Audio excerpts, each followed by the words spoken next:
Deep minds, we were forced to be alone.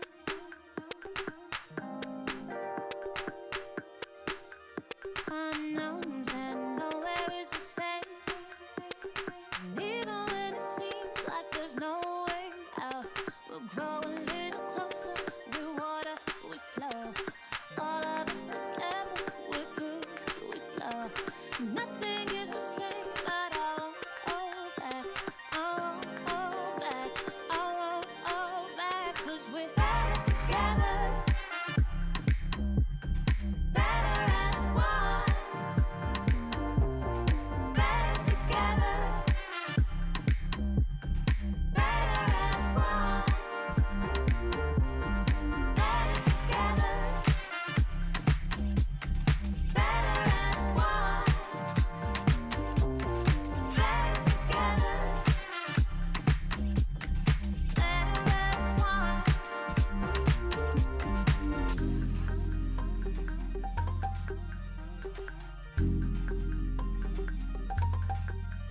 Deep minds, we were forced to be alone.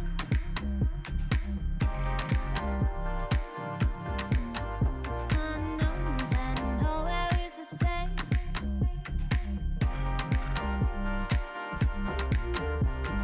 Grow a little closer, we're water, we flow. All of us together, we're good, we flow. Nothing is the same, but I won't hold back. I won't hold back. I won't hold back.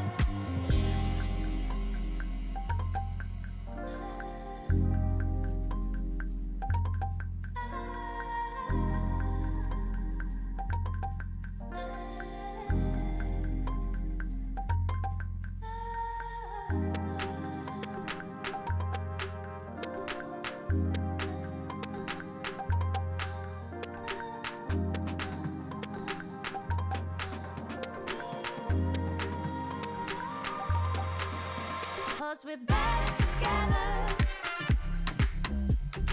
Better as one. Better together. Better as one. Better together. Better as one. Better together. Better as one.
Hello, everyone, and welcome to the penultimate Saturday showdown of the regular season here in the LCK. It is a huge one in the Legend Group. It is KT Rolster up against Hanwha Life Esports. Two squads trying to stop their slide since the beginning of round 3, looking to do it against each other. Tigon here alongside Wolf and Wadid to break this one down, and it's a big one. It's a big one. This is both of these teams trying to regain momentum. KT needs it very badly because they're on a pretty big streak, but Hanwha Life Esports also right now struggling a little bit to get that form back that we saw from them right before we went to internationals, right before they lifted an MSI trophy. They're not finding it right now. I think the reason why we are like hyping up this the most because I think these two teams are most struggling in the LCK Legend Group right now, and I think you need to find the solution now or never.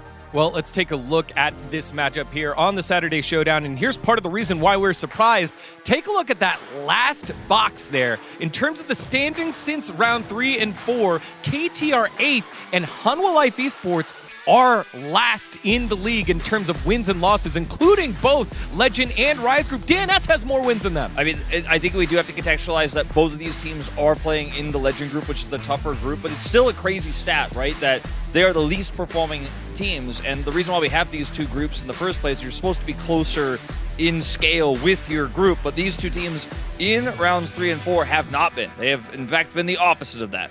Yeah, definitely. It's really rough for these two teams, but I feel like they still have like so many games to prove that like they need to like bounce back. So I mean, the standing doesn't mean that anything that much. Like, to be honest, I think if you just turn it around today and the next week, then you can be the first place or you'll be part of the planes. Now, I think it's a good reminder as well of how dominant both of these teams were in rounds 1 and 2. KT went on that huge streak. That's why even with those really abysmal records here, rounds 3 and 4, the scorelines here are still incredibly close. KT chasing the tail of D plus Kia right there. A win here would put them even, and that's exactly what they're looking for. And one of the reasons why Hanwha Life Esports has constantly been behind the ball in their series is they've lost game 1, all 5 series they've played here since round 3 and 4, which makes it not only hard on the confidence, but in terms of the draft as well, it feels like they're not able to capitalize on these leads they're able to make. I think they really like to play their early game with the strong early game picks, right?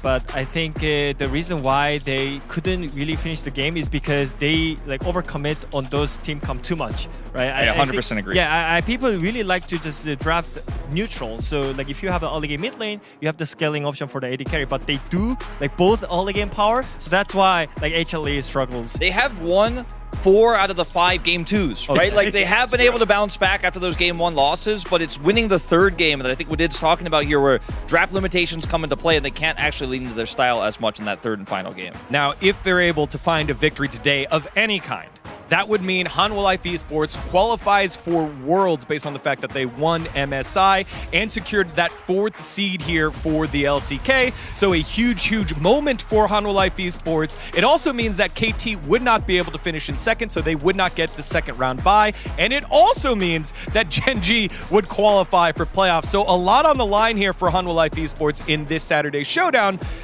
And they have to do that against a KT squad that have had their own struggles as well, specifically on the bottom side of the map. As Fenrir has come in, he started off hot, but then started to cool off.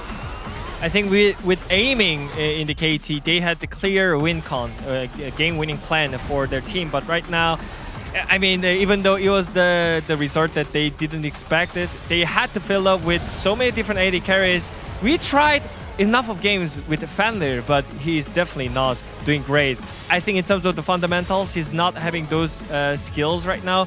Look at him, like he's just face-checking Jarvan, getting knocked up by Flag and Drag at level 1 is not the one that you really want to see. He's just so insanely aggressive as a player. Like, he's the opposite of aiming. Aiming is self-sufficient a lot of the time.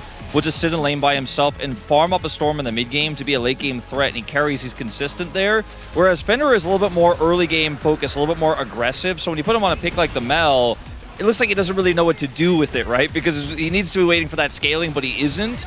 And when you're looking at players like Fenrir, and more recently Jiwoo with the trade coming through and KT changing up the roster, you have to consider that they're playing against an incredibly tough bottom lane. They're playing against Gumayushi, who's, in my mind, the most consistent AD carry of all time, right? And you are playing a either kind of flippier, more aggressive Fenrir or Jiwoo, who just isn't in form right now and hasn't been for a really long time. So that's the scary part of this matchup directly today. I mean, Jiwoo is the player who got replaced by LazyField when he was in QMDRX, and I don't think he had enough time on stage, and that means he will make this kind of mistakes that it shouldn't happen. Look at KT's fall off as well. Round 1, 8-1. Round 2 drops down. Round 3 and 4, abysmal results comparatively. Yeah, still looking for their first win are KT.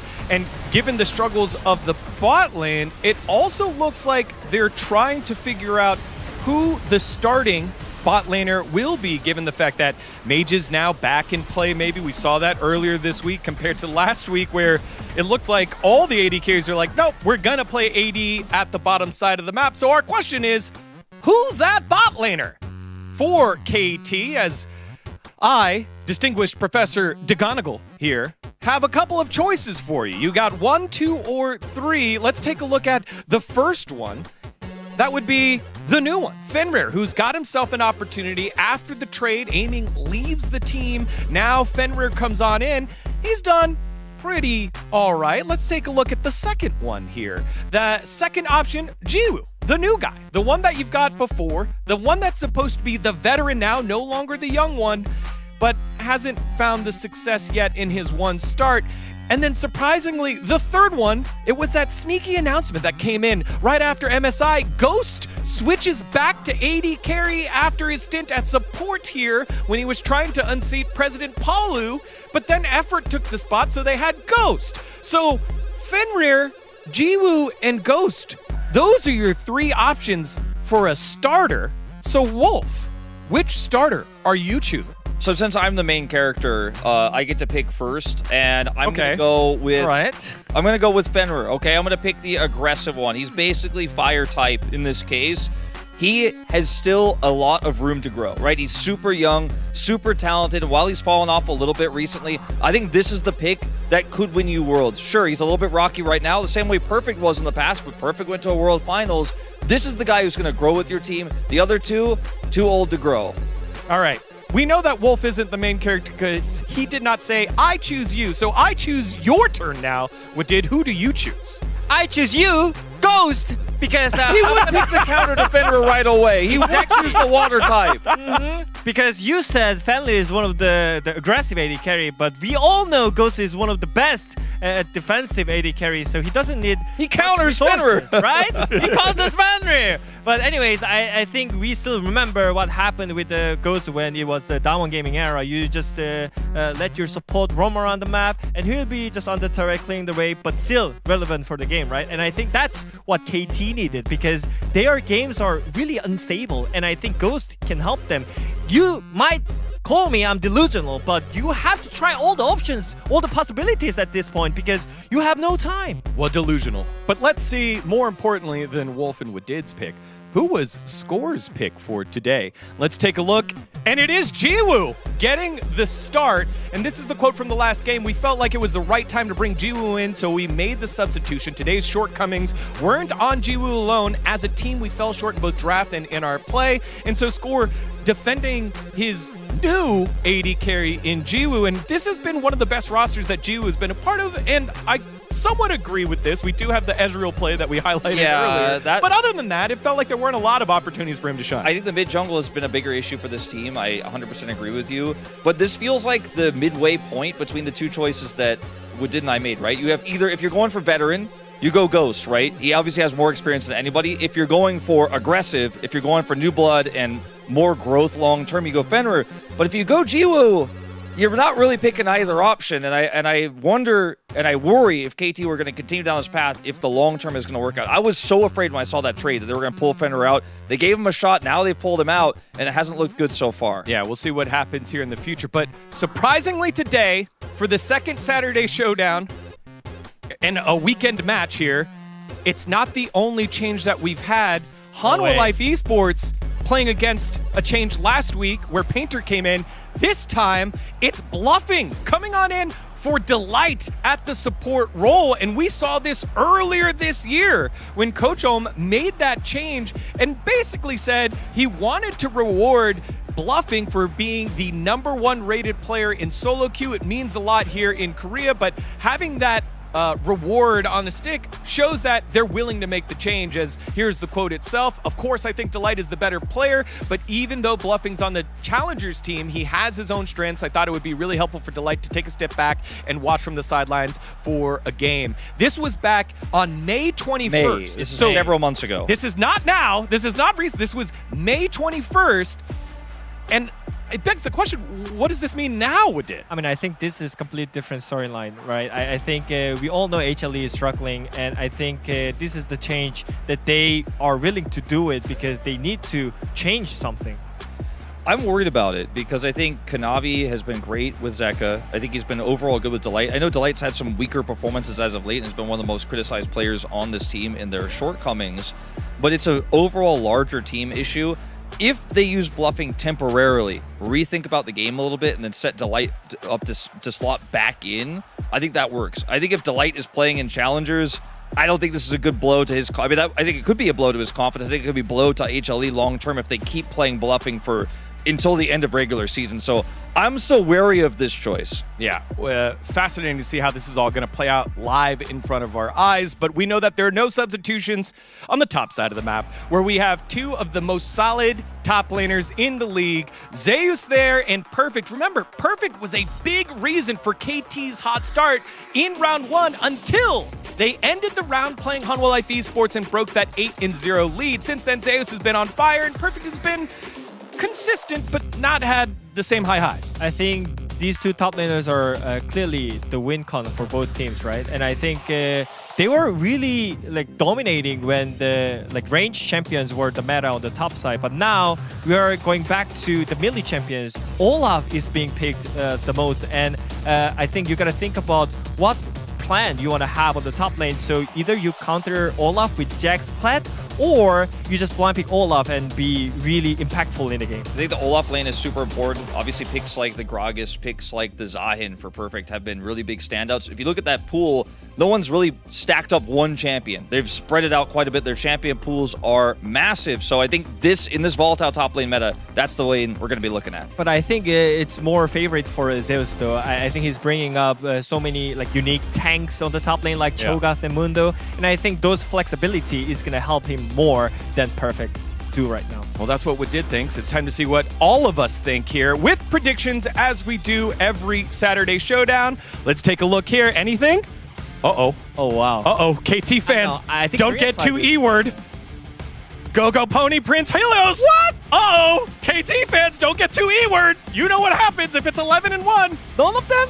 But it's a 12-0 Hanwha Life Esports sweep. Again, we make these predictions at the beginning of the week where we didn't know what bot laner was playing for KT, and there was no world where we knew that Bluffing would have came in for Delight. However, that's how it all stacks up, and let's break down why. Wolf, let's start with you. All right, so believe it or not, Hanwha Life Esports is a more stable team. This is a team that has Kanavi in it, right, and Zeka, and isn't even playing with their support, and I wrote this after finding out Bluffing is playing.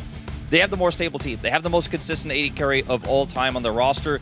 And on the other side, you've got Mystery swapping AD carries. You've got a team that doesn't know its identity, a team that's got its mid-jungle all over the place, has a great game, Cousin BDD1 game, next game, abysmal synergy between the two of them. So I think this is an obvious one. I think that's why it's unanimous, HLE.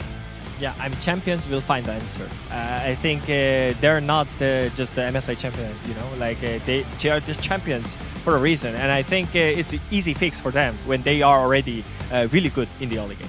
You know, you asked us earlier, hey, what do you think are some of the, or I guess Ox was talking about it, what do you think are some of the all-pro votes here? For me, this is the easiest one. Zeus has been the best top laner in the league, and it's time for him to show it, especially with Worlds qualification on the line for the MSI champions. For KT, it's to stop the slide and get themselves back into the conversation for that first round bye. KT roster and Hanwha Life Esports do battle on the Saturday Showdown. Let's see how it all shapes up. We'll see you after game number 1.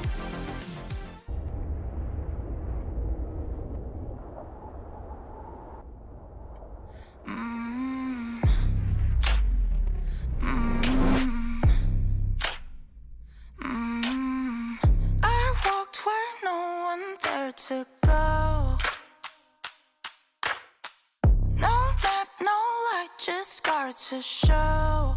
Each fall curves something deep. The center of the world lead the way. Everyone was mine to make. Every scar is a line I've drawn. Every wound is a sign I've worn. I don't just win, I carve my name into the stone against a flame.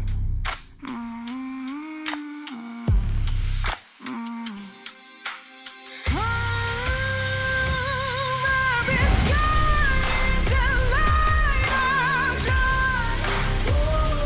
Every wound is a sign I've worn.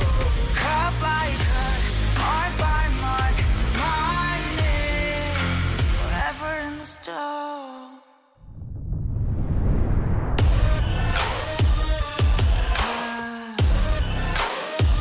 I don't just win, I live my mark into the stone.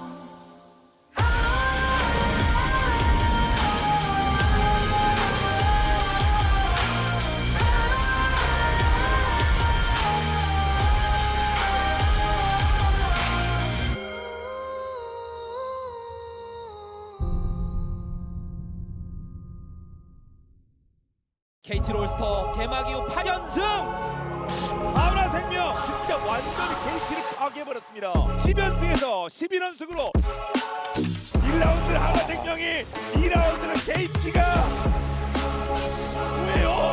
밴디는 어디서 이런 선수를 데려왔습니까? 여의차가 올라가 있지 뭐 전차가 질주야 있지 역대급 LCK예요.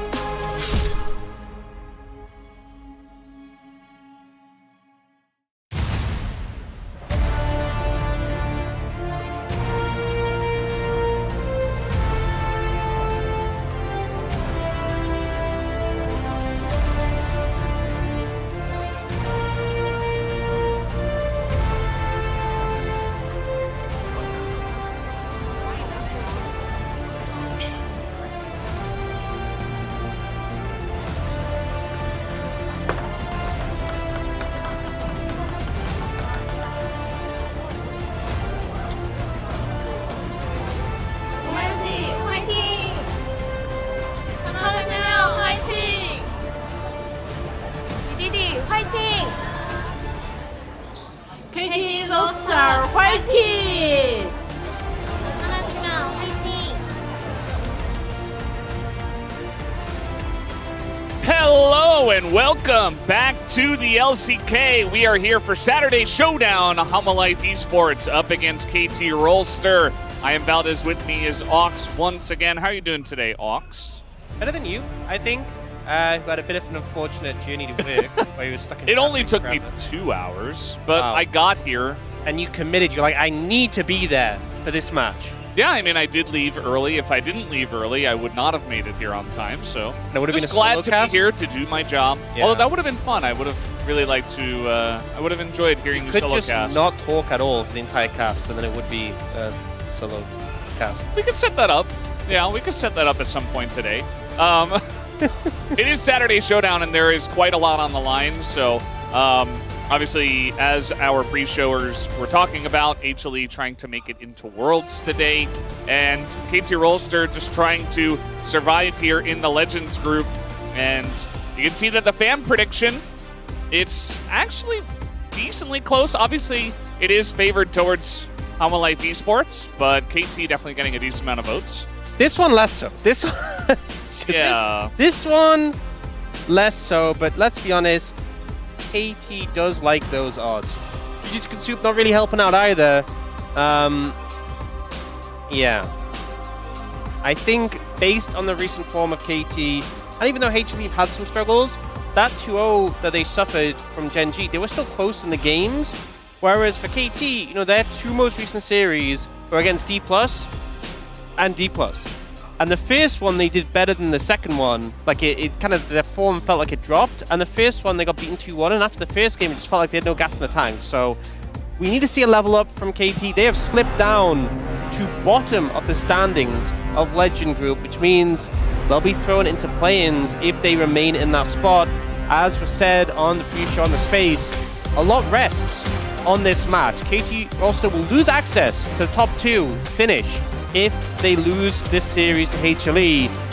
And obviously HLE will lock Worlds on the back of a win here, which I think based on HLE's form, based on the fact of their standings as well, there's probably a good chance that they would end up going to Worlds anyway, but to have it locked already, such a boost of confidence, especially when this is a team who in the past has faced heartbreak, like last year's road to MSI when they were so close to securing it and ended up missing out on it. I think the team will just feel great being able to finish this match and go, hey, we're looking towards playoffs, looking towards winning the split, but we've already got Worlds ahead of us. Yeah, absolutely. I think it's really nice to just get it done and thus not really have to worry about it. Very interesting, already talked about, but bluffing is starting instead of Delight.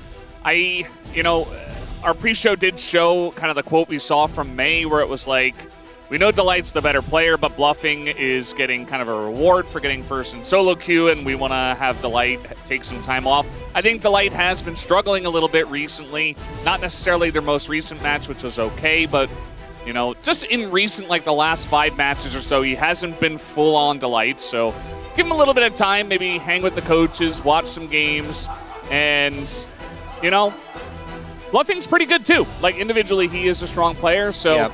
I don't think they're going to be in danger because Delight isn't here, but we'll see. Yeah, I think there's obviously the potential to switch things around if they feel like, okay, game 1 bluffing didn't work, we want to switch it up. There is that option there. I think it's interesting. We obviously had that statement from a while ago. Don't have a current statement. Yeah. And the thing that makes me a bit curious is the fact that standings are still very close. There's still a lot to play for. So you definitely want to put your best foot forward. Yeah. Is this in a situation where, our slot is secured, we're safely top 2, top 1 that we sometimes have with teams, let's sub a player in because, we don't really need to win this match so much. This is still very much a lot to play for with how close Legend Group is. So, again, we didn't get a statement this time around, but I do think that HLE are here to win, not just try things out.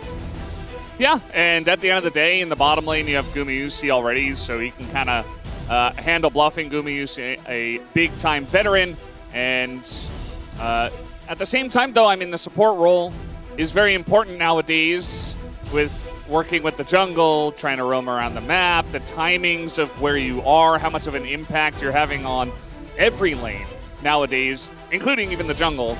It's just really important to have your jungle on the same page as the support, but if they don't play that often with the support, I do wonder, especially with it being Kanavi, what that's going to look like. I also think now this meta we've had recently in the LCK, more than ever, supporters have to have so much flexibility in terms of what they play. You think back to years ago, and I know obviously Fearless was a factor in this, but you think back to years ago, it's like, can you play Alistar, Rakan, Leona? That's an entire champion pool. We're good to go. Yeah. Whereas nowadays, it's like, well, because we haven't seen the sort of roaming supports pushed completely out of the meta, enchanters are still a little bit in the meta, there's like this mixed bag. It's like, what are you playing? Are you going to play an enchanter? Are you going to play a roaming support? Are you going to play Camille? Are you going to play Alistar? Are you going to play Nico, which you saw the other day? I think there's just so many options and play styles. And if you really want to be a complete support, you have to be able to play all of them, at least to a certain degree. So I think it's a big test for a player to be comfortable in this meta, and we'll see what bluffing is able to bring out today. Yeah, it's going to be pretty interesting. This fan here on the right wants to see Kiana, and fan on the left wants to see Shyvana. So it's kind of funny how those two rhyme. We could definitely see the Shyvana from this player. I have not been convinced by the Shyvana. And you know what? Me neither. When Peanut was bringing out the Shyvana, that wasn't very convincing either, all that time ago when it was the old Shyvana. Just keep cooking with that one, maybe. Maybe a few more scrims to get it figured out. Yeah, champion pools are very fun nowadays, but you don't have to play that.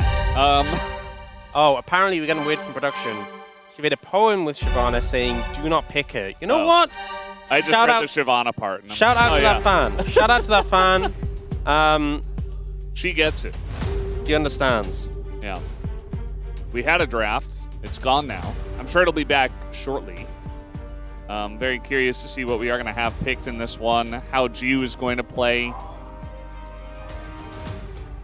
Yeah, I feel like the switch in terms of roster for KT was pretty unexpected. Them aiming leaving, and I think Jiu, who wasn't actively playing at the time, has ahead of him a big opportunity to prove himself and be part of this team that, even though they have been struggling recently, has obviously made waves last year, had a great run earlier in the year. So we've seen Jiu play to a high level in the past, but I feel like he's never quite hit that same level of form that we really praised him for in like 2024. But we'll see if he can match up today into Gumayusi. It's going to be a big task. Yeah, I honestly, I don't know. I mean, at this point in time for KT, maybe they just want to go with tried and true. But I think a lot of us here were enjoying some of the stuff we were seeing from Fenrir, but maybe a little bit too over the top at times, and the team wasn't vibing with it. So far, the ban's pretty standard outside of the Nautilus, which we are going to see pretty early on alongside of the Poppy. A lot of support bans already in this draft, and it does mean that like Orianna, Nocturne, Jace, Vi still potentially open and available. Nautilus ban, we often sometimes see when teams want to prio Bard with a very rotund hitbox, very easy to grab. Yeah. Camille also being out of the picture does mean it's in a pretty good spot. Base pick Bard, not something we've seen really for a while though, so not entirely certain they're going to go for that. The Orianna did get taken out. Vi now taken out as well.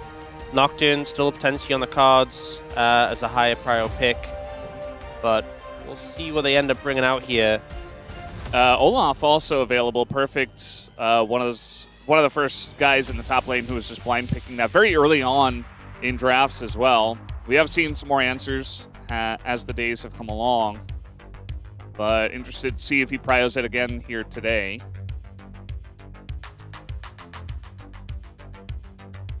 And it's going to be Ryze. So, no Cassiopeia necessarily to answer this. Nivea, I feel like the popularity of matching that into Ryze has kind of fallen off, but there is still picks like Syndra we've seen pretty popular into it.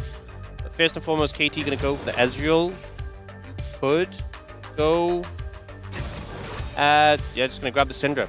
We've seen that pretty popular into the Ryze. And now for HLE, I mean, Jin's been very popular as an AD carry, just in general. You can also match it into the Ezreal. You can go Jhin Bard in this situation, or you can lean more towards the top side. And they're looking at the Neferi, which is pretty hard for Syndra to deal with. A lot of ways to dodge away from Scout of the Week. I feel like it's pretty early in Fearless to go for Neferi. I mean, certainly does have a lot of value into these two picks. They're going to go for the Jace. This is blind. One of the picks that we do see blinds pretty often here, going to be the pick for Zeus. I think Lee Sin's pretty good here, honestly, with the Ryze pairing up with it. Yeah. And they will just look for that for Kanavi. I would assume they'll lock this in. One thing, they go for Jarvan instead. I'm not as big of a fan. Jarvan into Ezreal, not the most fun, and Scout of the Week can cause a bit of problems when you're trying to get in. I know that can happen with Lee Sin as well, but I think he has more options to like safeguard to the side to avoid it. Or angles that you can take. Yeah. I think this is a Kanavi comfort pick. Like, he wants the Jarvan more than the Lee Sin personally. So KT decided, do they want to match jungle, or do they want to pick something into the Jace? And they end up going for the Cassante for Perfect, not going for the likes of the Olaf. I think maybe the Jarvan kind of staves you away from it, since obviously getting locked in the cage just ruins your entire team fight.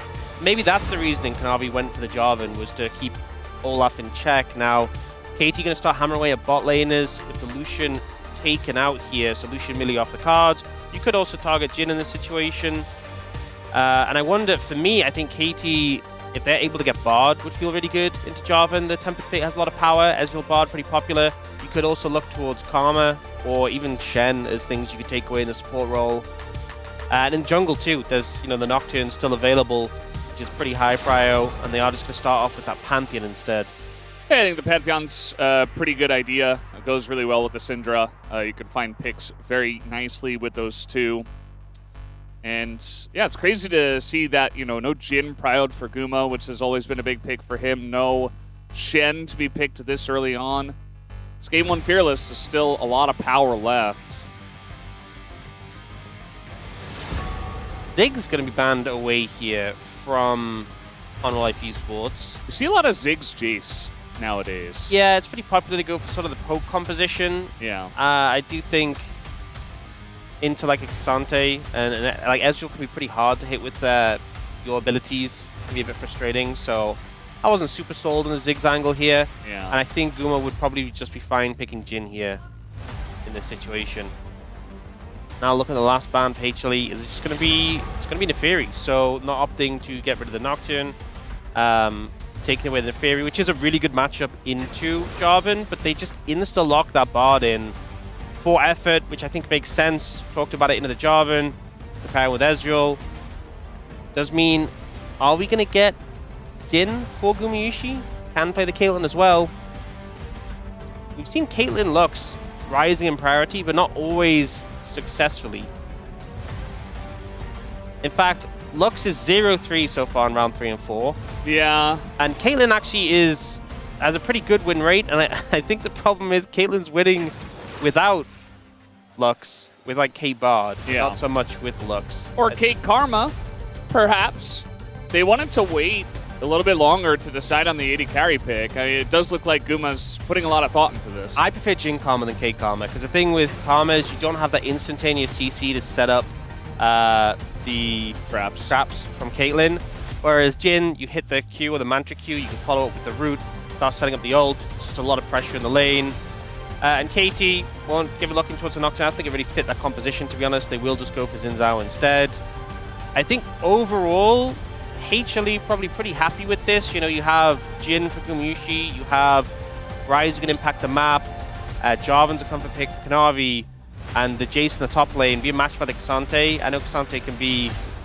We've seen sometimes it turn the match put its head, but I think Zeus will be confident here. So I think they're feeling pretty good in terms of what they have in their entire team comp and how it fits together. I think there's a lot of pressure in this draft for KT on Geo as well, because there's a lot of bursts from BDD, and we know that Xin Zhao and Cassante are bruisers and brawlers, and in a long fight they can get some DPS down. But I feel like the Ezreal kind of needs to be making plays, especially against all the shielding, the Jarvan frontline. It's not a super tanky composition, but Geo needs to be hitting a lot of damage. Otherwise, I'm not sure if they have enough. I think my main issue is just that there's not super reliable engage from the side of KT.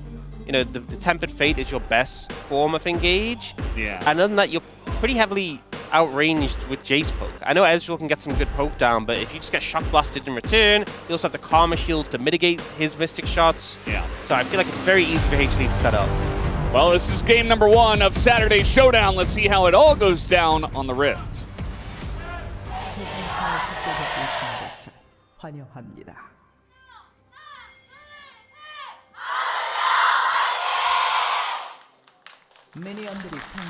All right, game number 1. Life Esports very favored coming into this best of 3. And KT have really been playing around with their 80 carry position. But if you guys are just joining us, we also have Bluffing in for Delight.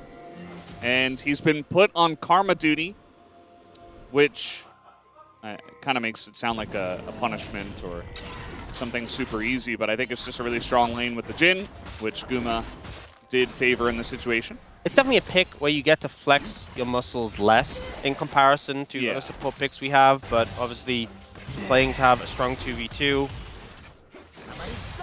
And ideally for HLE, you're looking to have a good amount of pressure here. I think the thing with Bard is that as a range champion, he has a sustain from the shrines and can get a good amount of poke when he's allowed to, but Karma will just easily hit her poke, easily keep you at a distance, and it's hard to set up the stun, especially when Bluffing has the movement speed from the shield to play around with. So pretty good matchup for the Karma, and Geo not really able to do anything with the really strong level 1 that Ezreal has as a result. Yeah.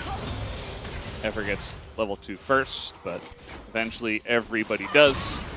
We've seen a lot of Syndra into Ryze nowadays. We also did see Vikla have a lot of trouble in this matchup, and then almost pull the game back, and then lose that game. They did go on to win that series, but I think from BDD's Syndra, definitely going to expect a little bit more of what we should expect from this matchup, which should be, you know, the ability to poke a bit more, hopefully force the rise at a lane, especially early on, before he gets his catalyst, before he gets super tanky. Yeah, I still remember the BDD scat of the week where he hit 4 in the top side of the map, which is crazy that happened last year.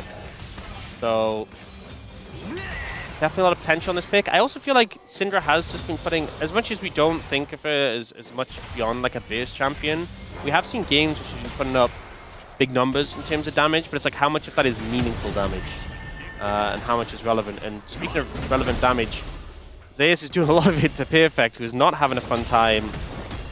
I think Zeus' mastery of Jace, as you can see, the 6-0 so far, is just, it's so hard to deal with because we've seen teams take Yorick into his Jace and he just crushes a lane, gets solo kills in the matchup. It's such a high burden of execution champion, and he's just so consistently good in the pick. So I think for BFX, surviving the lane is the goal. But right now, that's looking a little tough. Yeah, hopefully can just stem the bleeding a little bit and not get too far behind. But it's rough when Zeus can just blind Jace in a draft super early on and really just kind of run away with the lane. I mean, that's the thing with Xante is you just want to... Oh, he's going to play down bot here, but that's a very early portal. Yeah. Well, they're still going to get the flash. Yeah, I think... And the heal. Everyone was just concerned that if Cuz got in range of him, started stacking the Q, and then you flash, he will then flash after and just knock you up and you could die. So they still get the flash, it's still rewarded. The point I was making about the magical journey is like they threw it down, and then there was a few seconds before they walked through it. So it kind of gave a lot of warning to HLE's bot lane. Cuz, you go first. I'm definitely following. I got to take care of something first. You go. Yeah, I think maybe could have found something more if it'd been a bit later on. But there was actually a ward. I believe this ward, I mean, I assume it was there before, this ward down by the Krugs. So I guess HLE already had the information anyway, and they were just like, let's just make the play happen as quick as possible. I don't remember exactly the route that KT came from, though. I'm not going to get a replay because it wasn't a kill, so unlucky. Yeah. Doesn't count as meaningful unless there's a number on the scoreboard, which there is not, at least in the kill column. Jiu so far is doing just fine. He's only 2 CS behind, and even though Effort has been out of the lane a little bit, he was able to farm pretty well under the turret. And even farmed into the lane when Effort was there as well. Looks like he was getting the majority of that CS. So even though Jhin Bard can be very oppressive, it's good to see that the Ezreal is still doing okay, especially because they're going to need his DPS in this game. They certainly are. And big opportunity for Jiu to step up and establish his place in the roster as well, if you can have a good game here. As we said before, KT really need this win. Keep things as positive for themselves as possible in the Legend group. You see now with the Cryo from HLE's bot lane, they are moving towards that scuttle in the river. Do they just turn this into a dragon afterwards? Yeah, I mean, they're probably going to get level 6 here for Kanavi. There it is. And looks like he did start it up. See a lot of pings on it from the blue team, KT here, but I don't know if they're going to do anything about it. Cuz is heading down to this side, but he's still level 5. But maybe they can set something up with another magical journey. Maybe if they catch someone on HLE. But Alma's being smart. They're backing away, not getting caught. Moving into the river to maintain control and take the dragon down. Yeah, good setup there by HLE. And able to get that first dragon is an Infernal. Next one is an Ocean. So still pretty good odds as a strong soul come forward. Jiu getting some good poke down here and dodges away from that Mantra Q there. Top lane, about a 10 CS lead. I think that's fine. Obviously, we saw BFX in a bit of a rough spot earlier. And mainly the issue is Zeus starts getting more plates. Christian Overgrowth is there, and an auto will get him, if not that next plate, then pretty close to it. But now is the point where BFX having level 6 is such a big threat. Obviously, Jace doesn't really get any power increase from level 6 other than like an increase on like the penetration that his cannon form has, and his hammer form gets like resistances. It's not major. He's actually got saves here, but a knockback is available. Yeah, and Zeus still hasn't had a... Did he manage to hit the overgrowth? He did manage to get the plate at least, so I don't think so. I don't believe so. Perfect doing a good job now of kind of keeping Zeus off his turret. And if he keeps this up, that's completely fine. If you can maintain this in the matchup.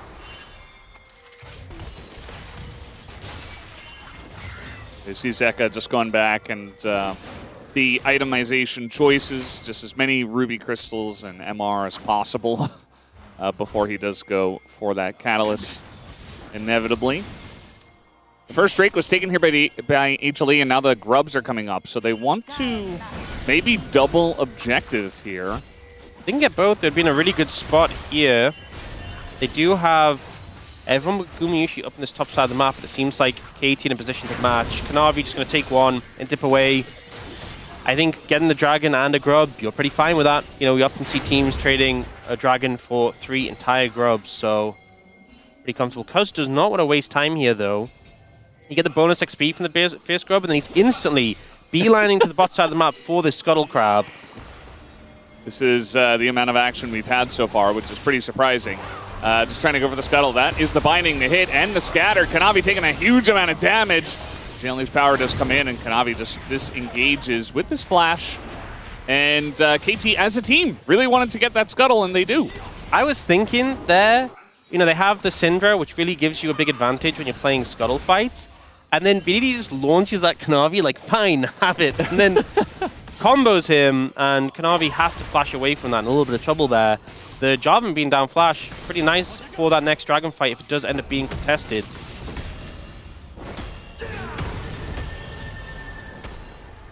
So far in this game, still very close with how things are right now. Yeah. Because on the bot side of the map, and we'll spot bluffing. Yeah, Bluffin just going for a walk here.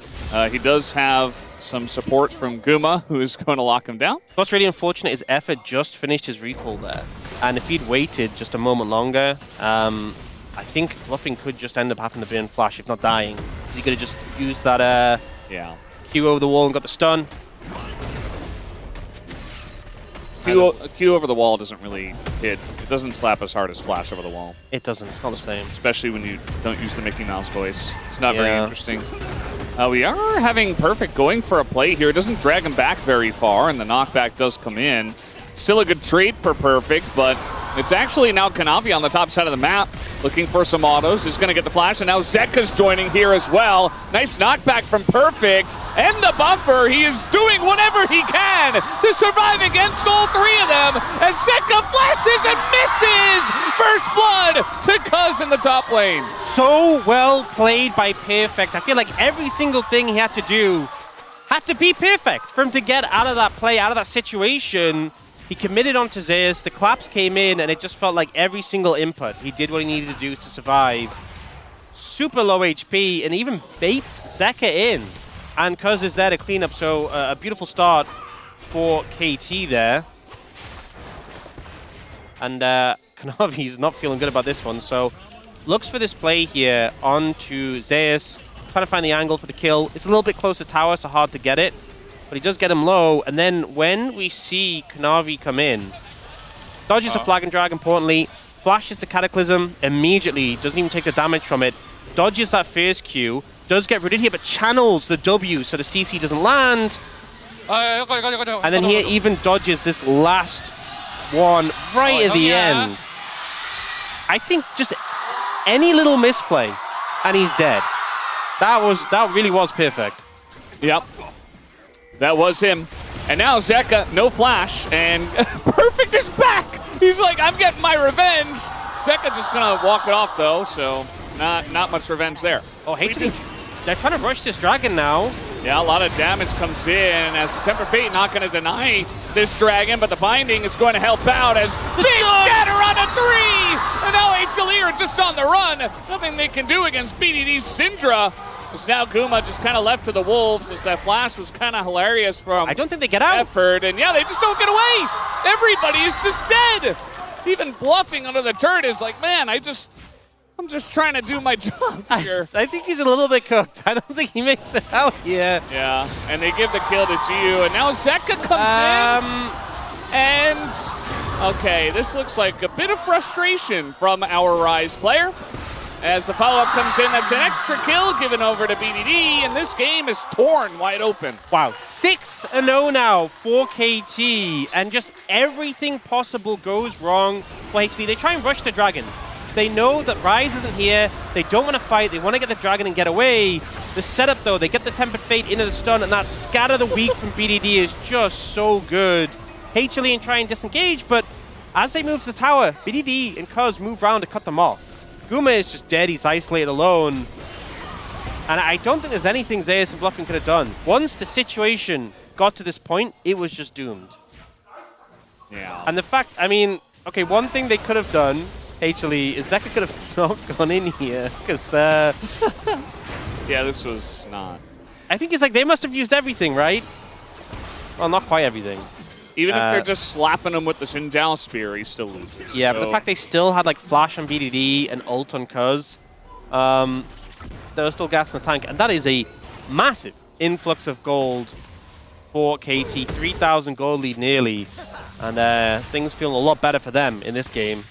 Yeah, I mean, for KT, at this current moment, the expectations are at an all-time low as they lost twice to D plus Kia, and nobody predicted them in this Saturday showdown. So it kind of makes sense that they're playing really well, and HLE are just maybe feeling the pressure of the expectations, which that's not normally what HLE do. They're pretty good at handling the pressure and playing well still, but so far, not their best game. As now Cuz is getting on in there, and he's going to have a lot of help from his buddies who do come over, but the Crescent Guard is down in the scatter, gets Kanavi, as so many heals and shields come in, but Cuz is still alive, as finally he does go down, and now they're trying to just magical journey their way out of there, as maybe Cuz did bait his team into a bit of a wonky spot. Gio, no shift to get away, and a double kill comes in, as BDD and Gio dunk on them, but they are way too deep in this.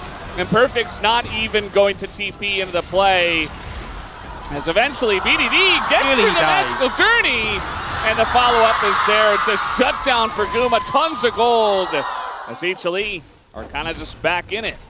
BFX does get some alone time in the top lane, but extra gold on Cassante, not really worth that entire passage of play happening on the bot side. Cuz ends up overstepping here. He's super deep. There's, you know, they get the ult very early here, and then the rest of KT moving to try and save him. But he's so low already, and Kanavi not dying here. Being able to get the Sundered Sky heal, getting, I believe that was the Echoes HLE heal as well, keeps him alive. And this angle from Gumayushi is so good, forcing the retreat, forcing them to kind of run into this awkward position. There is some mishaps, the double stun and the missed flag and drag from Kanavi, not ideal, but there's just no way really to get out from this situation. Bluffing roots up BDD, and it's pretty close that BDD gets through the magical journey, but he's still, Bluffing just dead in mid. Well, I guess they called his bluff. Yeah. Yeah.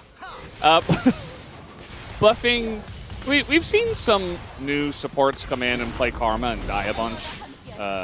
Career, sorry my guy, but this time it looks like Guma just stepped up to get the plate, and he flashed away, but Bluffing didn't have his. So. Yeah, kind of got to blame Gumayushi for that one, if I'm going to be honest. And it's a big cost, because you lose your 80 carries flash and Bluffing dies. That's going to cost you Herald. You do get that tower in the bot lane, but it's going to be matched in the top lane by BDD. So this game, still very close, still very back and forth, but KT getting the favor in that last play. Yeah, this game definitely getting a bit more chaotic. We started off with no kills for a while, but now we have 12 in 16 minutes. I think as well for the position HLE are in, they have 2 dragons already, which is great. But when you look at the item spikes, Gumayushi is on that Ghost Blade Rapid Fire, which isn't really that inspiring on Jhin. Zeka has a long way to go before, you know, Actualizer comes in. And fortunately, Jiwoo doesn't quite have the Mirror Mana, but I still think KT feel very confident about the power right now, so they'll move in and take this dragon. And I think it's actually the right call from HLE not to contest. I think you can wait for a better time later in the game. Don't feel like opted in when you already have 2 dragons now. Zeka does have to Realm Warp out here. Stun won't get there in time. Well, we do have Cuz, though, continuing to chase. as it looks like he didn't spot him. Even if he does go in, I mean. I think BDD was too far away at that point. Yeah. I think he'd gotten out already. Anything more would just kind of waste time. Maybe you get his flash, but I think letting BDD get the wave and moving back to help get control of the map more important. Zeka's pretty far behind on farm, specifically. In fact, his jungler is even ahead of him at this point, which you don't see often in Pro. Just dying a bunch and spending a lot of time running around the map trying to get to places and then, dying when he gets there is just not going to help him. Yeah, I also think with having a Jace top rather than a Cassante, the Jace is going to try and pick up more farm. We had that situation where BDD was pushing the top lane, taking all that farm, and on the other side it was Zeus who was picking up all that solo farm and the tower. Obviously Zeus is pretty even with Perfect right now, but Zeka has definitely suffered as a result of some of these lane assignments. They're looking for Guma. He doesn't have flash. He's alone in mid, and that is just a free kill. He's just standing on the wave and felt safe, I guess, with his teammates nearby, but free kill when you're a Jhin without a flash. This is really good from KT because you look at the fact that there's a Ryze and a Jace very comfortable in the side lanes getting this pressure. If you just let this happen and play out, they're not going to be a good position. I think Bluffing is dead. Yeah, the stun is going to come in. He is just assassinated under the turret. This push is continuing. Yeah, this has just been really disrespectful from HLE. I mean, Guma dying, I think, was good from KT. And don't get me wrong, this play onto Bluffing was also good.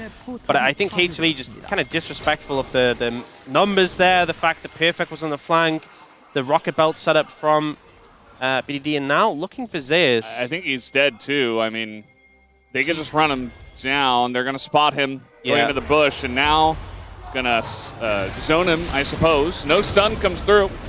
And the knockup comes in. It doesn't look like he's going to try to TP away, especially with BDD on the way. So BDD picks up his 5th kill in this game, already making a huge impact on the Syndra. Feels like a lot of greed from HLE in terms of pushing for towers, for plates, for CS. And KT have been so sharp at punishing that, finding these picks, finding these opportunities to challenge these isolated members. And it's just more and more gold funneling into KT's pocket. We obviously saw that mistake from them when they aggressed into the enemy jungle with Cuz and they got punished. But other than that, KT really had control of this game. Yeah, they really do. I mean, as you said, they look very sharp. There haven't been a lot of mistakes. It's just been pretty solid play, not doing anything, insane or unseen before, just playing good League of Legends. As now it's Kanavi's turn to hide on Bush. G is going to face check that, and now they're just trying to burst down the Ezreal, and he's dead too. I don't know what it is nowadays, but our Ezreals are dying in mid lane a lot more often than I think they should be. They just feel like they're safe because they're playing Ezreal, and they'll just walk up and face check a brush, and it was so unnecessary, it was so unneeded just to walk up like that. Like, there's ways you can ward that brush from a safe angle behind a wall. Also, if you're kind of expecting it, the second the flag comes down, you can Arcane Shift away. Yeah. If you react on time. Yeah, this was just... It's like he wasn't even thinking about that possibility. Yeah, but also if you look at this position where Effort is, I mean, a bit further up, you can ward from over the wall. You don't have to walk up in that really exposed position. Yeah. So just not great from Jiwoo there, and gives HLE a bit of space on the map. I think part of it was the mindset of BDD's here, so I'm safe. But he was completely not safe.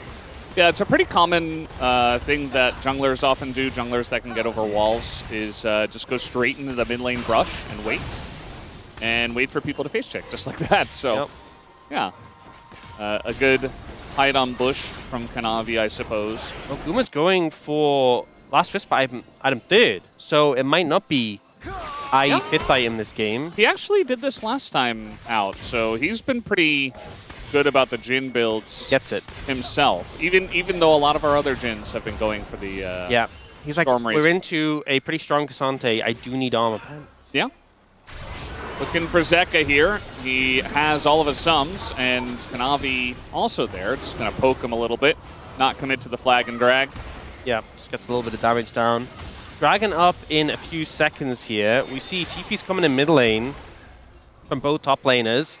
KT are the ones who are there in the river already and clearing out some of this vision. Kanavi. That's Kanavi in a bit of trouble. Just going to throw in an Unleashed Power, and now Kanavi is a bit low. But you get the ult from Syndra. I think that's pretty weird because Bluffing soaked some with the shield. And now Zeka's on this great flank angle. Zeka looking for the flank. They are going to deny Guma's ult pretty well as the smite does come down. And HLE don't really get an in as Zeka didn't have enough support from his team pushing while he was flanking, so he just kind of calls it off. And probably not feeling all too strong right now himself either. Yeah, I mean, KT just very confident. Just rushed the dragon down, get it quickly. Didn't give any time. And it felt like HLE were looking for the fight more than anything, but didn't see the angle, didn't see the window. And it's just a dragon picked up by KT, which is the end of the world for HLE, but not obviously what they wanted. LGR's now come in for Gumyushi, so he's going to be doing a lot of damage. Well, a lot more damage to these tankier members. There's already a good amount of armor on the top and jungle. But I still think there's more time for HLE to scale. We're looking at the actualizer from Zeka, the IE from Gumyushi, so as long as they don't give the game away to KT. Okay, they're going to look for BDD, though. He's in a lot of trouble as the flash is down, but now the rest of his team is coming in, and the double stun is there! And now Zeka is all alone. He is dead, too. And that's 2 kills. KT looking at the Baron. That's what I was saying. As long as HLE don't give the game away to KT, well, this is going to be Baron. Too powerful. This is going to be Baron for KT right now. And I think Kanavi just saw an angle. He was like, hey, BD's out of position. What does feel kind of frustrating is that Zeka and Kanavi still had flash. If you're committing to that play, you could have committed the summoners to make it work. But I think they just had it in their heads that, oh, we win this. We have this in the bag. Let's see. Dodges a flag and drag. Help. Come over here. Whew. They're just both there in the stun. And, you know, maybe if Kanavi had, like... I think it's tough to say because the reinforcements are coming in for KT first. But I think if you're going on that for that play, you have to commit everything. You can't just kind of stand there and get stunned and beaten up on. Yeah. Or maybe just, you know, you could have just taken the flash and backed off. I think that was also an option. So, either way, HLE, overstep, KT punish. And now with Baron in hand, they're in a really comfortable position right now. BDD has been absolutely stellar on this Syndra so far this game. Yeah, not too surprising. You know, Syndra back in the meta. BDD is definitely one of the guys you think of to play the Syndra. And he's really having a big game. And even more than just individual players, I feel like KT is just playing as a team. They all look like they're on the same page. There are many times in the voice comms at the end of games where Delight, who's not playing today, is like, guys, please listen to me. It feels like Delight's the one that's trying to make the comms and the voice calls, but like, sometimes they don't listen to him, but when he's not there, it doesn't look like anyone's listening to anyone. I could just imagine Delight in the booth just yelling, guys, please, please. What are we doing? Zeka is about to get his Rod of Ages level up, and even with that, he still won't catch up to BDD. He's also 3,000 gold down. Yeah. Normally we get the Rod of Ages level up into level 16, into Actualizer done. He is not hitting that timing. Guma in trouble. Yeah, gonna get the flash out of the Jhin, and now an ult to come down is actually gonna only hit the enemy, so now Cuz is in a bit of trouble. They're going very deep for the kill on just the Jarvan. They're taking a ton of damage here, as Perfect is at least frontlining, but now BDD trying to get away from this, as the stun is going to help out quite a lot, but now Zeka over the wall, looking for that kill. He does pick up one, but now he's going down to Cuz, as this is getting way more messy than it had to be, as now they're going all out on Aguma, who has that LDR. He's like, I swear I do damage, please, let me kill you. It's not going to happen as Zeus goes in, gets knocked up mid-jump, and Zeus still going to get the kill, as Everett's like, maybe I get him. Stop! The match continuity! He's dead! Effort is alone! He picks up the last kill. Wow. So, this was absolutely crazy. I still think this is very good, actually, for HLE, because there's a lot of shutdowns on display, but this was not clean, and this was not the outcome they'd hoped for. The initial engage comes in, but Guma gets away. And then this is just great setup for a Jingle. The Tempered Fate being down means it can't be cancelled. He's getting these good shots in. Although Perfect does a great job of blocking this last one that would have killed someone else. But then in this ensuing play, I think one of the problems is Zeka feels like I'm flashing in a 3, I can win this, but he misses that last ability. So BDD takes a bit longer to die. He gets stunned. Cuz cleans him up. Bluffing then dies. And look at this 4th shot into the W. It just doesn't do damage. And he has to reload. Oh, it's so sad playing Jhin. And that interrupt on the leap from Zeus was massive because it allowed Effort to kill him. The thing is, Shock Blast I don't think actually kills Effort here because he has the Celestial Opposition back up. And now, Dragon Up and available. Almost every summoner down. There's 2 flashes across both teams. I don't think HLE can really get in here. Zeka's trying to threaten on the left, but Perfect's frontlining. Now they're just going to engage onto the rise. Kanavi going in all by himself is just going to die. And now Zeka's in a lot of trouble too. The second the Jarvan goes down, they don't have a front line, and now everybody's dying here as they're going to have another scatter. Bluffing is dead. It is 3 kills for 0. And KT are in total control of this game. Yeah, Zeus was trying to look for the wave to see if he could Shock Blast it, get it away. But in the end, won't be able to find the angle. We saw Cuz hunting for Gumayushi, but they might just push for the end here. It's 2 carries up and available, but they are squishy. Good Shock Blast onto the wave. And yeah, the Temper Fate would have been very good on the last fight as well if it were on the Jhin. Zeus is saving the game right now. Yeah, Zeus really is. Can he save himself, though, is the question. Yeah. I think the answer might end up being no. I don't think he can get out here. Unless he can somehow kill Cuz, who has GA. Okay, he has to run Q to the minions. Oh, the interrupt! Not going to happen. And he is dead. I mean, trying to help, but it's not enough. He will be back up a little bit before the Baron is. But we see this play coming out. They're trying to find a way to approach. Perfect has just been an absolute brick wall. Kanavi jumps in, but like... He missed the flag. Where is the follow-up also? Yeah. There's a, like, you can't Jhin ult to follow-up because there's a Xante in the way, and then they just chase them down. Zeus, though, this was such a good read, the angle to save the game. I think the game would have just been over otherwise, but it's still not a good spot for HLE. Yeah. Guma still doesn't have that IE. Maybe you should have let the game end, actually. Like, you know, just forget about this one and go to the next one. Yeah, maybe. Zeka still doesn't have Actualizer. These are big spikes. So level 16 hit. If they get Actualizer IE, that is their best odds for winning a fight. That does not mean they are favored, but at least getting those spikes would help. But it's 20 seconds until Baron.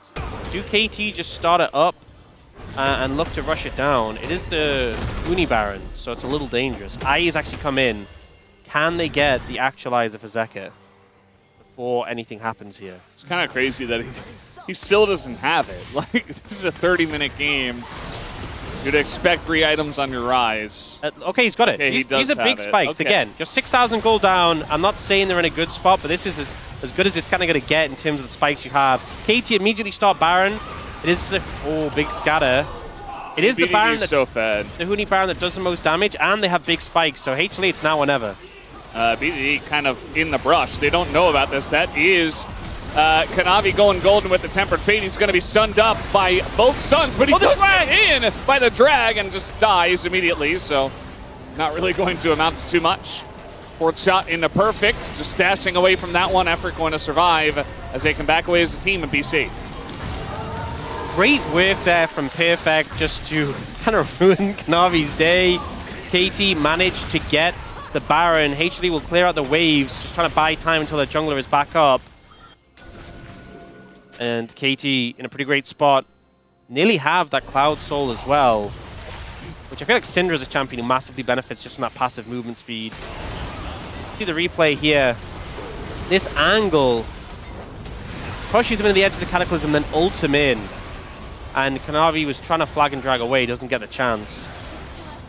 4th shot doing more damage now. I mean, you should definitely starting to get some relevant damage, but it's still so tricky to have the time to dish it out before KT just run you down.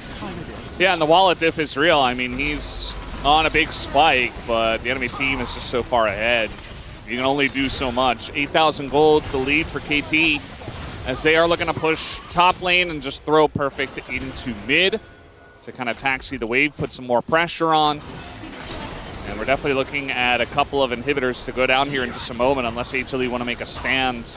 Ace is getting some big poke in, to be honest. Q's not too healthy. He's getting some health back, does have the Bard and that Endless Hunger. Now they're looking, though. All right, they're going to try to go all in onto the jungler, as Cuz says, thank you very much, I'll take down your GA. That was great. Perfect is now in the front line. Zeka trying to do some damage. Big knockup from Kanavi, but the follow-up is not there. Is Eric going to get the GA of Cuz? Perfect getting low himself. It's actually kind of a close fight here as now the curtains come up and Effort's in a lot of trouble. He's going to go down. Big shutdown here for Guma, and now they have to back away. It's not as much as I would have hoped. Kanavi goes in with the GA now picked up. And honestly, he does his job, but it just takes so long to cut through the front line. They do eventually get Perfect low. The double armor pen from Guma and Zeus, both having their last respite completed, does help. We see in this situation, Perfect, when he teleports in, they're like, how are we going to kill this quickly enough? Kanavi does get that 4-man knockup, which does buy a lot of time, helps a lot. And they get Perfect low, but he still doesn't die. And when they pop this general, you know HLE were like, please let us get like 3 kills from this. But even with hitting every single shot, it's only 1 picked up there by Guma. And now Cloud Soul for KT. That passive movement speed, you're going to make it harder to hit those skill shots and just easier for KT to run them down. Yeah, I mean, this is insane amount of movement speed with the 4 Cloud Drakes. And, I mean, the inhibitors open on the top side of the map. Still a lot of poke that can come in at this point with Jace and Jhin. So you do have to be careful, even with the lead you have. You can't just run straight at them, which is certainly dragging this game out. Yep. Giving HLE a chance, even though it is a very small one at this point. They're trying to find the angles. BDD hasn't quite finished his Rabadons. Jiwoo is also sitting on components for an item. Like, that's some big damage. It's big damage. You know, you're starting to see the value of HLE's composition. The poke from the Jace not really being able to be matched. And engaging isn't actually that easy for KT. But unfortunately, they're 8,000 gold down, so these things would be a lot more relevant if they were even in gold. But KT, with such a tremendous lead, are making this game way, way harder to play. Now, Sorel just get picked up for Jiwoo. I think BDD will have his Rabadon soon. And I was talking earlier about how HLE had the best opportunity for a fight when they were spiking. Well, KT, they're going to be hitting the big spikes.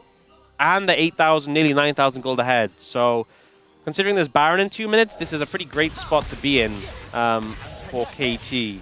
I remember when we used to have tank junglers all the time, and we'd see Knight's Vow pretty early on sometimes, like 2nd or 3rd item. We actually have one on Perfect from the top lane, which you don't always see.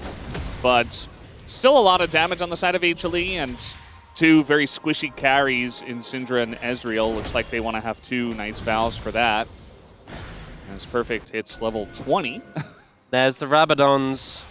Big for BDD. And, I mean, Zeka's got an amp to him, so... Yeah. What's he going to be building here? Maybe a Void Staff? Seeker's Arm Guard makes a lot of sense. That stasis come up really handy in this comp. And also, Kanavi's GA is coming up soon. It's tricky because Baron's up in a minute. Here's the Huni Baron, as we said earlier. But if you can't contest it, I think that's okay. If you go in, you lose GA, you lose Summoners, and you don't contest the Baron, the game might just end, to be honest. But it does mean you're in a worse position for that Elder Dragon there. I mean, she finishes a very late Stormraiser, but now has that 100% crit. I mean, the Jhin, it's not quick, but you are doing damage to Cassandra now. The ult is a major threat once that Tempered Fate's down. But I think the thing is just, if HLE can get the poke down and take their time, they're in a great spot, but KT just aren't letting them take their time, really. And they're kind of forcing things quickly in a lot of these plays. Yeah.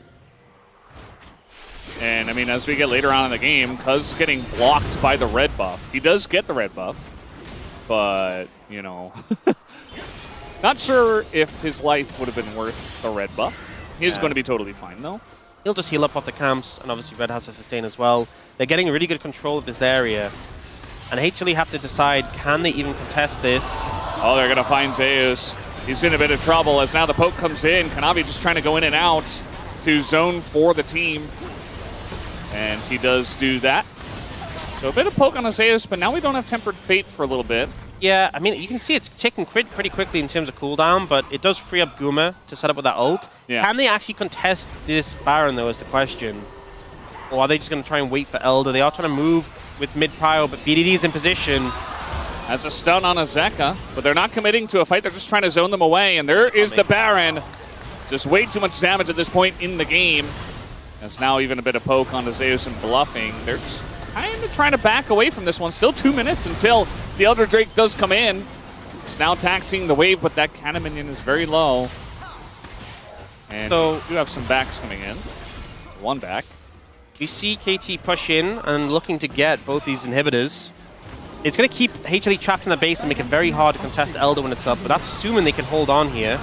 Scatter's down, Binding is down, looking for BDD, as now the Temper Fate is going to try to zone them away. Kanavi taking so much damage right now from Jiu, as the front line up cuz is enough. Zeka gonna go golden, but we already have Kanavi down, and I think the gold lead is just a bit too much here for KT Rolster, as they are just going to push straight down the middle and end this game number 1 in their favor. Nobody predicted them to win this series, but they'll start off very strong with a game 1 win. Just a super dominant performance, and honestly for me, the solo laners came up huge.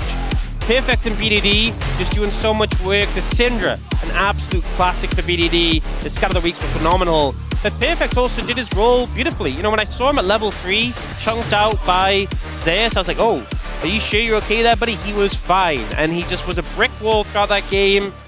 Perfect ultimates just to break up fights and isolate targets, and just never really let HLE get any put forward. And KT keeping their hopes alive for the time being, but a pretty promising result there. Only really one mistake, which was that fight around the HLE's bot side jungle when Cuz was a bit overextended. There was that messy fight as well in the enemy jungle. In the end spot. Where they gave away some shutdowns, but none of these were either really enough to change the state of the game. Yeah. So KT hold on. It was a little bit of a rocky climb, as you can see with the cold graph, but they got there relatively comfortably. It's a big game 1 win in a very important series for both of these teams. The fans are begging KT for a win. And I don't see delight in that booth, but honestly, wouldn't mind maybe a bit of a change up in the team shot calling with that veteran, but we'll have to wait and see what happens there, as it's 1-0 KT Rolster, and we'll be right back.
우리는 타워로 인질 삼으면 돼. 싸움보다. 나 공복해 살짝.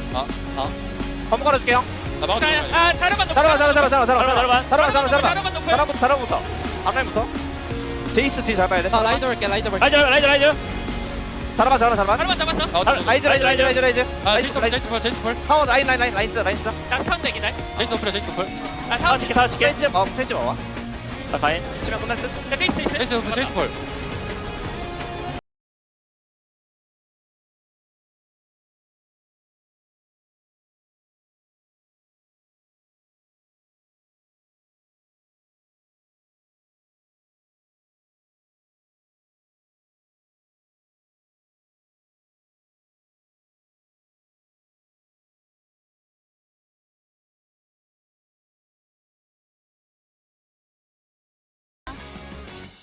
우리 틴틴, 우리은행.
Red Bull gives you wings.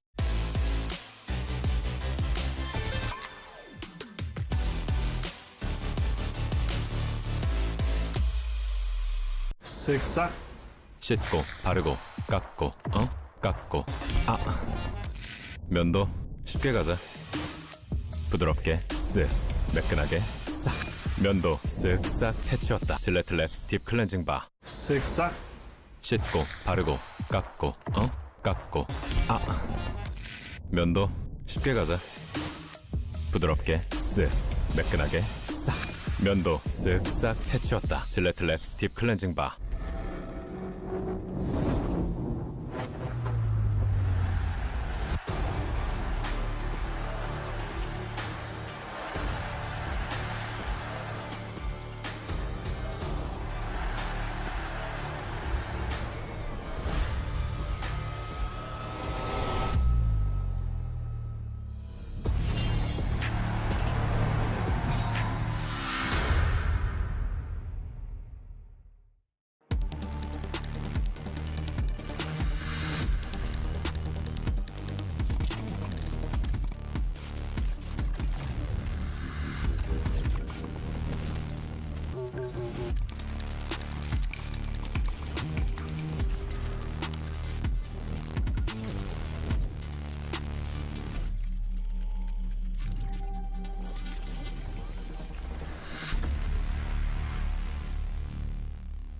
When I was a player, if I was to like make a misplay, maybe it's my mouse, maybe it's my armrest, something feels wrong. If you were at home, you wouldn't do that. The Infinite Precision Armrest is part of the larger Circulab on Stage standard initiative, aimed to bring your home or training room settings to the tournament stage. 이제 저뿐만 아니라 다른 선수들도 세팅을 더 원활하게 할 것 같고 가장 편안할 때 더 강력한 플레이가 자연스럽게 나옵니다.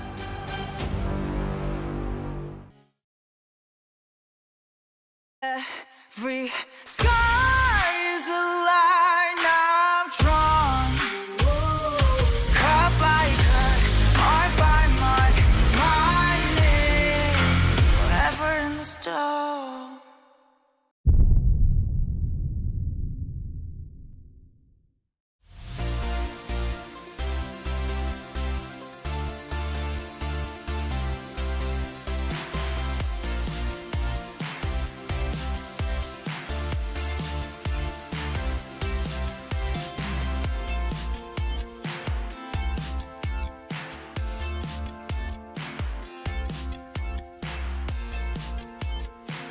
Hello everyone, welcome back to the space that is KT Rolster on the ascendancy part of the roller coaster. A little bit shaky there at the end as Zeus was trying to shake something out of that last game, but ultimately goes the way of KT. They are up 1-0 on today's Saturday showdown against Hanwha Life Esports. Digon here alongside Wolf and Wadid.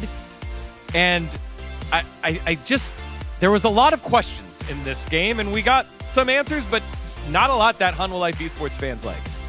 Not really. Let's take a look at the draft because I was surprised by some of the choices here, right? I expected the Lucian to be picked up actually early on in the draft, but it wasn't. It wasn't banned until the second phase. They didn't take that. The BDD Syndra into the Rise was something I was pretty skeptical of, even though I know BDD is one of the best Syndra players in the world, but his performance on the champion was super good in this first game. I overall liked Hanwha's draft more, but it wasn't without problems, right? Its engage was a little bit rickety. Yeah, and I think it goes with the same issue that they have the early game powerhouse, but what happens if they make a mistake earlier, then your team kind of falls off after the mid-late game. So I feel like HLE had to win early game, had to set up like what they really want to do with their early game plan, and it did not work out, and then they couldn't have a chance. Yes, we saw how important it was for them to try and get the lead and snowball and get that mid lane going.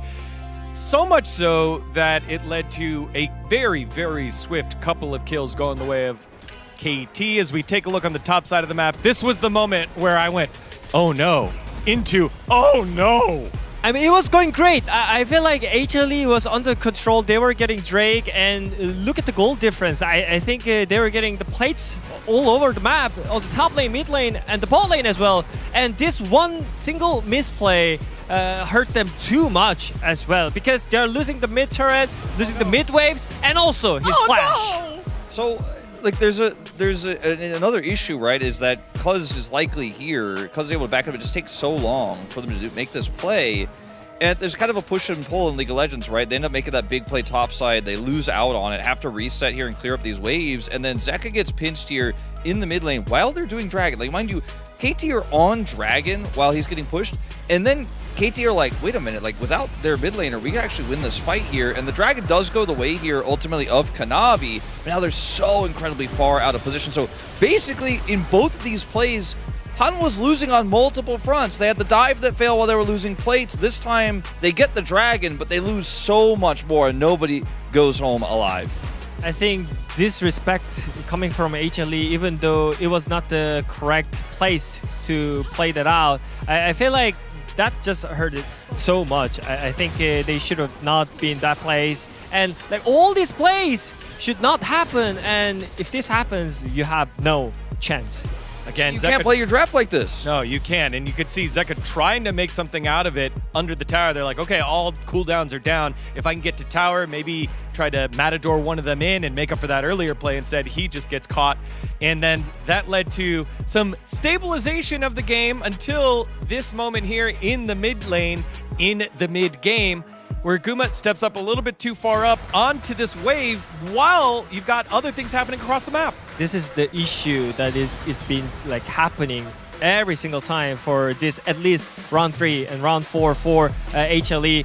Guma was hitting the mid lane while those two side laners already showing on the sides, and Support jungle was also clearing the ward on the river, and you can roll out the clip. I mean, Guma just getting caught. Yes, all right, it happened. And what's next? Stabilize the game and just make sure you're not making another mistake. The problem is you can't make the mistake while Herald is in the hand of the enemy team. So they're going to be able to set up a massive, massive push here in mid lane. Now, while this is happening, bluffing gets collapsed on here. This is, again, a small domino that add-on effect here, but doesn't matter that much in the grand scheme of things. They're not going to be able to defend this turret. But if you roll it forward, all the while Zeus is like, well, I'm going to hard push. But he can't get away. If he wanted to do this, he had to TP like 10 seconds ago to actually get away here. He's just not going to be able to escape. So your side laners were out on the sides, right? You don't know where Perfect is. Guma gets caught. They try to defend with the Karma. The Karma gets caught. Zeus is pushing. Like, it begs the question, are these players watching the map? You know, like that was just a bizarre game. And Valdez mentioned earlier, maybe some of Delight's calling here would have been nice to have, because it felt like they just really were not linked together. Yeah, now fundamentals are missing. So what is our concept of the game? Whereas KT, they played a lot more together and were able to close out game number 1. Let's see what happens here in game number 2. Thank you to our spacers for that great breakdown, really showcasing how the map kind of fell apart for HLE, even though they had a very early lead. And KT just playing better as a team, making good calls and capitalizing on the mistakes of their opponents leads them to this early win. As far as I can tell, still got bluffing in the seats. There's a sign out there that says he is a real baby, born in 2008. We're getting really close, Hawks, to the time. The year where I graduated from high school was 2009. I think we're already past the year of graduation of high school for guys like Degon, Atlas. At some point, we're going to get people in the 2010s playing in the LCK. It's very soon. It's extremely soon. But he's playing again. You know, regardless of his age, I think he played an okay game. I honestly, as I said before, and as Wolf echoed, you know, I think this team really needs the shot calling right now. But they're not going to get it, so somebody else is going to have to step up. They need to lock in, and I'm not talking about the champion. Kanavi and Zeus. I mean, I think Kanavi did some things that were about as good as a 1-7 Jarvan can do, but he was a 1-7 Jarvan, so... Played, you know? And Zeka just was not in form this game, and considering he's been so good this year entirely, just not the best performance we've seen from him. We do end up, even though the sides have flipped in the draft, it's still second pick KT and first pick HLE. That's what we had in the other game. They have to switched colors in terms of red and blue side, but draft order is the same. And so far, bans starting out the same. They did ban the Nautilus here, but they're going to go for the Nocturne instead. I think the Nautilus, you know, I was talking about maybe it being to set up for the Bard, which ended up being what KT picked. Yeah. But we'll take that one away. KT not changing their tune at all. So it was an Orianna ban here from HLE, or do you look to prioritize it? And how does that change things for KT? Yeah, definitely a good question. I do wonder what we end up with in the mid lane now that Ryze and Syndra are both gone. Cassiopeia banned once again. You mentioned the lock. Always have to go back to that Kespa Cup game where Zeka against Gen G got 18 kills and 0 deaths, 2 assists. Really just kind of took over the game, and there wasn't anything they could do. They're going to ban Olaf.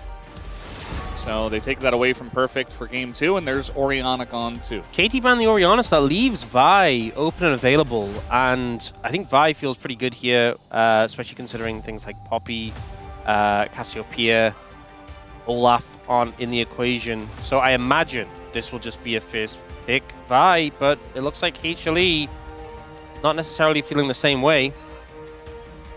There are a lot of strong jungle picks available still. But Vi kind of stands out amongst what is left. So definitely a good choice here, especially because it can go with a whole lot of things. Lucian, still available. Yeah, that's what was talked about on the space. Lucian Million, they'll just slam that immediately in 1 and 2. I do feel like playing Lucian into Vi can be a little bit tricky, can hold you accountable. There is also, we've seen Nautilus do pretty well. The lane in 2v2 can be a bit precarious, but it just makes it very hard for Lucian to play the game if there's 2 point-and-click ults, and he is obviously such a short-range carry. But HLE, I think, can obviously focus towards the top side if they please here, although actually hovering the Xayah here. We have seen like Rakan priority rise up a little bit recently. Yeah. And, well, I was going to say Delight is an excellent Rakan. They don't have Delight. But I think bluffing is also very strong at this champion, but it's very early to see Xayah Rakan. Yeah, very early in the draft. And the thought process is obviously it's a pretty strong 2v2. If Lucian tries to dash up, there's a threat of the Feathers, there's the threat of Rakan CC. But it does feel a little bit unexpected to see a slam so early in the draft and in the series. You know, game 2, not that much has been eliminated. Trundle, definitely something that Cuz enjoys and can be a good neutralizing pick from the jungle. We have seen it banned a lot in second phases, especially here in round 3.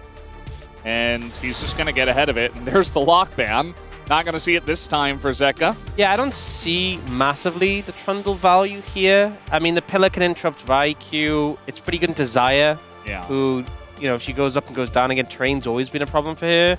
But I feel like it's not going to do much against a Rakan, and you don't really have a tanky target yet to prioritize with that ultimate. You so often see Trundle into things like Xin Zhao, that you can just kind of munch on and reduce the AD, but not going to come through here. Both teams opting to ban away mid laners here.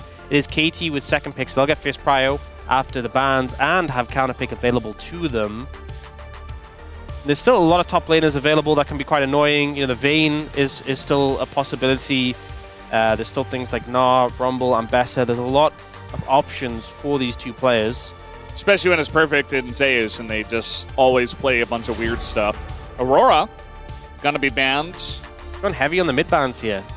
It's pretty interesting. We see a lot of Aurora into Annie, but then Annie got banned first, and then Aurora comes next. Zeka definitely a strong Aurora player, and with all the mid focus, we're getting down the tier list a bit here. There's still Victor, which has struggled recently in the LCK, but is definitely something that our teams do like to play. There's Yone, which especially with Rumble still available, could be an option in this situation. Mid Ziggs?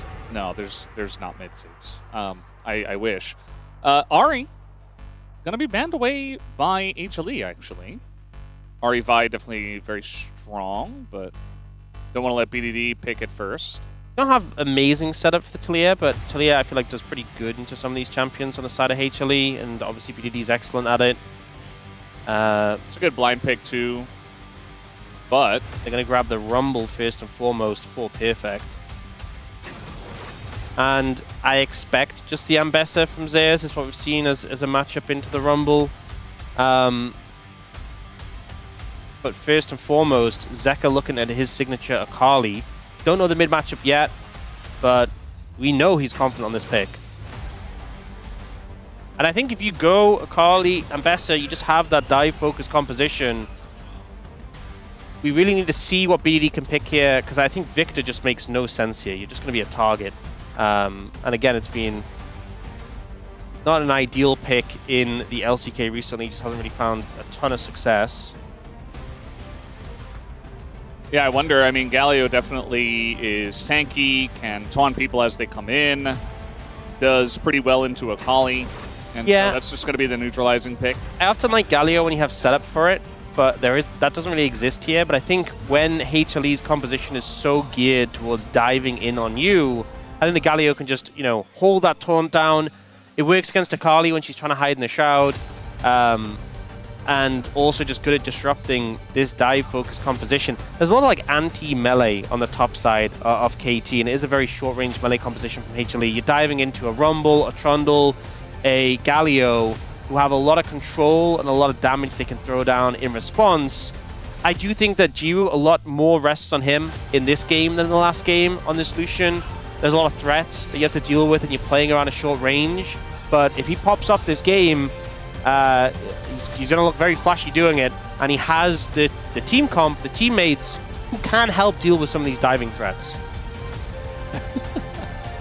HLE need to regain their memory, essentially, is what this says, very respectfully. And, I mean, HLE, they won MSI, they came back, and, I mean, they're still very strong, but maybe not quite the tippy top level that the fans expect. Curious about bluffing on Rakan. See just how well he can do, especially playing behind Delight, who is one of the best at that champ. But we are ready, guys. Let's hop into the riff for game number 2.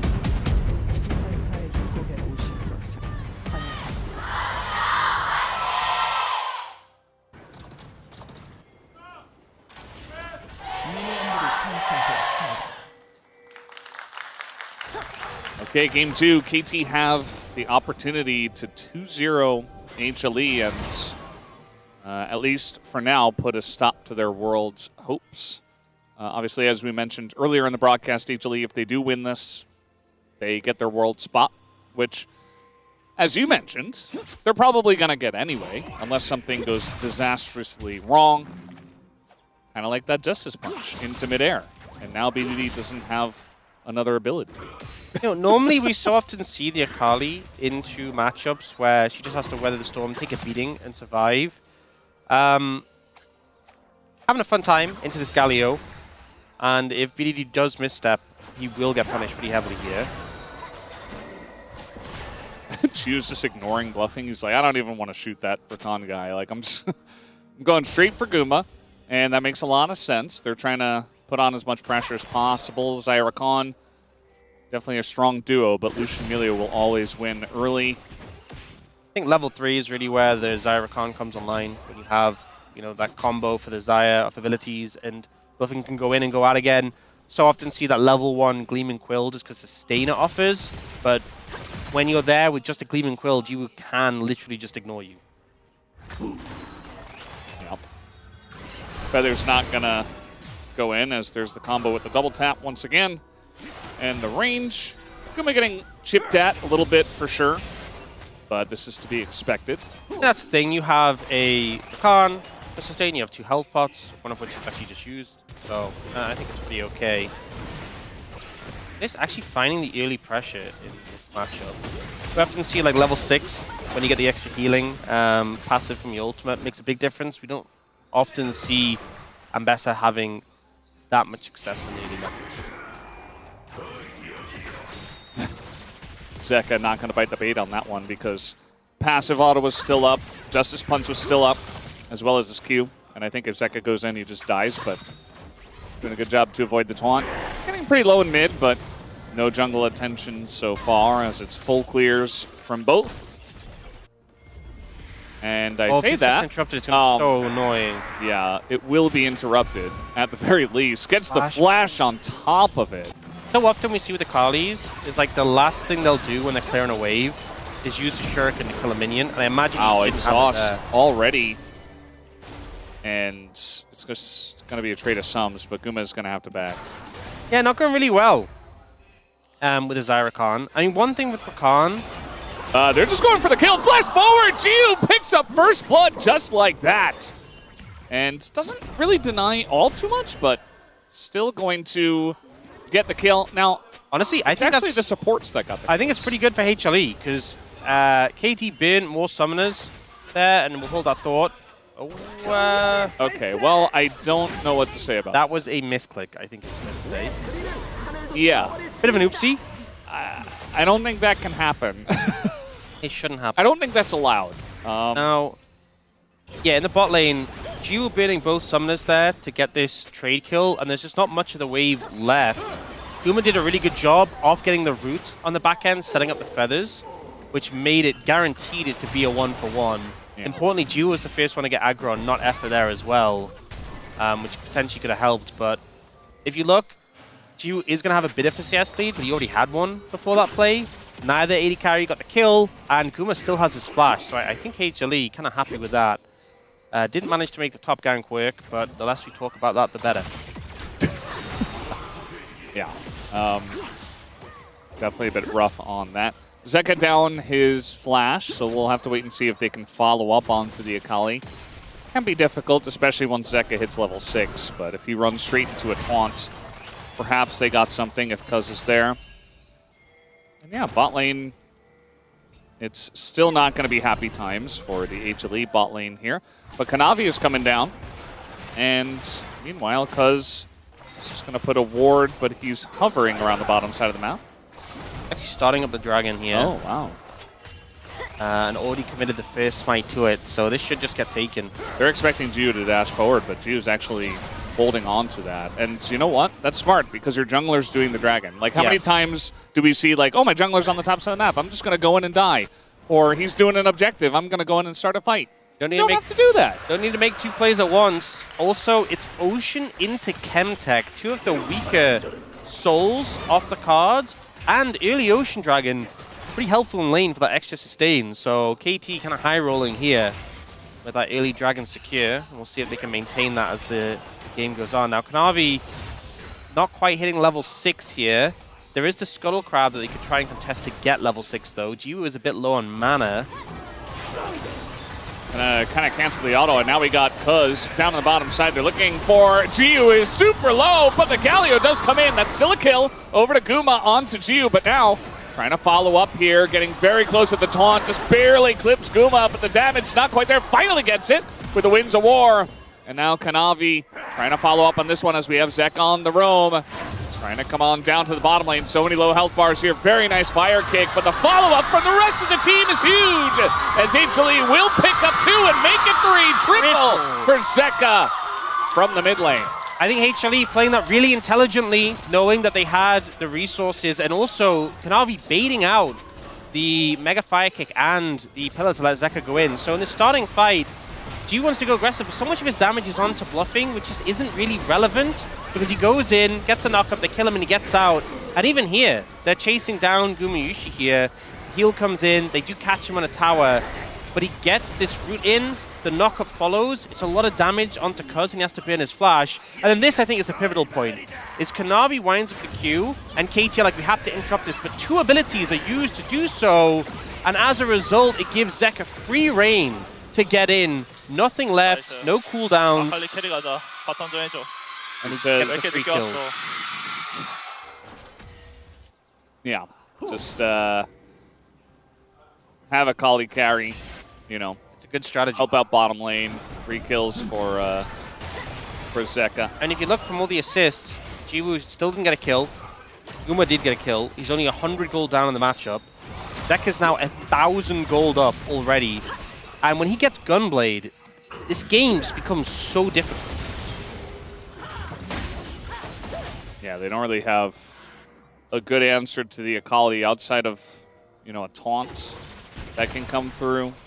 besides that, I think she can kind of just run around the fight without much recourse from the side of KT outside of just out-damaging him.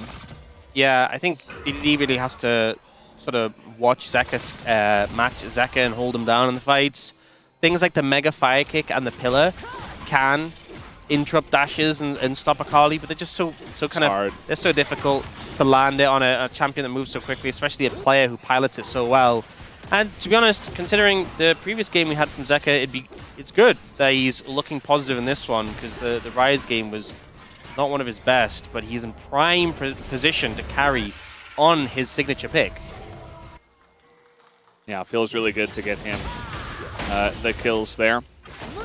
And now we got Guma laning against Perfect, as we did have a bit of a lane swap situation.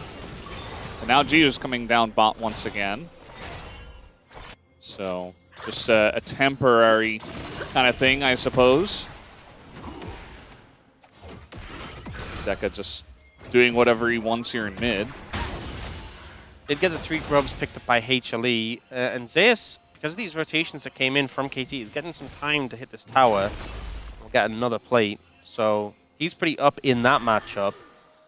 500 gold lead for Zeus, 1,000 gold lead for Zeka, and bot stabilized even now between the two. This is a good spot for HLE to be in. Yeah, just hanging out, farming bot. That's really, you know, the mindset of Guma is just farm it out. I'm Xayah. In the late game, I can do what I need to do as long as I don't die to Lucian. I should be doing my job. And, I mean, we'll have to wait and see what happens on this Drake. We do have KT, you know, they sent their bottom lane top. The Grubs went over. Then they sent their bottom lane down to the bot lane again. Well, Kanavi just got Sundered Sky, and Zeka has Gunblade, so I'm going to say... You ain't fighting for that. Yeah, Essence Reaver also for Gumishi. I think you will let this dragon go if you are KT. And based on Kuz's position, that's what they're going to do. So good call. Good call by KT all around. Yeah. It's even the fact that, like, Bluffing has Zeeks as well. How rare is it that it's like a support one-item completion that comes through being a factor? But it's just everyone on HLE, apart from Zeus, who went the Hex Trinket early, has that first item completed. So you don't want to mess with that. The resets come in. We do see Essence Reaver and Sundered Sky picked up for Jiwoo and Kuz, respectively, but too late to really contest this one. Yep. Sun Vision, they know, and they do not care. It is Mountain Soul to be the response, and if KT does get that, feels like that'll definitely help against all this aggression from Life Esports. A lot of focus down here on the bottom side as Kanavi shows up as well. Always got to be careful about dives, though, when there's a Galio on the enemy team, and Kuz is right here. This is going to be a 4v4 if HLE want to take it, as already some damage goes into Bluffing, but now the Charm comes in, and the Galio is right there from the mid lane, and they're totally fine with that. As in goes Zeka, the taunt is down, and they don't have a good answer. The Fire Kick actually going to hit Zeka. He doesn't want to dive into 4 people by himself, so he is going to back away. Unfortunately, the Pillar actually worked against BDD in that situation. A little bit of anti-synergy there, but HLE going pretty aggressive. They burn a lot of resources from the other side. 4 ults down, but no summoners, and Kanavi has to use his flash to get out of that situation. But definitely a tense one between these two teams. Not really sure why HLE committed so hard to that play. I mean, obviously you've got Vi, you've got a Fed Akali, sure. I'll explain it. So they have Kanavi on a team, and they saw a champion enemies on the other team. And I think that's the reasoning. Some red health bars. Trying to get on top of Kuz here. Going to throw in a Vi ultimate. Effort is right here. And Kuz does not have his ult. As now the 3-man taunt is going to come in. But BDD's just trying to peel for the team, essentially, and try to get Kuz out of there. As now they're going back in. Just trying to survive barely. As Zeka will pick up the kill. And that will be his 4th of the game. Yeah, BDD goes in trying to create space for his jungler to get out and just ends up sacrificing his life in return. Another kill for Zeka.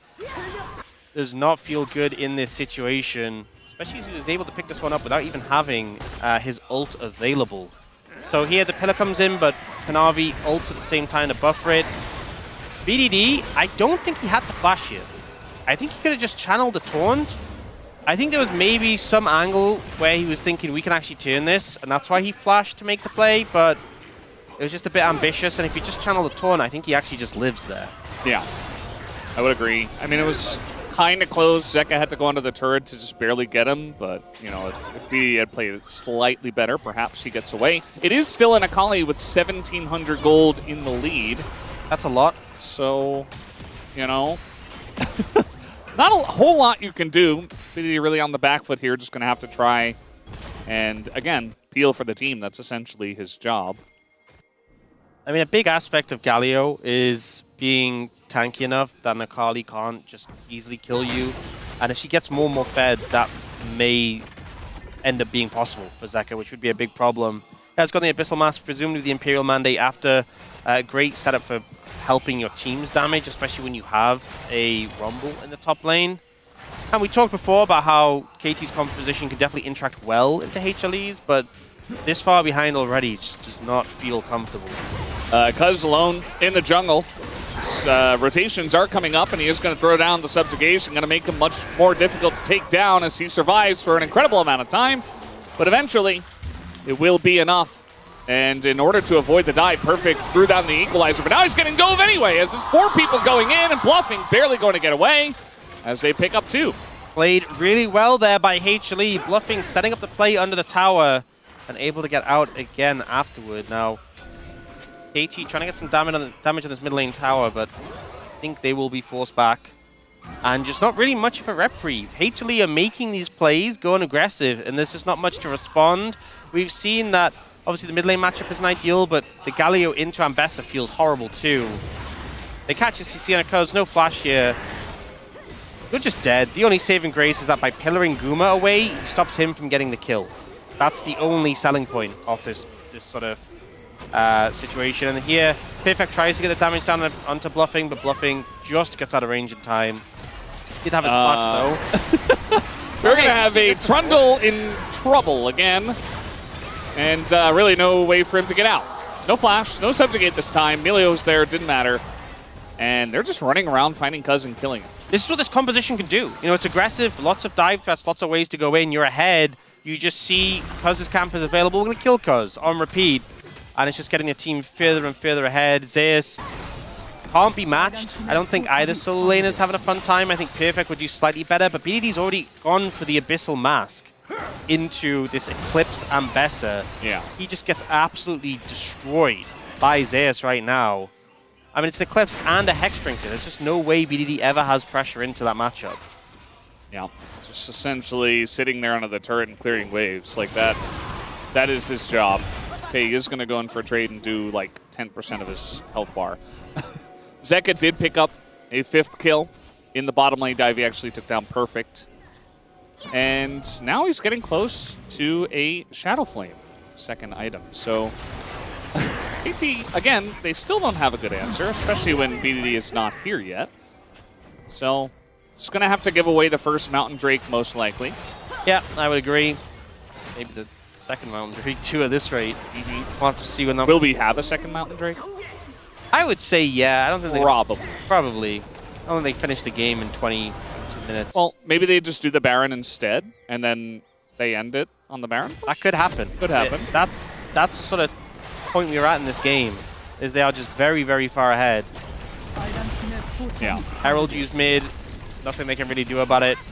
Can they stop this charge? Yes, they can with the Trundle. Good work there by Cuz. Look at the silver linings here, Brendan. Yeah. Find some positivity in an otherwise not so positive situation. It's not that easy. We've seen teams lose games faster than this. They also have 2 kills. Yeah. And an Ocean Dragon to stay hydrated.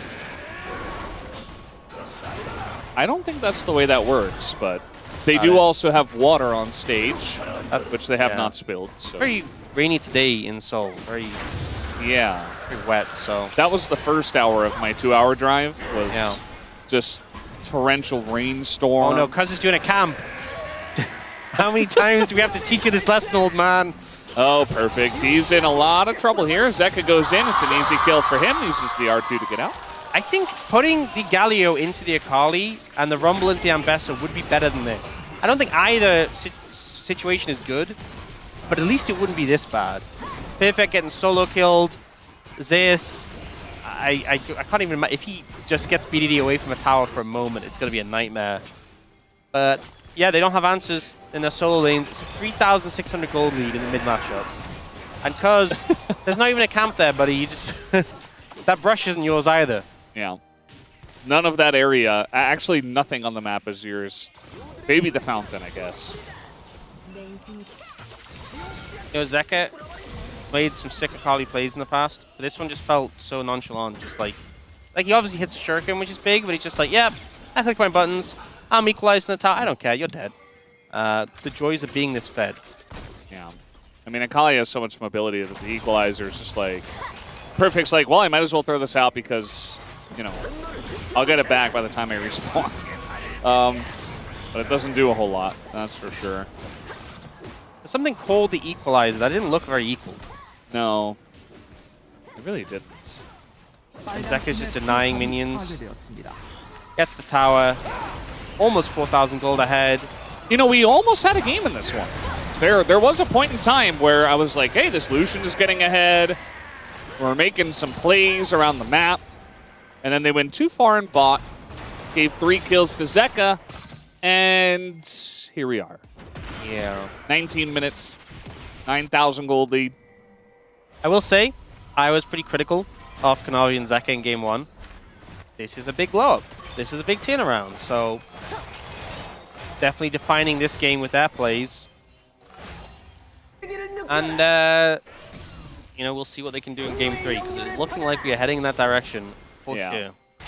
I mean, that's the thing about really aggressive play is that, you know, when you're behind, it just looks like you're kind of running into them over and over, and it just looks kind of silly. When you're ahead, it's like, wow, they have so much control. They're outplaying their opponents. It looks amazing.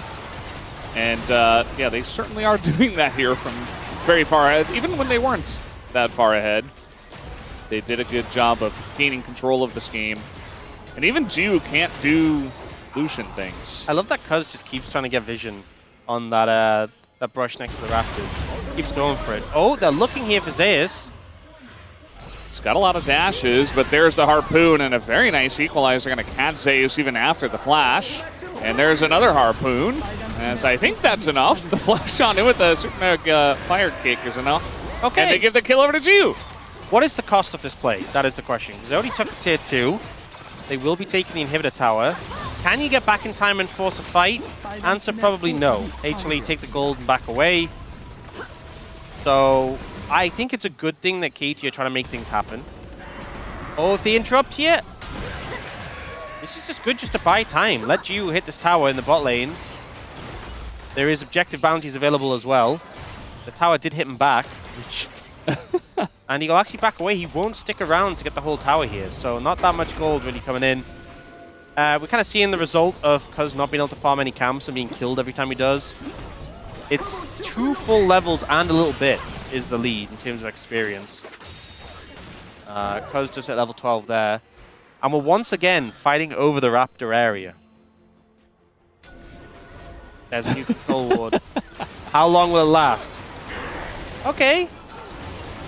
You know, if you can control the bush, Trundle can kill the wards really quickly. This is Cuz's new minigame. He's accepted, camps are not on the menu, but he will just sit there and munch a ward that gets placed down here. Yeah.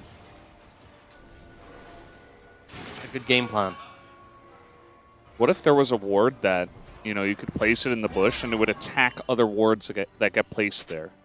That sounds pretty broken. Like well, that's just Cuz. Well, yeah. Is it quick enough? That's him. He's a ward. He stands in the bush and he attacks the wards when they get placed. He has slightly more functionality than a ward. He can put a pillar down. Well, maybe this ward can also place pillars. Oh. Oh, that's just Trundle from behind. They've lost control of the brush. It is now a HLE control ward there. Game plan is move back in and remove that control ward because it's looking for an angle. Yeah. Jonah Strong was so locked in on that one bush. Oh, he cancelled his recall. He's going for the...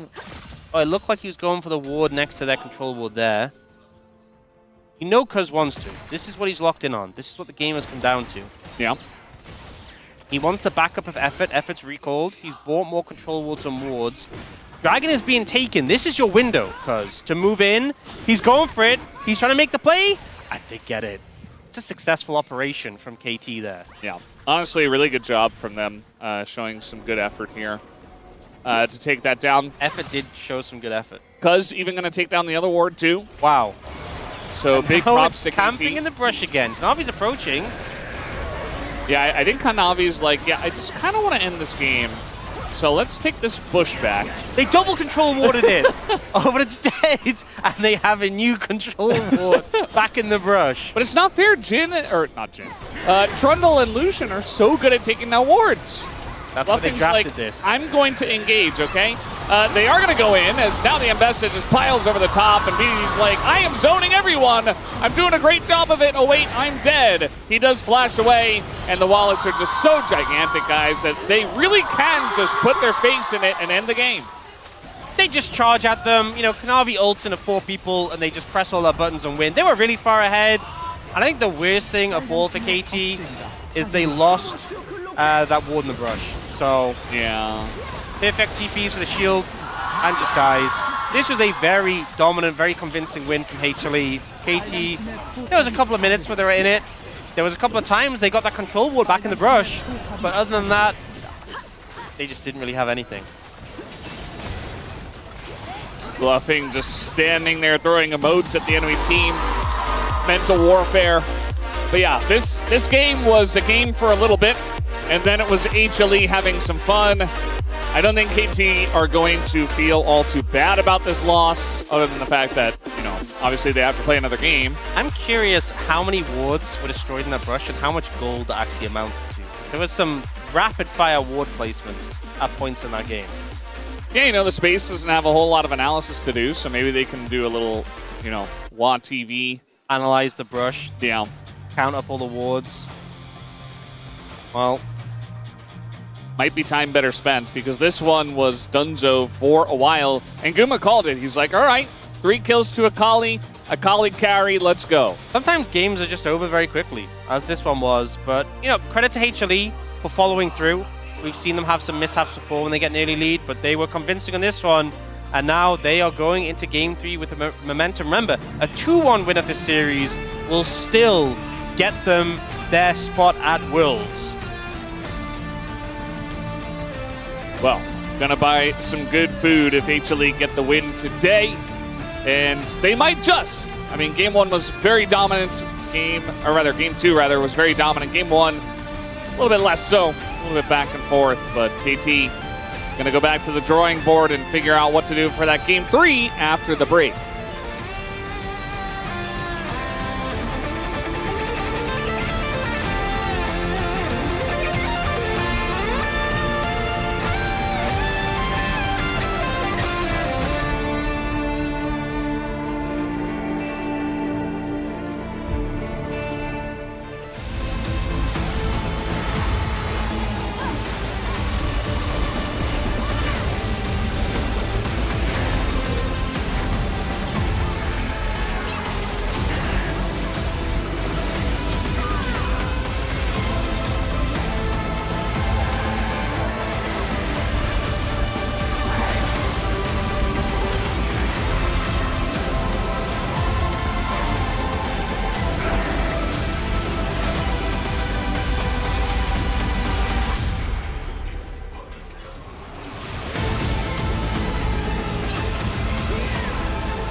풀어볼게. 여기 천천히 여기서 보자. 봐도 돼. 알겠다.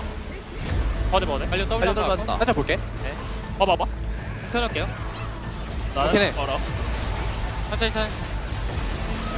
앞에부터. 나 봐줄래? 나 봐줘. 앞으로 가면 끝낼만하다. 끝내자. 따라 끝낼만하다 이거. 럼블 로페. 라인만 지켜요. 텔 타고 올게. 확인. 우리 3류총이랑 끝낼만 할 거야. 럼블 로페. 이거 텔 쉴드. 가봐. 턴라인만. 나대면. 띄우면 잡을만하다 이거. 네. 잘부터 잡자. 더 탱. 나이스.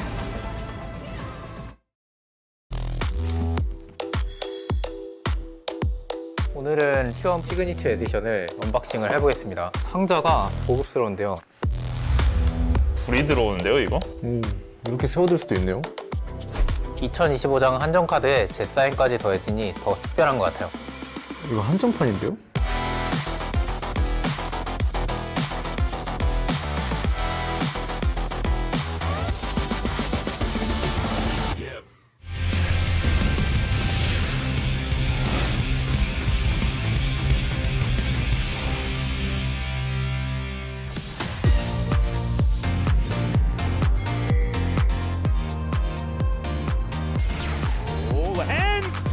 조절해봐. 일단 개급하다. 다 버린 거야. 야, 이번에 짧았다.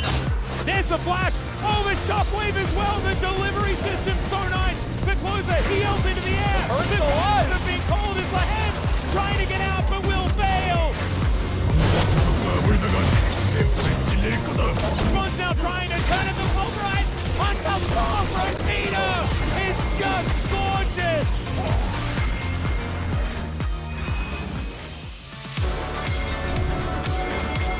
What Duro can do if he manages to get a good ulti here, they could just guarantee Infernal Soul. The train comes down, it's missed as Cataclysm comes in, but there's the Keep Verdict and Genji! They cut them off, Kanavi taken out, Delight nowhere to go! Deus comes in, it's a decent equalizer, but not good enough!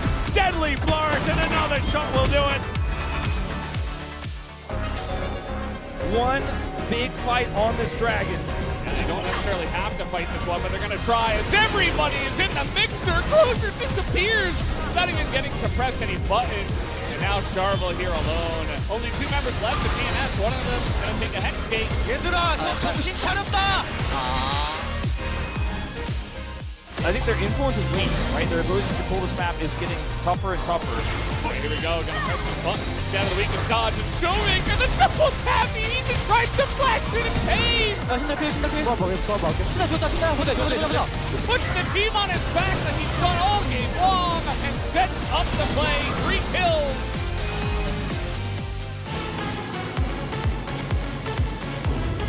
Release safe invention, you can actually push. No, you're not. I'm saying maybe the push. Well, Gideon's still going to go in and then explode. He's down to the GA though, possibly. 너무 오래 숨지는 말라고 결말이 좋지 않을 듯. Another chance, he still gets up the Then Tremble kill for Roma. We're going to die as well. And Bigland's dead in the pit. The kill. Bruce may have just stolen the game. 와, 나이스! 끝났길! 제발. 끝난 것 같아.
Every sky's a line I've drawn.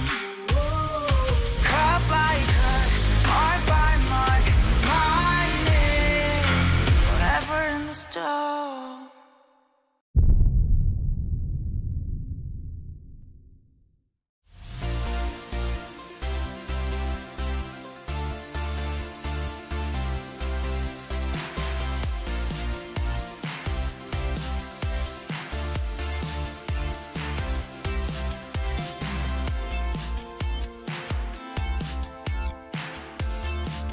And we are going to 3 here on the Saturday Showdown.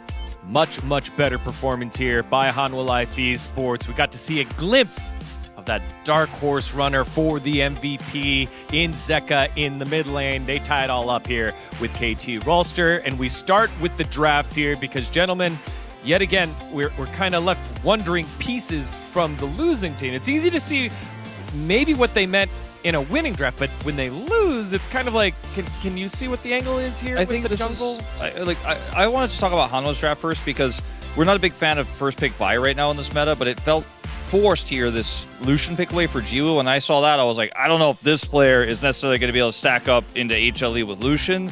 But the rest of the draft works well with the Vi. They got the Rakan, and they ended up getting the Akali and Mbessa because the bans here were on lock, which makes a lot of sense in this draft, and the Aurora. So HLE just had so many backup tools here, and it was hard to draft your way out of it as KT Rollster. So basically, we all mentioned about like we hate the Vi first pick, but the thing is, you gotta prepare your answer into Vi. You can't just give Vi for free and like let them have a fun game. You know, I think this wasn't correct answer for KT. I think Trundle, whenever you try to pick up this pick, is like there's two biggest reasons. First, you either like play against tanks on the top lane or like tank matchup into the jungle, so you kind of have like high value on your ultimate.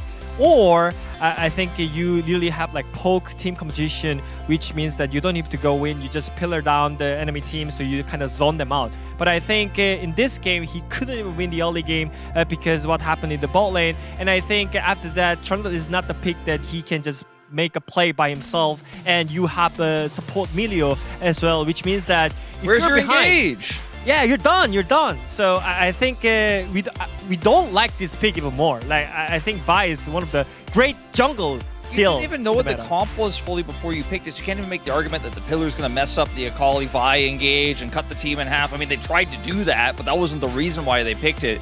It was very bizarre. They could have played Lee Sin.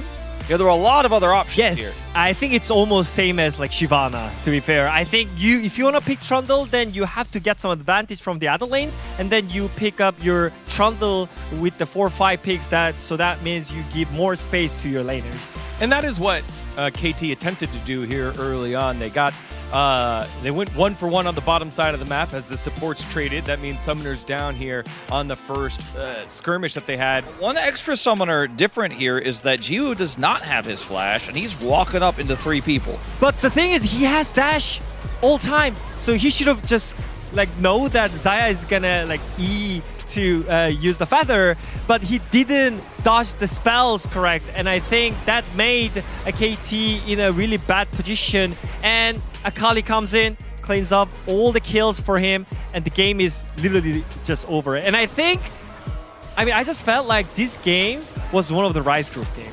Game 1, Team 1 is just gonna like one-sided, and the Game 2, the other team is gonna win really hard. And the Game 3, I don't know, man. But unlike Game 1 of this series, there was like a little bit of back and forth. You know, Hanwha brought it back. True. There was that big team fight though for KT where they catch Guma, right? They end up getting the kill on the Jace and pushing the mid lane after killing Karma.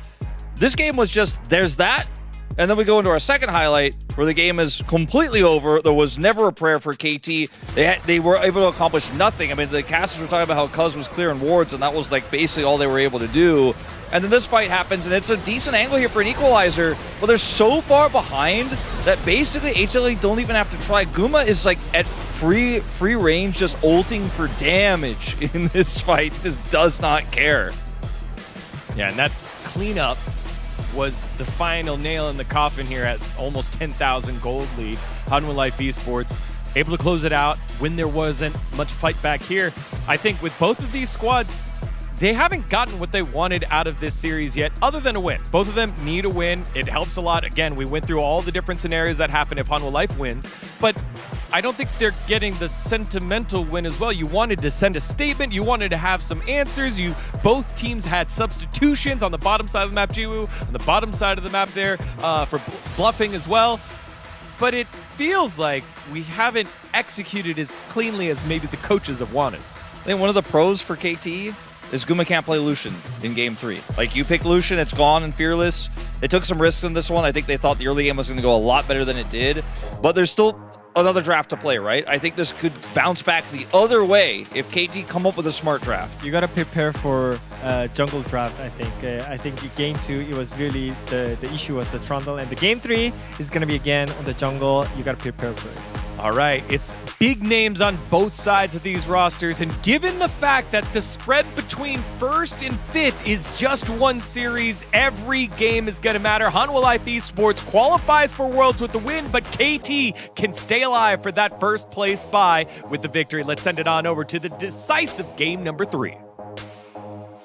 Thank you, Decisive Gone, as we are getting ready for game number 3. It is going to be the end of this series in one way or the other for HLE or KT Rolster. And yeah, I think our space really hammered into that draft, especially the Trundle. I think that's fair. You had your concerns with it as well, Ox. Yeah. And I'm concerned for KT in general because we've seen this pattern before last week when they played against D+, and game 1 was super dominant. I was like, oh, KT hit a play. And then they kind of got rolled game 2 and 3 completely. And so far, this series is going pretty much the same way as that 2-1 loss to D+.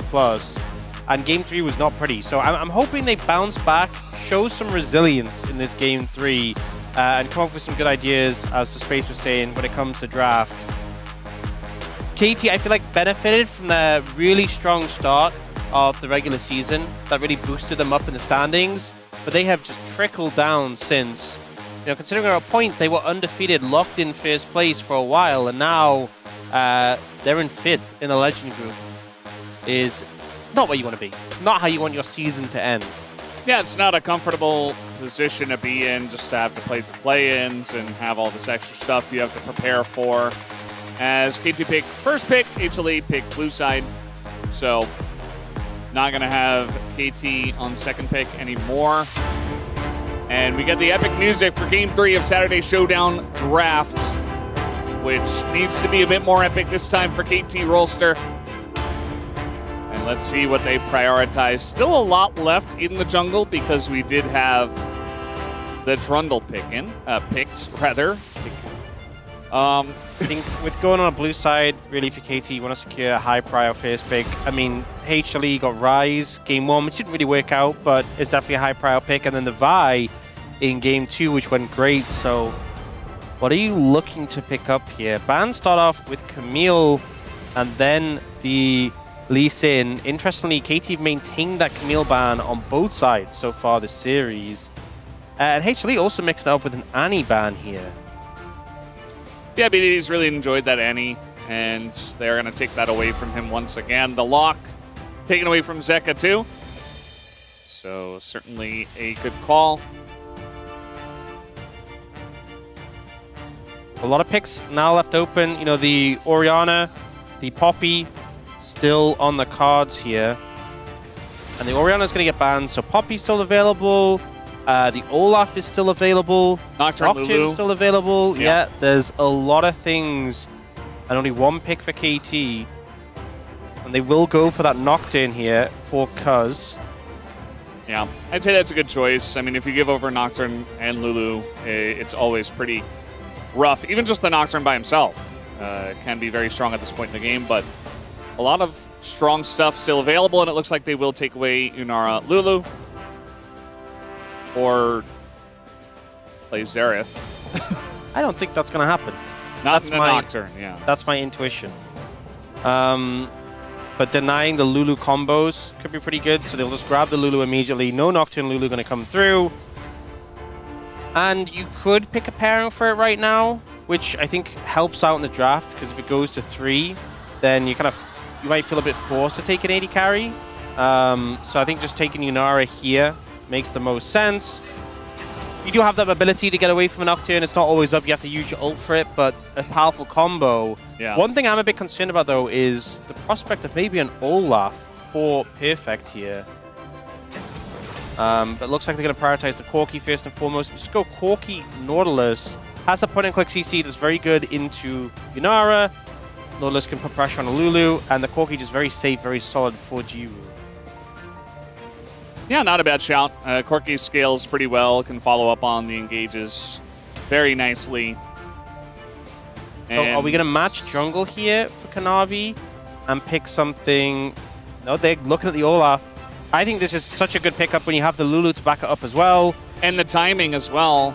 right before the second phase of bans, so you can protect it if you really want to. Yeah, it's so punishing for Perfect here.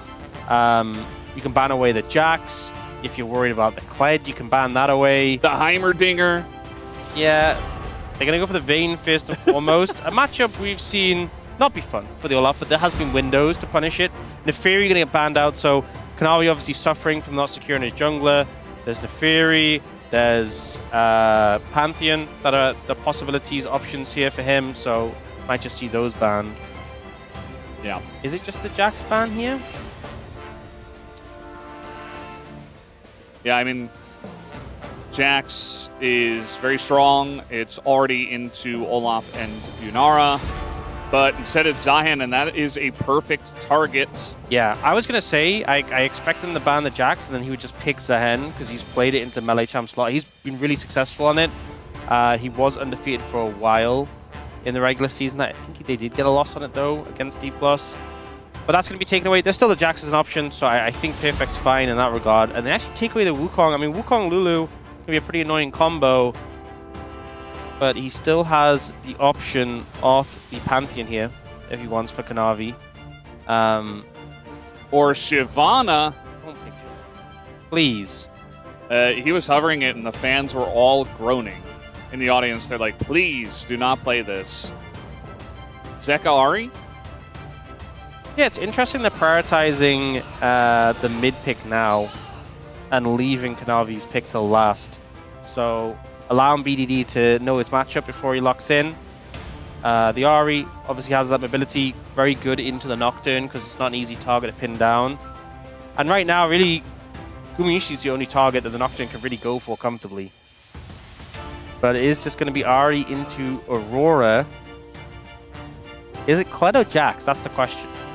It's going to be Kled from Perfect. So we saw this into the Olaf before and ended up winning.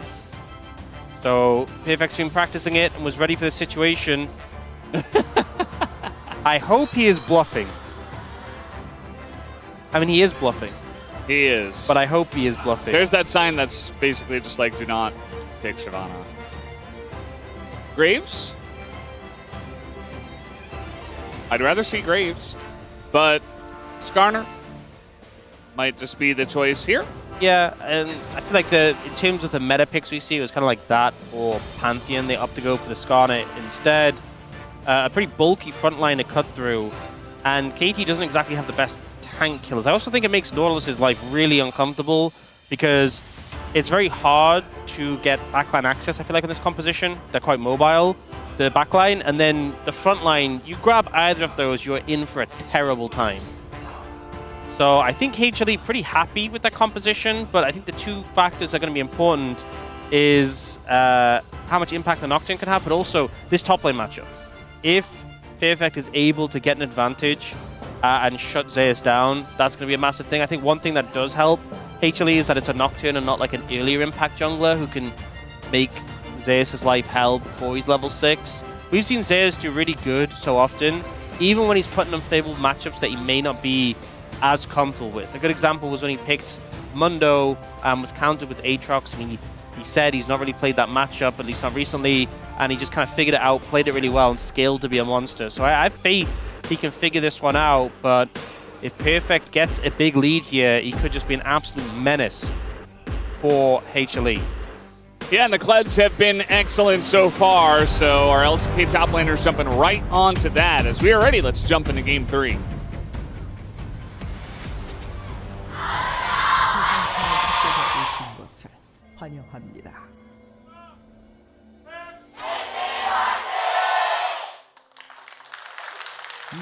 All right, game number 3. HLE up against KT. This one for all the marbles.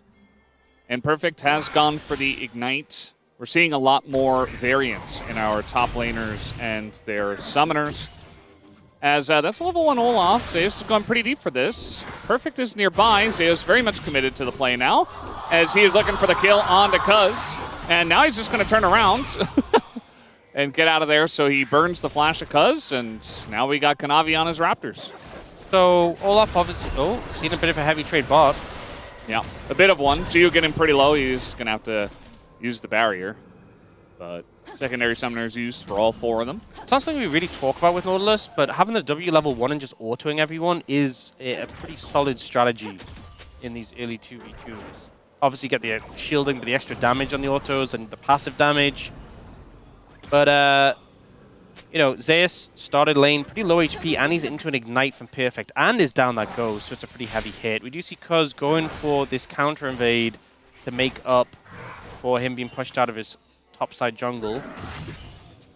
Olaf is low, which does give him a good amount of power.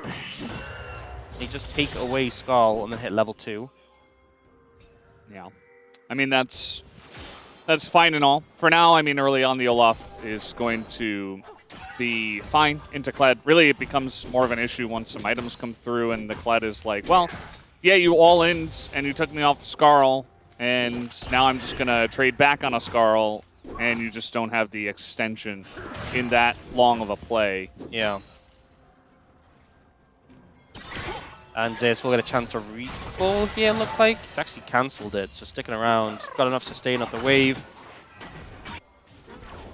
And so far, we actually saw Kanavi move down to his bot side to try and defend it. Just hit level 3 now, but did pick up his... Krog still has 2 camps up on the top side. Both junglers do, actually. And it looks like they might be fishing for a dive here. No, Kanavi's going into the enemy jungle and realizing there's nothing there. So, Kuz pretty happy with this situation. He's not aware currently of what's going on, but Kanavi's wasted a ton of time here. And if Kuz does end up with that information, he can actually nip over to Kanavi's jungle and steal away maybe the Gromp, but Kanavi's not going to show, I don't think. Maybe trying to dive mid. BDD is below half health. And Skarner can do some nice damage early on, especially if they hit some CC as they are looking for BDD. He does go invisible and just runs away from Kanavi. That felt like a bit of an ambitious play. I mean, there's no downside to it, but I think you really need like a charm flash if you wanted to make that play actually work, actually commit. But either way, we do see Kanavi will be able to get double scuttle, so he's not punished that heavily by the entire situation because he's already moving onto his respawn camps here. And I wonder if they make a play for Kanavi's respawning Raptors. We can see effort's already there moving over. I think the pings are coming out. I think they're going to go for it. Yeah. So, you know, with the camps respawning, they're higher level, they're with more XP. So getting respawn camps, really high priority. And Kuz looking to be able to pick up this second spawn back-to-back respawned Raptors feels really good. Hey, and see the way that Effort played that. He plays in the Tri-Brush, zones away the Lulu, moves up towards Kuz, keeps him safe the entire way, keeps an eye on the Lulu. And that is going to be an undertow, hitting Perfect. Second one not going to hit. And Perfect hasn't looked super comfortable in this lane. But, again, shouldn't be too big of a deal. Shouldn't be. That is going to be the undertow that does come in, and now Perfect going back on the Skarl, flashes away from the potential undertow, and now it's Olaf Zeus who flashes away. We do have Kanavi up on the top side of the map. So now Perfect doesn't have his flash, just got back on Skarl, and is going to try to trade into Zeus and look for the kill with the Ignite as he's ticking down. Oh, but the Triumph, and he will survive in the play. That was so close, though. Pretty scary play to go for Zeus, just surviving there. And Perfect, pretty unfortunate. Now BDD went in for a trade. He's getting a ton of damage onto him. Does dodge the charm, though. The charm can actually might have just died there. There was the Orb of Deception available for Zaka as well. KT will use that time to pick up this dragon. But now a big deficit in the top lane. They're actually looking to contest this. The dragon's going to be gone. I mean, oh, he stole it. Oh, he actually got it. Hit from outside of vision. And now Effort in trouble. That is a nice spell shield from Kuz just to survive against the Ahri. And now it's Jiu who doesn't want to lose his summoners, just trying to run away from Kanavi. He will do that. I mean, a nice early cloud pickup from Kanavi, able to slide in and grab that one and make his impact known in this game so far. Perfect. In a bit of an unfortunate position after that early gank. And you see he flashes because he expects the axe to come out here, but Zeus starts immediately backing away, respecting the remount. But in this extended play, it gets so close, so scary. The shield from Zeus obviously helps, but Kanavi throws a rock over the wall and isn't immediately there to assist. And that was such a close one. Now we watch from Kanavi's point of view. Flash is actually Flash Boulder Smite to get it. So a pretty heavy commit. And that's the HLE fan replay as well. So getting all the different replays here. So if you're wondering about top matchups and who wins, the answer is just always the jungler. Whichever top laner calls the jungler in. Yeah, I mean, that's why top laners are always whining about, you know, jungle gap and all that fun stuff. As they should. I mean, they have nothing better to do because they're playing top lane, right? So might as well just whine about something. Sensing a bit of heat from you towards top laners as a jungle player yourself. Yeah, I mean, it's, especially in this meta, the jungle, or rather the top lane is so volatile. Like, it's so close. They're trying to bait Zeus in here, as they are going to get the Ragnarok, and just trying to output as much damage as possible, but getting off Skarl is going to be enough, and now we got Skarner in here. The shield comes in from Zeus. He's going for the all-in. Wants that kill, and a perfect. Gets it on time, and the stun from Kanavi is perfect as well. Double kill here for Zeus. So Olaf's win rate is really high in the LCK, and I fear it's about to get a little bit higher because this is now a monstrously fed Olaf, and they try and commit for the play, but aren't able to lock him down, obviously, because he's an Olaf, and aren't able to chase him for long enough. Oh, the this stun! time BDD can't get away from it, even the Impale just to make sure, as an ult comes down, but he will not gain enough space, and Kanavi has been everywhere. Kanavi, I criticized you in game 1. I apologize. Game 2 you weren't familiar with this game? I think you are familiar, though. I am familiar with this game, but you need to remind me. Here, the ult comes in that stops even the pullback on the stall. He makes sure he gets the ult in before that actually connects. And then turning it around here, the axe damage is so big. He gets so low, but he knows Kled has to die before the remount. Nice. And then the stun from Kanavi comes through. And here, BDD had Flash and thought he could dodge away with invisibility between two worlds again. Well, he did last time. Yeah, but this time gets caught off guard. Still bans his ult, still bans his Flash, but goes down anyway. Zeka now has an 800 gold lead, 20 CS up, kill up. Top lane is just nightmare scenario. That's the thing with top lane is, like, if you're picking something into Kled, into Olaf like Kled, there's no, like, this is a go-in champion. Yeah, you can't really lose gracefully, you know? You can't just play Scion and fall behind 20 CS and then press your R button in team fights, you know? Like, yeah. We're out of that meta. Top laners have been challenged by some of these big new picks and their counters. I feel like it's just even worse because you're going to have this fed Olaf with a Lulu backing it up. Oh, there's Skull gone. Maybe for the best. Maybe now Perfect can remount. And we are having a challenge here, but Cuz is going to get it.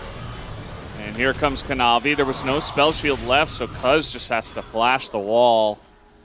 I feel like the way they treated Cuz in game 2 and 3 has just been brutal. It very much feels like revenge for game 1.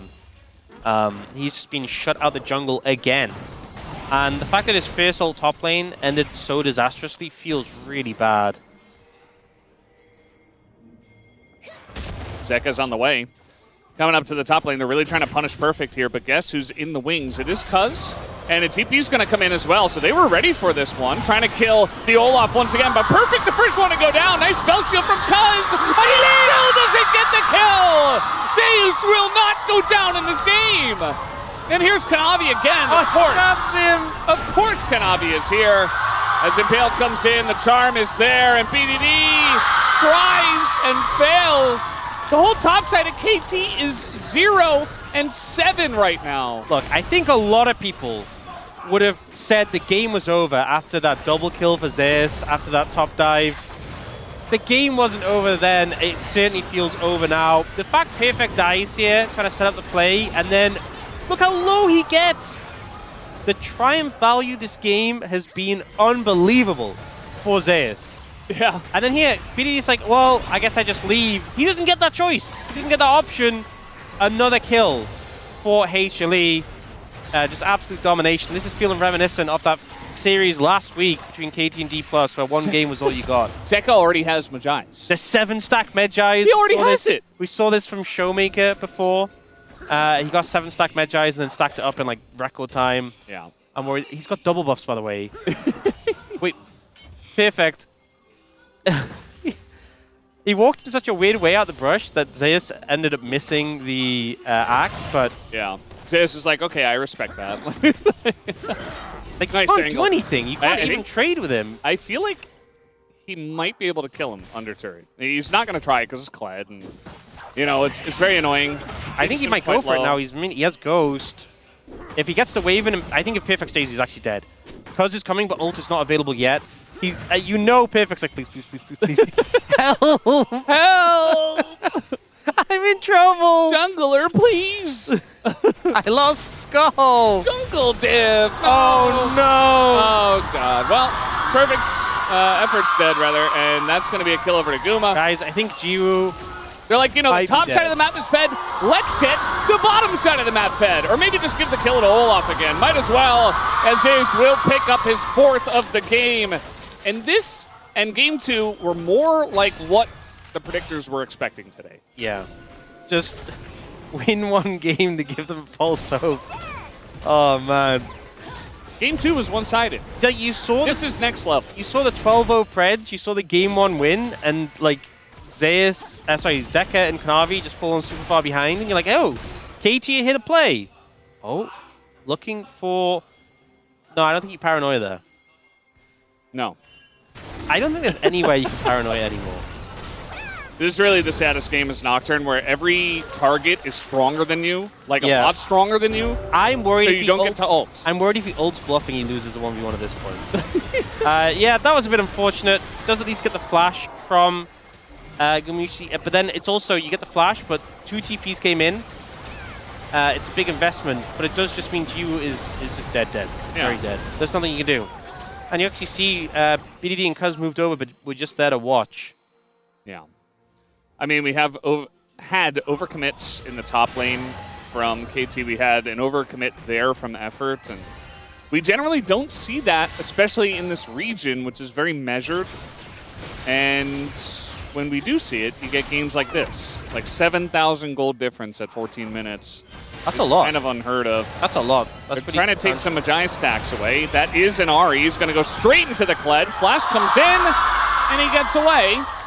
I think we all could have expected that. And now here's the rest of the team, which we have seen a lot of in this one, as the ult is going to hit Guma. He's getting pretty low, gets knocked up, but the Wild Growth is there. They're throwing everything in the kitchen sink into him, but Kanavi just stays alive. And Stowe does Zeka. They're trying to take down Perfect before Skarl. Not going to get it, as Ingo's Perfect picks up the kill. And now they're looking for Zeka as well. Might just have enough damage. He doesn't have any more mobility. And that is a kill given over to BDD as well. A huge win for KT then, overstep. And importantly, they didn't have the ult from Ahri. They didn't have the reset potential. They didn't have the Olaf there. And it ends up biting them.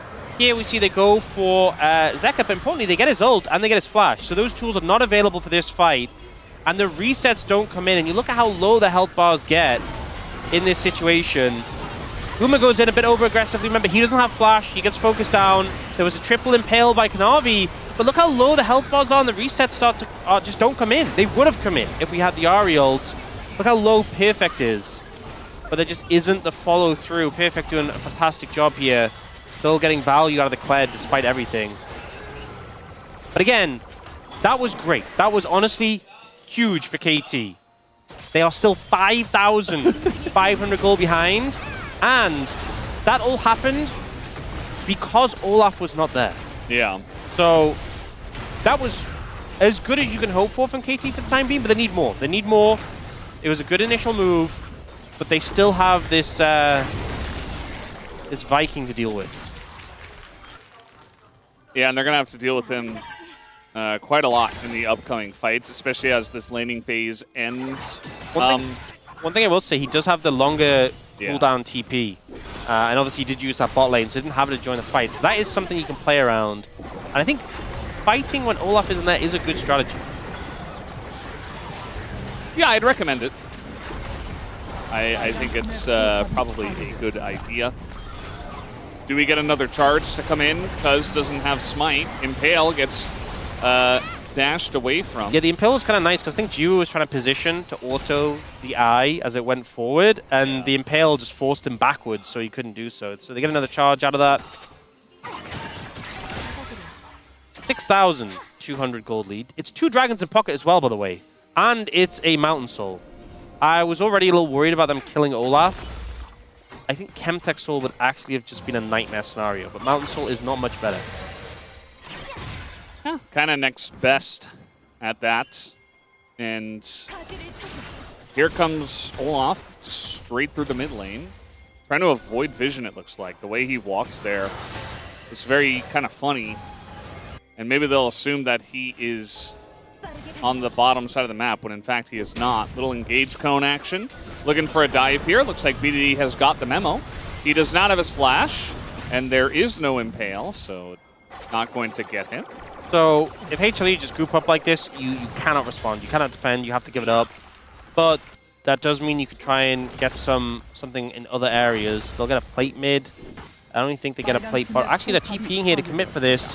So you want this to be a quick play. You want to get the tower, you want to get out, because you don't want to hang around and potentially have to fight HLE. But I do like the play.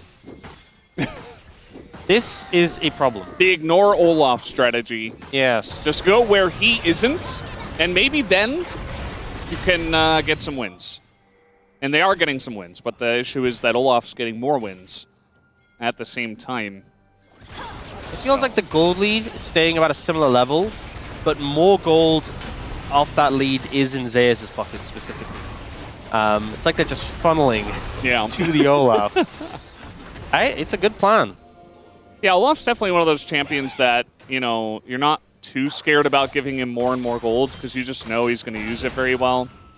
He's great from ahead, certainly win more. Yeah. Not so great from behind, obviously. But if you just get him more damage, more tankiness, more levels, he's just going to kill the backline even quicker and survive for even longer. So it's... Especially with the Lulu as well. You know, Guma's picking Yunara, like, I've got the backup of bluffing on Lulu. He's going to shield me. He's going to wild growth me. I'm sorry to break it to you. He's buffing the Olaf. That is the main character of this game. Very true. I mean, as long as Zeus is there. And depending on the situation, like, if they go all in onto Guma with, like, the Nocturne and the Kled, then sure. Yeah, I mean, I'm certain he will when the situation calls for it. But Olaf running in and getting a big knock-up on everyone from the wild growth is certainly a pretty strong strategy. 4 minutes until that Dragon Soul, a really quick soul this game. HLE just been racking up the dragons. KT haven't been able to get one. Baron's up now as well. Yeah. Yeah. Game 2, again, was really one-sided. Game 3 is the next level. And they're looking to dive a Kled. One thing is if you take the outer towers very quickly... Oh. The quicker you take those outer towers, the quicker the overgrowth starts stacking on the tier 2 towers. So HLE got those towers pretty quickly. They're now getting the tier 2s. There's just gonna be, it's like a chain reaction of that crystalline overgrowth stacking up on these deeper towers, which means all you need is like Zeka can just walk up and auto it. It's like boom, there's a plate or two gone. They also have those 3 grubs. Yeah, it's you know, I have a phrase for a game like this. Call it a roughy toughy. Really? Yeah. It's funny, we do have another phrase, which is shellacking. That also works. Also applicable. Oh. No, KT, you can't alt F4 the game. Well, you can, I mean, but it's probably not a good look if you do that. We've been seeing a lot more Lichbane nowadays. See it unlock, obviously. Get it on Ahri. It's another champ. I think Faker's building it on Victor. Didn't they change it recently? Because they were changing Dusk and Dawn, because they wanted Dusk and Dawn to be like more the bruiser item, and I'm pretty sure they changed Lichbane. They gave it a little bit more AP ratio a few patches ago and more movement speed on it. So, you know, it's a bit better. It's a better item, So we're just seeing it in more niche situations. Those are pretty marginal changes, though, to be fair. Yeah. But there has been that tech with the Ari, where you kind of, every time you ult, you obviously get a Lich Flame proc, and you can just auto, and you can't dodge auto attacks, so it's pretty reliable. Yeah. Especially when the rest of her kit is... Well, unless you're playing Jax, then you can dodge auto attacks, but, you know, he's not in this game. They picked Kled instead. Ju's dead. Yeah, he's super gone. They had like a backup plan as well. Kanavi was there. Perfect's going to get away from the Impale at the very least. You did just say Ju is super gone. Is that Dagon's cousin or something? Maybe that's his next cosplay. Maybe. Super gone. That's his... Omega gone.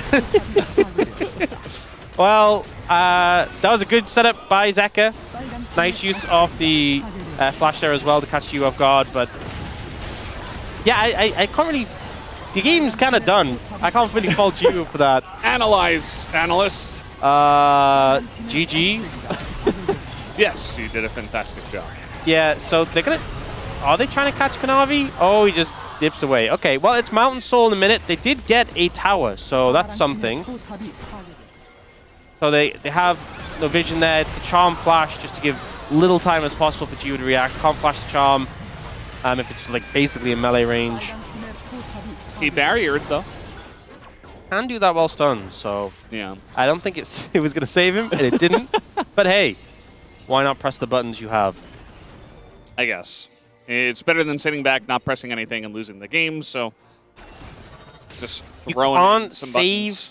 Your summoners for next game. We've established that. That's one of the core things. Many players have tried, so we have a lot of data on that. It's actually never worked in the LCK. I haven't got full data on the other regions. Yeah. But it's never specifically worked in the LCK, saving your summoners for the next game. It's like when Supergon yesterday asked you, has a team ever won by winning a top lane fight but then losing their Nexus? Also a strategy that's not particularly effective. Now, Dragon is up in 10 seconds.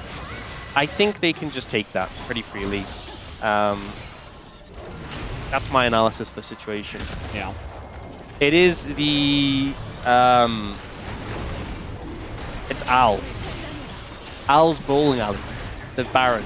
Why is it Al? Because it's all-seeing eye. That's what it's called. Oh, okay. So Al, yeah. It is also a bowling alley. Al's bowling alley. Yeah, so they can just go to the Baron. I just don't think there's anything KT can really offer up in this situation. Unless, even if like someone squishy like Gumishi or Zeka oversteps massively and you take them out, I think Zeus just stat checks everyone. Speaking of which, he is going to ghost in here because it's like, oh god, I guess I'm the sacrifice, and that he is. Might be some other sacrifices, but they do get away. And the game plan is run away from Olaf as fast as we can. Well, that's the jungler dead, so...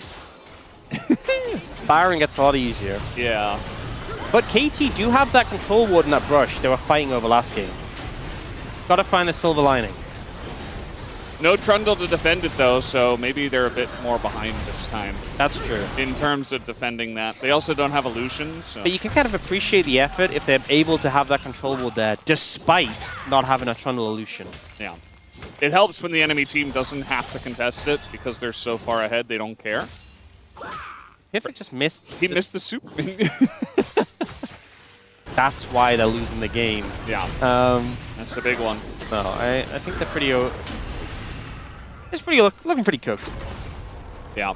And I'm just wondering, at what point HLE pull the trigger? Like, do they just dive them at the inhibitor tower? Do they wait for the Nexus towers? Because we know they're gonna.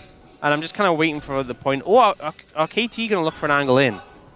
Or are they just gonna slowly let themselves lose the game?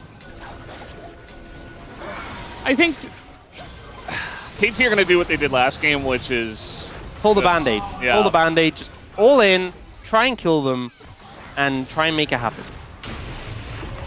I feel like they had a better There's a TP last flank. game. Yeah, the TP flank does come in. You're right. The Olaf is still there as they are going in onto the Ari. Two people are already dead as HLE take a giant red hammer that's Olaf-shaped and smash them over the head with it. This game has been over for a very long time, but Zeka's going to top it off with a nice little milestone here. 2,500 assists, the fifth mid to do so here in the LCK. As down will go the Nexus, HLE win this edition of Saturday Showdown. Domination. If you didn't see game one, then you would have thought, wow, this was not even close. But game one, KT came to play, but just couldn't follow through. And HLE, I mean, particularly Kadavi, who had a rough game one, just locked in for the following 2 games, kind of put on a clinic and completely shut Cuz down. Zeus also on the Olaf, an absolute monster. I mean, the whole team was kind of firing on all cylinders. And credit to Bluffing. You know, he just play Enchanters all 3 games, but he was there and he made his role known. He absolutely did. And HLE, if you had any questions about if they were going to make it, just in general, they made it to both big things. The LCK playoffs, Zeus says, think a little bit before you think you can counter my Olaf, or just me in general. Even his chase was good. I mean, HLE make it to Worlds as well, which we did have up there on the screen. Definitely have to mention that. So they won MSI. I think it was extremely likely that they were going to make it to Worlds, and they do so today. Yeah, obviously, I mean, chances were very high, but to have it locked in already, got to be a great feeling. Little call out there from Guma. A chance to return once again and defend his title. Bluffing with a thumbs down. Not satisfied with his opposition. Yeah, I mean, it's nice to see newer players having some attitude. Although I'm sure the naysayers will say, well, he hasn't proven himself yet. It's still good to see just some trash talk. What was interesting to me was the fact that they lost game one and they stuck with Bluffing. They didn't opt to put the light back in. They were confident they can readjust, make it work. And credit to them, they did. Number 1 AD carry Gumayusi, and now he's going to the big stage once again to prove it. It did also say Zeus number 1 top, and he made a pretty solid case for it in this game. Perfect has had a pretty stellar year, but trying to counter Zeus is a dangerous game, and things just got more and more precarious. The levels of HP that Zeus was surviving on, just it seemed unfair. Yeah. He had 3 kills at that point. This was the mishap. This was the oopsie daisy, where if you look at the minimap, Olaf ain't there. And that made a sizable difference. So, I mean, it's Kanavi, it's HLE. Yeah. They're going to do this. This did not make a sizable difference to the outcome of the game. And I'm glad we're showing this, because this was the one, I think, good point for KT in this game. And then, yeah. They just killed them. Yep. They had so much money. Says, go forward. Calling for pentas.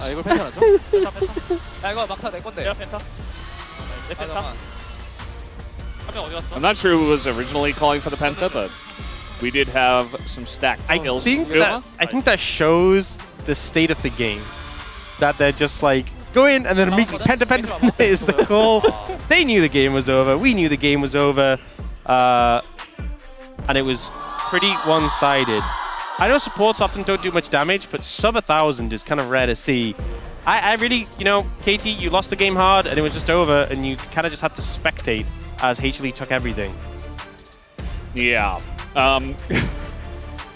Very one-sided series. Game number 1 was a KT win, and still, it was a very one-sided series. That first game just didn't matter after games 2 and 3 were this dominant from HLE. And now it will be Kanavi, who does pick up the player of the match. Yeah, I mean, to be fair, the 1-8 Jarvan game was not good. But he did have some moments towards the end. He got like the 4-man knock-up and stuff. He was at least trying to make the engages, but that wasn't good. The next 2 games, though, he absolutely made up for it. Dominant performance, shut Kuz out the game, killed his control ward several times, which was very sad to see. But yeah, was making it known, and also set up Zeus for success in this one. Really got him ahead, and obviously Zeus always does well when he gets given a lead.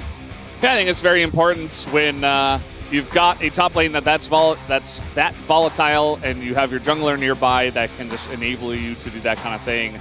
Having the Nocturne on the other side, who really wants level 6, wasn't really able to help out Perfect all too much. And Yeah, Kanavi had a great game too as well, so don't mind this at all. I think after 2 extremely dominant games, there were a lot of options. Zeus is definitely one that I'm sure will get some votes. Even Zeka as well was able to turn around that series. The entire top side, I expect to have votes. And that's, no hit towards the bot lane. I just think they were less of a factor in this series, specifically in those 2 wins. A lot of playmaking from Zeka, Zeus, and Kanavi here.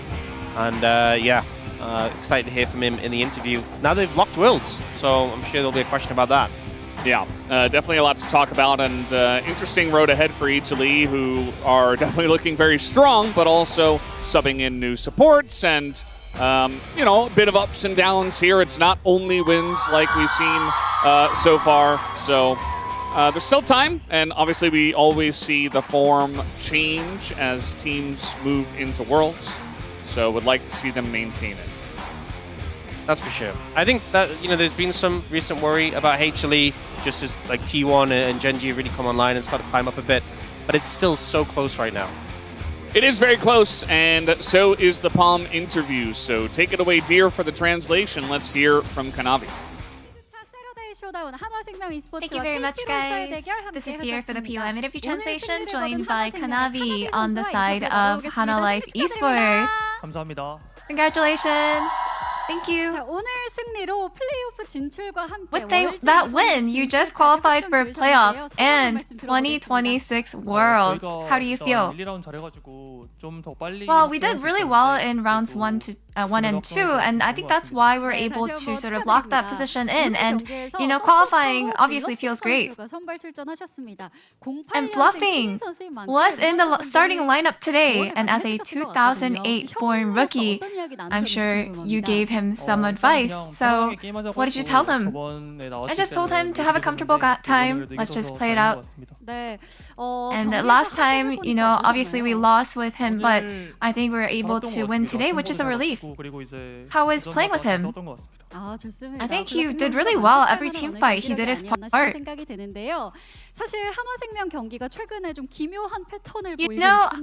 HLE has recently had a strange pattern of losing game 1 in the entirety of rounds 3 and 4. So what do you think the reason is?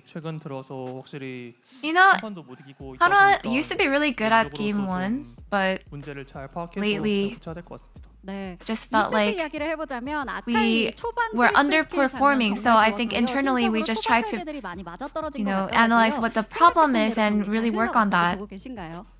And in game 2, the early Akali triple kill was very good. Did it go as you guys planned? Yeah, in game 2, Akali at bot lane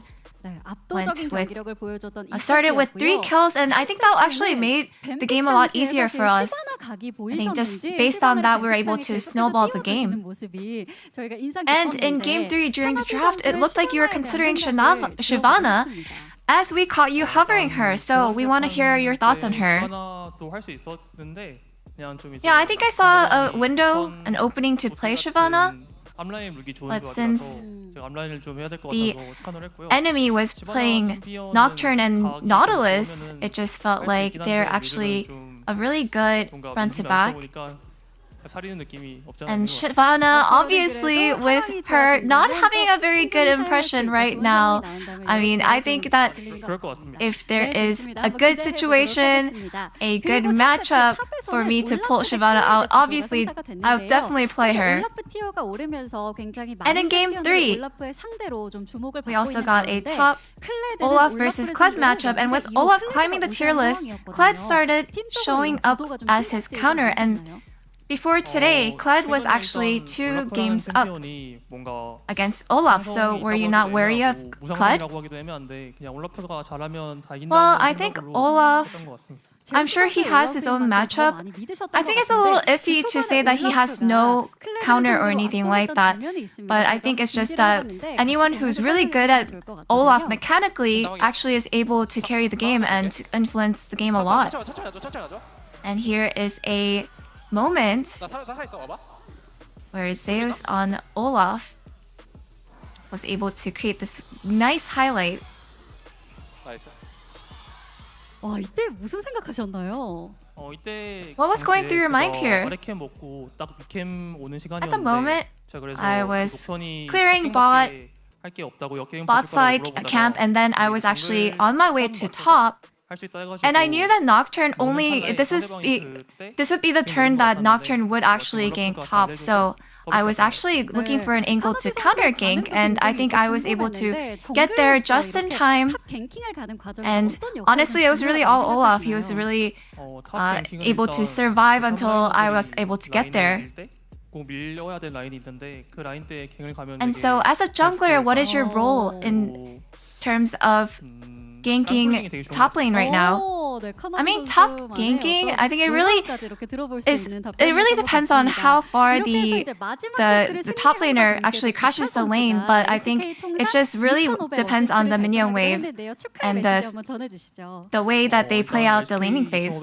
And Zeka actually reached 2,500 all-time LCK assists, so would you like to say a congrats? Well, congratulations on the 2,500 assists. I'm sure that you will be able to reach 3,000 and 4,000 and just keep going on. And what's next is qualifying straight into playoffs round 2. So with your opponent being DK, who's on a 3 winning streak, what is your mindset? I mean, D plus Kia is really on a good momentum with a really great performance. And their players are really good, so I think this is our time to get our revenge from our loss in round 3. And any word for your fans? Thank you so much for all your support as always, my fans. And I know that our performance has been fluctuating, but I want to make sure that we're looking solid more and more as we progress on. Thank you, and that is all from Kanavi, and back to the desk. Thank you. Thank you, dear Ayaya, for the translation, as it is Kanavi getting the POM and Hanwha Life Esports getting the big 2 qualifications. Number 1 into playoffs, as they will finish at the lowest 4th position in the Legend Group, which means number 2, their reward for being the MSI champions guarantees their spot at Worlds as long as they make playoffs. So by doing the 4th place in regular season, they will make playoffs, so they're already there. Congratulations to Hanwha Life Esports for getting that job done. A big, big weight off their shoulders, especially in the face of this slide that they've been in. Subin brought it up there in the interview. They've lost every single game 1, making it difficult, but they get the job done here against KT. This time they're able to close out the game 3, which is their 2nd time doing so far since we went into round 3 and 4.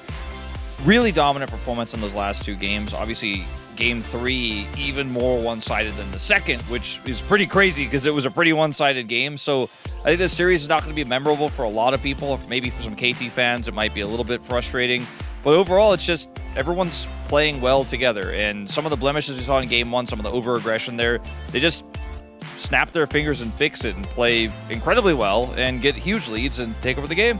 I think draft definitely helped them, especially we were criticizing their draft a lot in terms of how they approach to the game. I think they picked too much of early game, but I think game 2 they had Zyrakan such as neutral draft that could help late game, and I think game 3 also really like the Scanner pick into Nocturne. I think Nocturne was the highest prior pick for KT, but they couldn't really do anything because Scanner was everywhere to defend the play. Let's take a look at those palm votes. If I had one, I would have gone on the top side of the map. Yes, Soup, Chijijik, VNcast, Media. Those are the ones I'm agreeing with. That would be bad. As it is Kanavi getting 6 out of 13. Everyone getting a shout here on mid lane on up. Let's see, what was your comments here, Wolf? So I went for Zeka. Don't let Zeka have a Kali. Also Ahri, that seems to be a problem, or the Aurora that they had to ban. He then beat with the Ahri in the 3rd game. Yeah, this guy's champion pool, I mean, these are some of his iconic picks right now, but he's also got all the mages right now. He's got the Rise, which obviously didn't work out in this series, but he's got the Orianna. His Azir is good now, even though it's not meta. So it's tough to draft around this guy. I went for Kanavi just because how he performed in Game 2 and Game 3. I mean, especially the Game 3 with the Scanner. How can you gank top and gank bot and gank mid and still the Drake? It's crazy. That was super impressive for him to be there on time, get the drive-by, then win the fight after that one as well. Flash Q smite steal, crazy. With Scanner? No, that's so rare. That's so unique.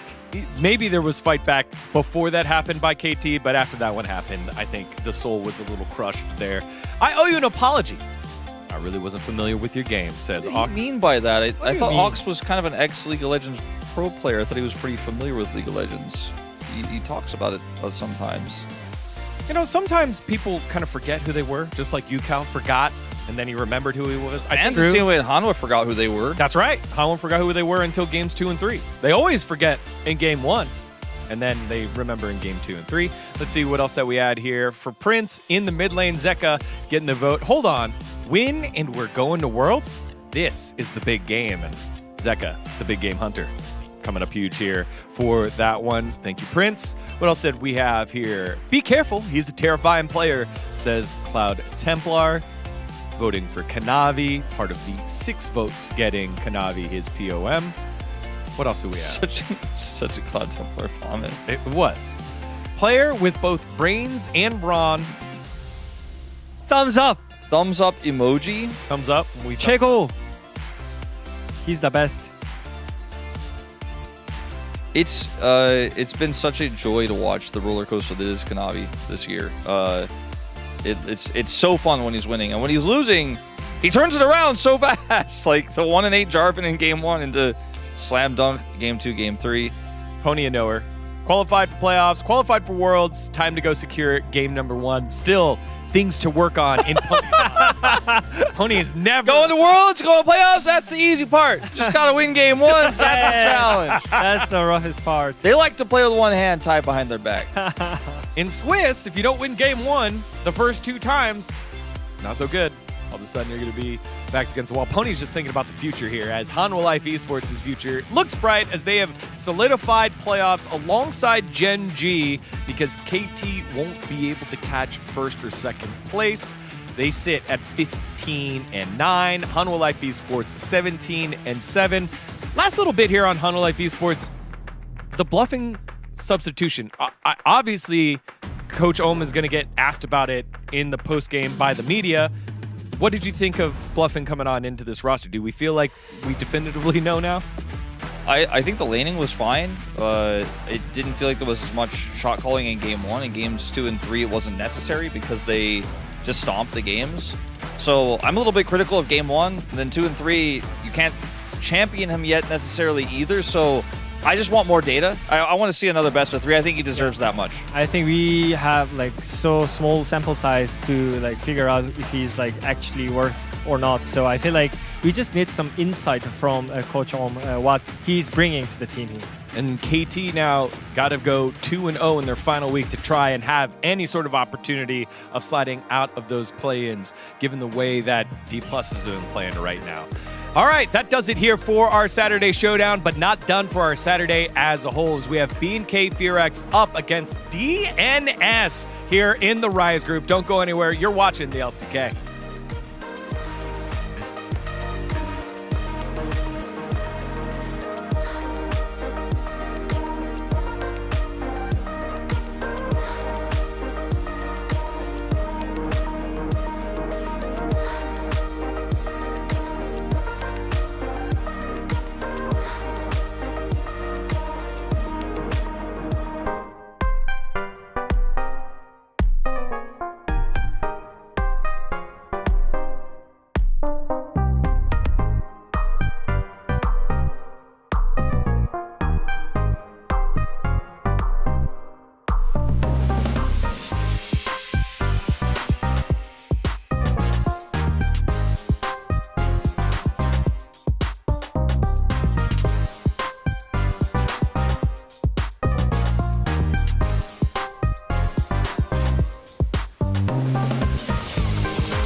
stone.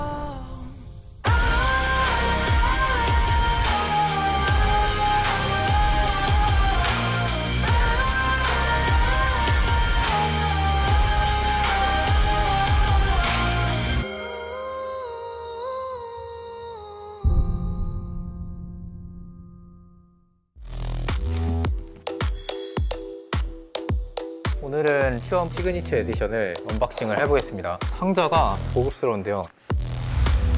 불이 들어오는데요, 이거? 이렇게 세워둘 수도 있네요.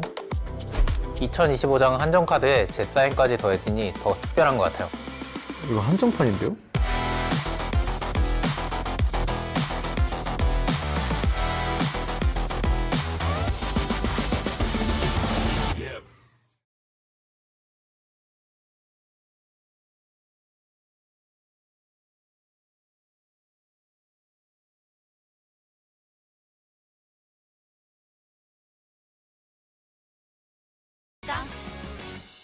우리 친친 우리은행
Red Bull gives you wings.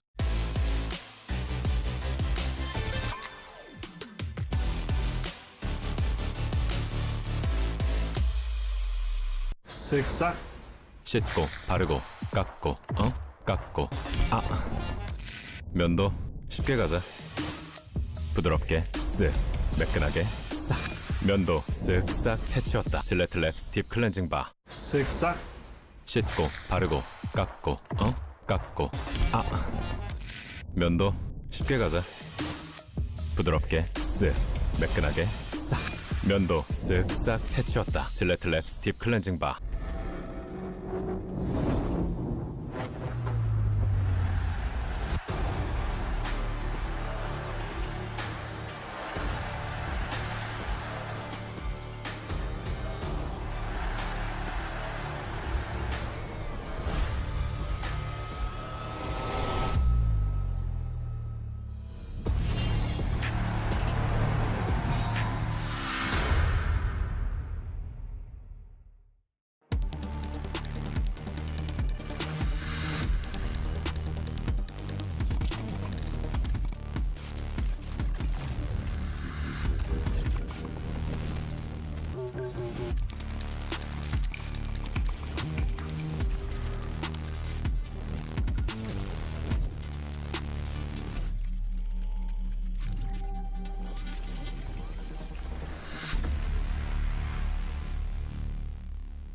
when I was a player.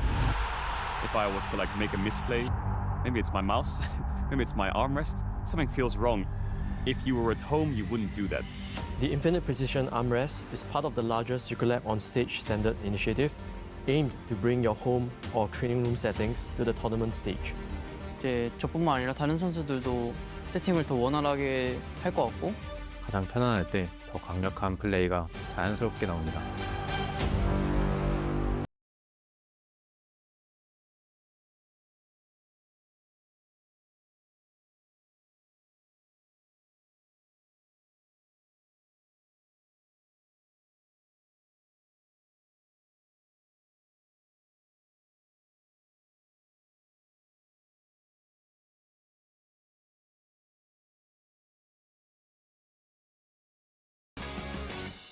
우리 틴틴 우리은행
Red Bull gives you wings.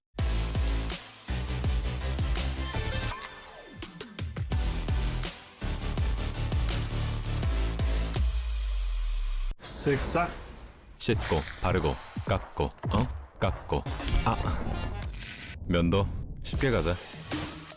부드럽게 쓱 매끈하게 싹 면도 쓱싹 해치웠다. 질레틀랩 스팁 클렌징 바 쓱싹 씻고 바르고 깎고 깎고 면도 쉽게 가자. 부드럽게 쓱 매끈하게 싹 면도 쓱싹 해치웠다. 질레틀랩 스팁 클렌징 바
just scar to show. Each fall curves something deep. The center of the world lead the way. Everyone was mine to make. Every sky is a line I've drawn. Every wall is a sign I've worn. I don't just win, I carve my name into the stone against a flame.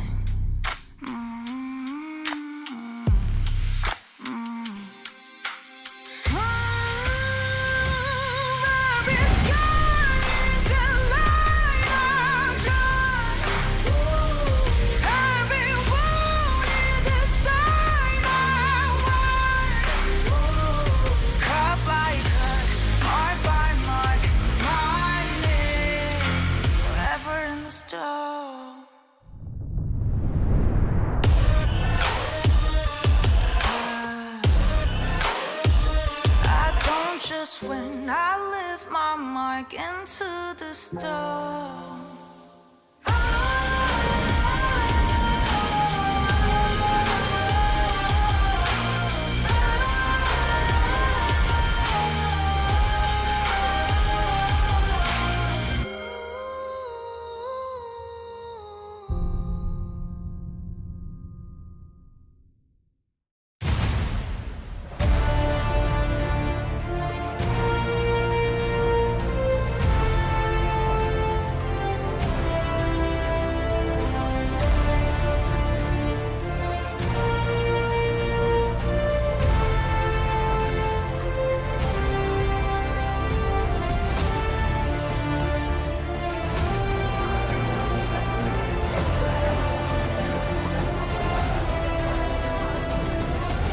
BFX 꺾일만 걷자. 데스마스 화이팅! 더블 화이팅! 클리어? BFX 화이팅!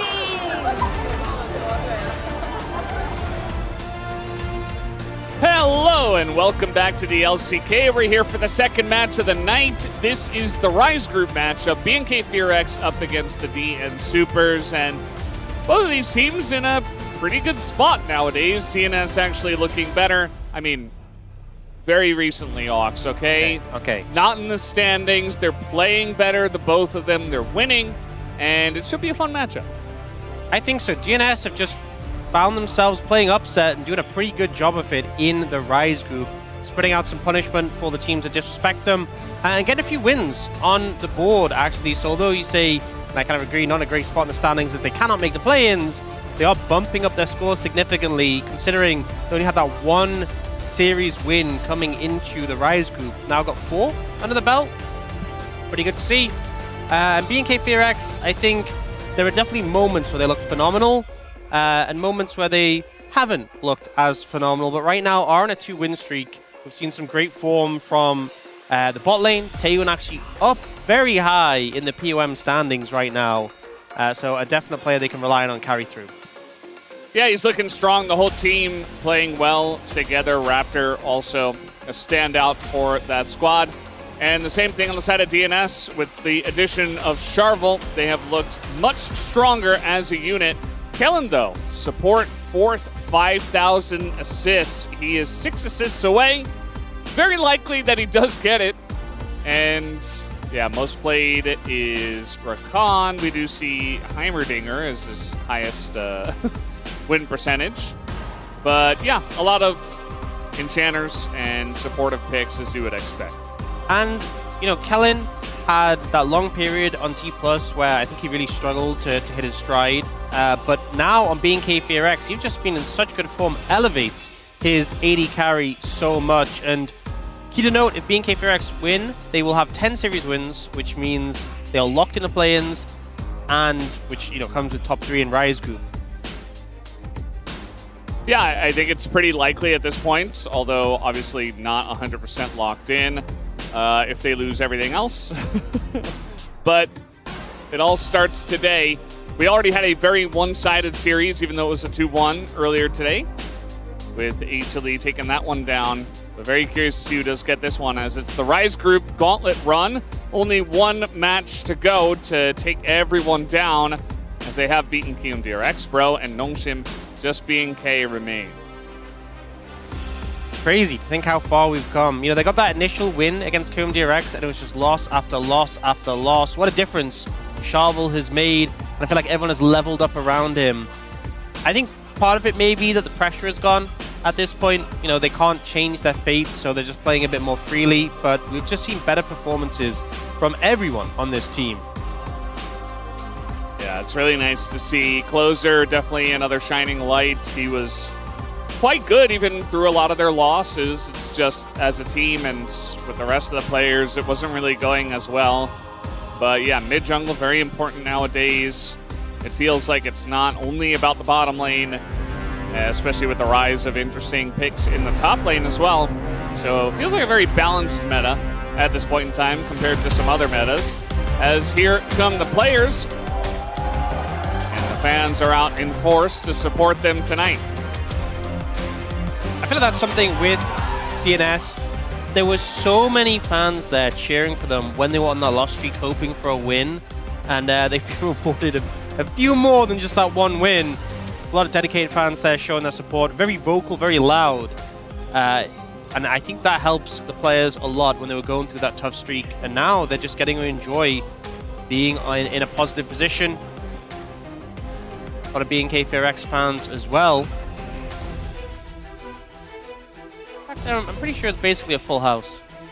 Yeah, I mean, it's people know what they've signed up for. It's the Rise Group. They're like, all right, this is the match I want. They will be entertained. It's the culture decision. I mean, to be fair, Legend Group has been more for banger this time around than last time around, but Rise Group is just built different, I'd say. And we even have like interesting storylines in Rise Group as well. It's not all just chaos and banging our heads against each other and doing all that stuff. So, you know, new additions to rosters, different teams winning. Also the fact that the standings are very close. And that is blue chili powder. That sounds scary. If someone got you chili powder, if you asked for chili powder and they got it out and it was blue, would you not just be petrified? I would. Especially that color blue, like the highlighter blue marker. I don't know. This must be some kind of new meme because that also said Sandstorm is greater than chili powder, which is DNS. They're not. I would be worried. They're not Nongshim. I would be worried for your stomach lining if you ate blue chili powder. Yeah, we're trying to get the update for you guys. We're still working on it. Yeah. There's the man himself, Charvel, who has been instrumental in DNS turning around their fate and finding favor in general over the course of this period. Looking at him again to see what he can do up against Raptor. I think both these players have had some phenomenal turns of form at times. Yeah. BNK FairX, I think if the Legend Group wasn't so close and if they got online a little bit quicker, they could have been challenging for that 5th spot. I mean, obviously as it stands now and the way things played out, it took them a while to really hit their groove. And, I mean, they might end up with 10 wins up against, I think KT's at 14 or 15? 15. Yeah, so, you know, could have been pretty close. Obviously, it didn't play out like it did last year with, you know, we had tiebreakers and all that stuff. I mean, I think it would have been D+, that would have to have more wins than because they were the closest one. Yeah. Through the Rise Group. Not anymore, but at that time, for sure. Yeah. I like how there was a sign back there that just said Rise Group with hearts. That's really the kind of energy we're looking for today. Absolutely. Blue side. First pick. You know, I really like how you guys really lined up the DNS Worlds run. Yeah. And then immediately our hopes were dashed on the rocks. But fell the first hurdle. But in this form, maybe what could have been. You know, the Poppy will get banned. Not too much of a surprise. This is actually DNS's most banned, and the most banned against BNK FearX, interestingly enough. So that seemed like a surefire thing. Yeah. Raptor's a very strong Poppy player. I think Kellen too. Yeah. Oriana, Cassiopeia. Closer, he's got a big smile on his face. Closer definitely, even in their wins in Kespa Cup, he looked insane, especially on the Cassiopeia. So that one will not be given to him. Other ones might. And Closer definitely has a very eclectic champion pool at this point. Definitely well known for being more aggressive. So some of the picks remaining: Nocturne, Jace, Camille, Bard. I feel like might take this last ban spot. It's going to be the Camille getting banned away. So you know, we've seen some Rise first pick be a popular thing, but DNS are going to immediately slam the Lee Sin for Sharvel. A lot of confidence here. And a quick response from BNK FearX looking to be this Ezreal. We've seen Skarner be pretty popular into Lee Sin as an answer. That had a lot of weight to it earlier on, but I don't think there's definitely a necessary need to lean into that. There's still other good junglers, and they will just go for the Pantheon instead. I think for Closer, you could go Rise here. The Rise Lee Sin, very potent, very strong combination together. Yeah, Rise Pantheon also very strong, so you deny it at the same time. You don't have to deal with Cassiopeia. And Nivea has fallen off, but Syndra's available. Yep, Syndra, Pantheon, Taliyah Pantheon also an option. You could play into that. And then for that third pick for DNS, you could pick a top laner, and then they can only respond to top or mid. Or you could just pick a bot laner. You could pick something like Jhin into the Ezreal. We've seen a lot. Or you could go for something, I mean, even like the... Could you just slam Olaf here, and then if they respond to it, they can't match mid? Yeah. That's definitely an option here, and they will just go for that Olaf. So now BNK FearX, you either respond to the Rise, or, you know, the matchups will be banned away, or you respond to the Olaf. And it really just depends on Clear's comfort across the picks we've seen into Olaf. So some of the picks we've seen, obviously, so Clyde last series, we've seen Jax, we've seen Vayne. And the last time Vikla played Syndra into Rise, it was rough, to say the least. It did not go well. They're just going to pick Bard. Yeah, they go for neither. They just go for Bard, which is, honestly, is an interesting take on it, because it means DNS can't ban mid and tops. So they have to kind of split between. You get that prior bot lane that you want. You ban away the Jhin from Dr. Am here. Vayne is going to get banned to give Dudu a bit of Ninja time. And it's Nautilus as well, protecting the returned hitbox of the Bard. And there's still, you know, things like Corki. Could go Kate Karma as well. I mean, it's pretty difficult to ban out bot lane, I'd say, in game one. Yeah. Like, just take away the most difficult things, and then they're going to get something really good anyway. So, just go with what you're least comfortable with. And they will take out the Taliyah, so having to split the bans because that Bard came in between mid and top, taking away the matchups I don't want to deal with the most. So Vikla could just go Syndra here, and that's going to be the play. And then bot lane for DNS. They have enough AD if they do want to go a mage, but they could also just play Corki and just be pretty safe here, pretty standard. If they want to be more aggressive in the 2v2, they could play the likes of like Caitlyn Lux, although that hasn't really been something Dr. Am and Peter have lent on so much. Look at the Sivir, which I think syncs up well with the Olaf. Is also good into like a very spell-based bot lane like the Bard Ezreal. I will say, can feel a bit awkward playing into Syndra, who's when you're short range, but I think it works. And then for Peter, are you going to take just take Karma here into the Bard? Sivir Karma, something we saw a lot early in the season. You could also just go like a Shen, but they will just go for that Karma. So a lot of movement speed to back up this Olaf. And then for BNK FearX, Clear has to match. Is it going to be the Jax? Is it going to be the Kled? Instead, looking at the Xante, maybe. Aatrox, he keeps poking his head up here and there. It does feel like there are moments where it seems good, but I don't know about this one.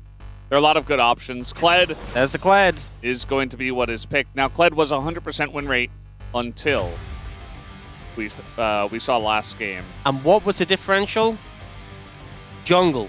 Yeah. It's always jungle diff. Matchup like this can be very volatile. It's pretty all or nothing. So unless either of the top laners is able to naturally get a major advantage, I think it might come down to a jungle. To be fair, I will say in the last series, I feel like BFX Kled practice maybe wasn't as fortuitous as some other players. Definitely felt like he was struggling early in the matchup, even before the jungle showed up. Yeah. You know, it's funny you said about the jungle, because I really do feel like it's going to come down to how much focus we have from the Lee Sin, from the Pantheon. I'm also going to be looking at Vikla into Ryze, because much like Perfect into Olaf in the last game, Vikla did not have a good time. I know I've said it a lot, but it's a big thing to note, because Syndra should not be losing that hard. And then the bot lane. Bot lane used to be all the focus. And now it's just kind of, well, the supports leave and you guys do your own thing. Clear the waves. That is your job, especially for Ducktime on the Saber. It looks like we are ready to go. Let's hop into the Rift for game number 1.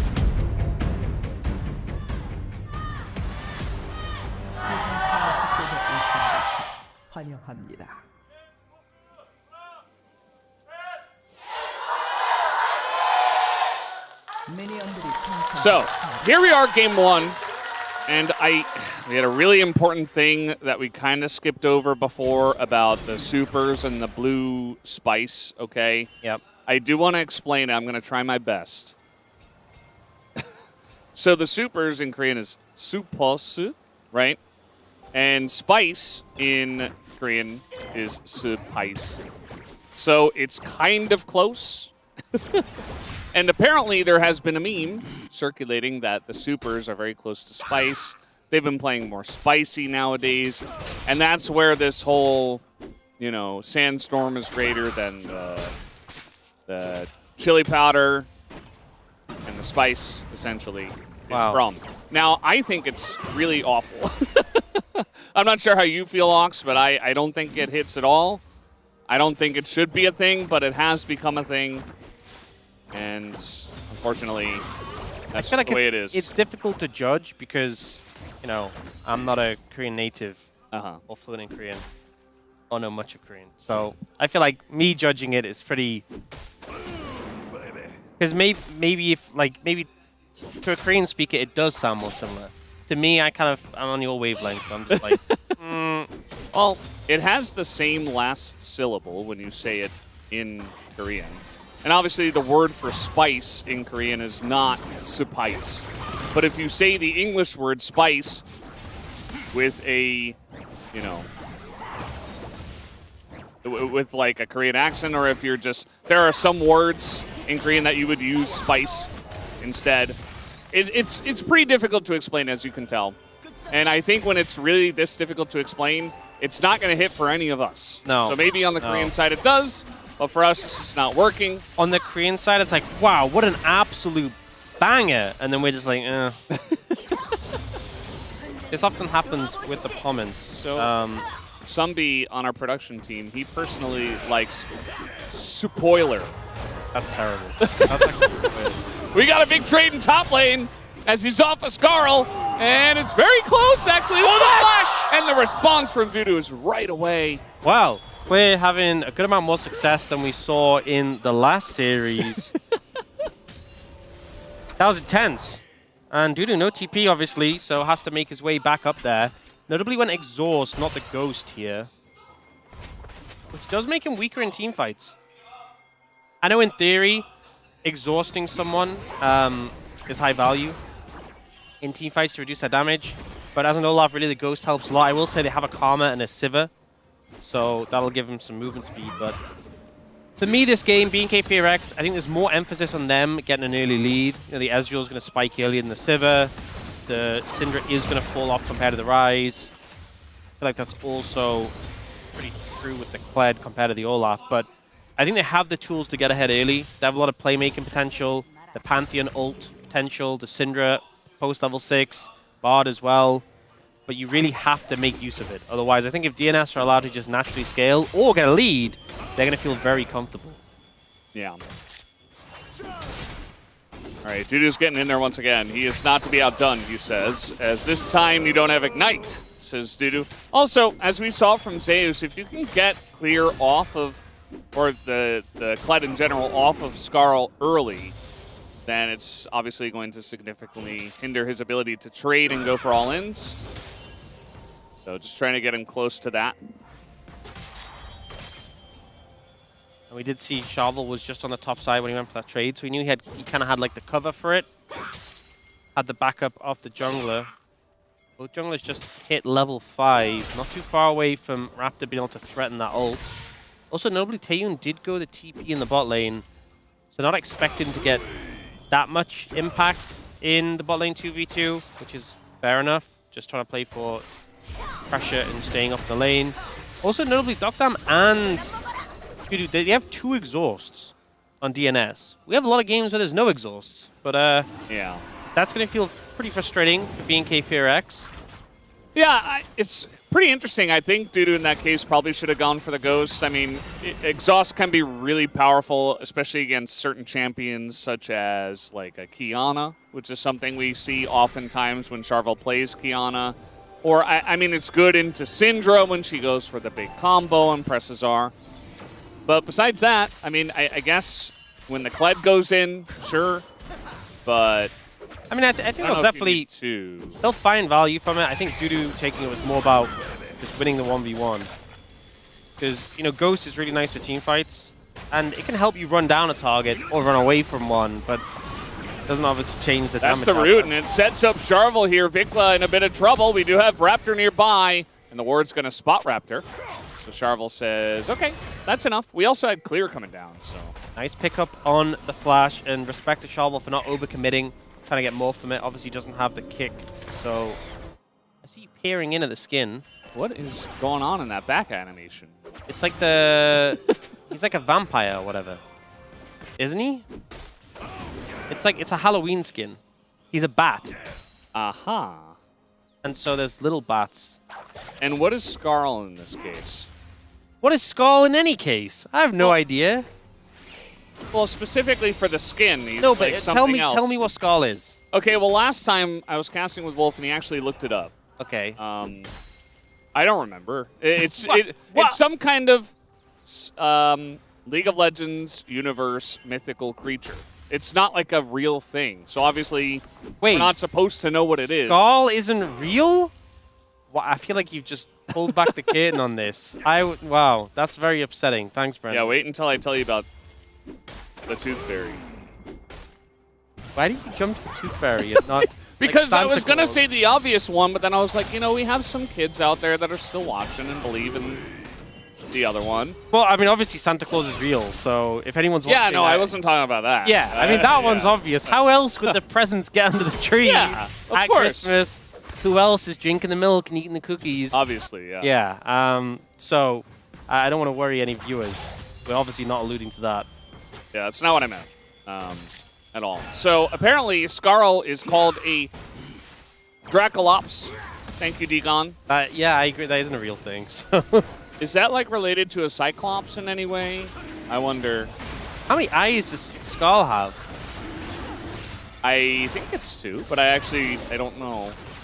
Is Skarl's cousin in the Odyssey? Is that? Maybe. I haven't seen it, so I wouldn't know. You realize I could not have accessed the story before the movie. Yeah, so, yeah. Original story. How does he come up with this stuff? I mean, how does any movie get made nowadays, other than by copying someone else's original idea? Yeah. Hey, I mean, not just movies, but also in League of Legends, everyone's just copying each other's tech. Oh! All right, we're just dashing into a million stuns. Closer says it's okay, I've got some backup. No, he doesn't. First blood goes over to Vikla. And Closer goes in, he goes out, and then he goes down. You know, normally the Lee Sin Rise, you feel so confident taking skirmishes on it, but into Syndra Pantheon. We're going in with the charge as the exhaust comes out, and that's what it's for. I don't think that's what it's for. That just slowed him down. If you could have just ghosted, you know.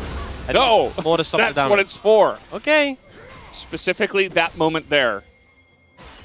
And now Dudu is dead. He doesn't have Ragnarok, and that's a Pantheon. And when you're that low, he presses Q and you die. Yeah. I mean, I think, honestly, you could have just saved the flash. I think in that situation, the thing is, it's not a TP. It's a spear comes from the sky. You know it's Pantheon. Yeah. And you know he has a point-and-click stun, and he has an execute. So I think probably could have just held the flash there. Yeah. And here's the play. Closer goes so far forward and then just gets stunned, and even flashes and still gets stunned. Not ideal, not optimal, I would say. 나 탁공 되는데. 나 탁공 되는데. I can go for a top. 뒤에다 찍어놨어. 뒤에 찍어놨어. I mean, you just see the angle here, it's like, wow, he's so dead. 찌르다가 나와 무조건. 나와. 나이스. 좀 주자 이러고. Nice. Then Olaf flash in chat. Yeah. Gotta ping that cooldown. And honestly, I mean, an Olaf that's behind against a matchup like this, against a Pantheon, we talked about how important the jungle is for this, but he already got kind of behind in the early trades, and then Raptor shows up. Like, he's just so doomed at the moment. Like, it's not the end of the game for the Olaf because we know what he can do and just run into the backline and stuff, but this is not going to be that game-taking over style Olaf that we've seen. And Raptor's just taking control now off the enemy jungle, forcing Shovel away, getting the camps. Oh. Yeah, Dudu says, well, I can still do this. As in goes Raptor, he does so much damage. It's insane. As he already has the Thunder Sky. Now Charvel's going in on a Vikla. And we got a Magical Journey as BNK, the rest of the team shows up, and DNS are like, that's not fair. As they got there so quickly, both mid laners going to die at the same time. And now DuckDom's going to utilize that disengage cone to deny us some more fun and make it just a 1-for-1. Honestly, looked a little precarious for DNS. Even though they got the jump onto Vikla, I was a bit worried for them. But they managed to make an equal trade. But it still feels like BNK P-Rex definitely the ones in control here. Yeah, they definitely are. I think especially the difference in the jungle right now is very palpable. You see that Raptor comes up, chunks Peter. It was so disrespectful there. And then here, Closer's not quite in range initially. And then ults here, they managed to take out Closer. Vikla just dies to an auto attack. Hold flash there. I think it was back up in time. But either way, didn't see a route out. Supports are just having fun. I mean, Raptor feels really strong right now, and the fact that it's 3-1 and a bit of a goal lead for BNK P-Rex is how they want the game to be. They want to be ahead. They want to try and find that favor early, but they need to continue this momentum. Any slip-ups could be very costly in this game. I've seen DuckDom's gone for the Yuntal, which has kind of risen in priority to get a buff recently, but it's definitely a scaling AD carry option for a role that already is more about scaling. Yeah, and a champion specifically who's also really about scaling and running really fast. So DuckDom can always just go for that 400 CS win con. We've seen it before. Is that why you play Sivir sometimes? Perhaps. I don't feel like Sivir is a good solo queue pick. What do you think? Situational, but usually not. I see. Kind of depends on the matchup. So that's why you play with me, right? All right. I mean, your Ziggs is really good. I'm just throwing in a compliment, you know? Just trying to be nice. This was such a backhanded compliment. I think Sivir is just not that interesting, personally. Okay. It just kind of farms and doesn't really do a whole lot. I think you can keep your opinion to yourself. Sivir scales very well, is a real threat later in the game. She does, yeah, it's true. Yeah, the ricochets when it hits the whole team, very cool. BNK P-Rex looking for Peter, but and this is one of the nice things about Karma into Bard is that you always have on-demand movement speed to kind of get out of the Tempered Fate. I mean, your AD carry also has a spell shield, so they're doing pretty good as well. And it's now a Dragon Apiece Mountain Soul on the cards. So, definitely a big boon I feel like more so for DNS than for BNK FearX, simply because like into things like a Syndra and an Ezreal, the mountain shield value is really high. DNS feels like they have a lot more DPS in their composition, rather than just the raw bit. Wow. Taeyeon keeps getting hit by the forward swing of the big boomerang and the backward swing of it. Yeah, I think dodging either of those is probably a positive thing to do. Something to work on, I guess. But instead, he has just taken 1 million damage, and he does have TP. So he says, that's why I took TP. Also, I got my Trinity Force and my Greaves. Yeah. The glutinous or the gluttonous? Which is it? It's gluttonous. Okay. Sound very sure of that. Yeah. A lot of our other casters are trying to make us unsure about it, but I think it's pretty obvious which one it is. Kellen trying to get some vision control up here as we have the Herald spawning in a few seconds. I feel like if DNS see the angle, they could look for a fight here. They have closed in the top lane. You can Realm Up in level 11. Obviously not the biggest spike in terms of items for the Rise, but right now, Peter trying to get some pressure on Taeyeon. Warthog disrupt the stun, and the spell shield even on the True Shot Barrage. Things are coming in, they're looking. Yeah, Sharvel wants to set something up, but he gets bound up by the Bard. As now we are going to have the Temper Fate coming in. Clear is here first, and he is on that back line. Duckdom not able to get away from the Kled, and now he's just dead. As here comes the charge as well. The follow-up is absolutely there. Tons of damage into Dudu. And the rest of them do get away, but it's a big fight win to BNK FearX. To me, this felt so indecisive from DNS. You know, initially they wanted to go for the Pantheon, but the Pantheon's so good at buying time, especially with the Bard. And then they just looked really lost as to what to do after the fact. I think BNK FearX mitigated the initial play, got the TPs in, target selection was great, took out Duckdom. We can see it here. So initially they're looking for the Pantheon, but the two things that come through is firstly it's a Pantheon, right? So you're never going to kill him quickly. And secondly, the TPs come in, and you can see DNS kind of hesitate after the stun, like should they go for this? But then he stuns Peter, and they're like, okay, well I guess we fight, but they just buy so much time. And Duckdom ends up in this really uncomfortable position, and honestly just does a terrible flash. So you've lost your 80 carry, your Olaf has to ult and run away. It's just not a good spot to be in. It was a very awkward kind of situation they found themselves in after that committal. And for Kellen, really made his job easy. Really liked the binding on the Sharvel immediately as he comes over the wall. You know, if Sharvel gets in and is able to, like, set up a kick onto the Pantheon, maybe then you can kill him fast enough. Yeah. Like, before even the TP comes in, but... It was a great peel from Kellen there just to stall out the play and extend it. It's now a 3,300 gold lead in favor of BNK FearX, which is very sizable, and they've followed that trajectory that they really want with that composition. Dragon up in a minute 15, which you want to look for, but first they're going to throw that Herald down bot lane. Kled's going to move in and respond, and Kled is a nightmare to dive, so he's very safe, even though you have a lot of DNS members on the top side of the map. And the Herald's just going to hit bot lane with no one really to respond yet. In fact, it looks like it's going to get a second charge here. So, big win for BNK FearX. Yeah. And I'm not really sure why they were so deep on the top side, speaking of which. Well, at least he's Lee Sin, so no, he's just dead. Taeyeon is going to pick up his second kill. And now it's clear who's actually the one who is diving, but Peter is here, going to hop off Skarl, and now he doesn't really have enough damage. Just gets burst down by Dudu. Raptor shows up late. Whoa. It's getting messy. Speaking of which, on the hunt comes in. We got a TP as well, and now it's Raptor versus 4 people. And yeah, you can survive for a long period of time, but not in this case. That is a shutdown given over to Duckdom. I'm really confused about the Pantheon ult there coming in on the play.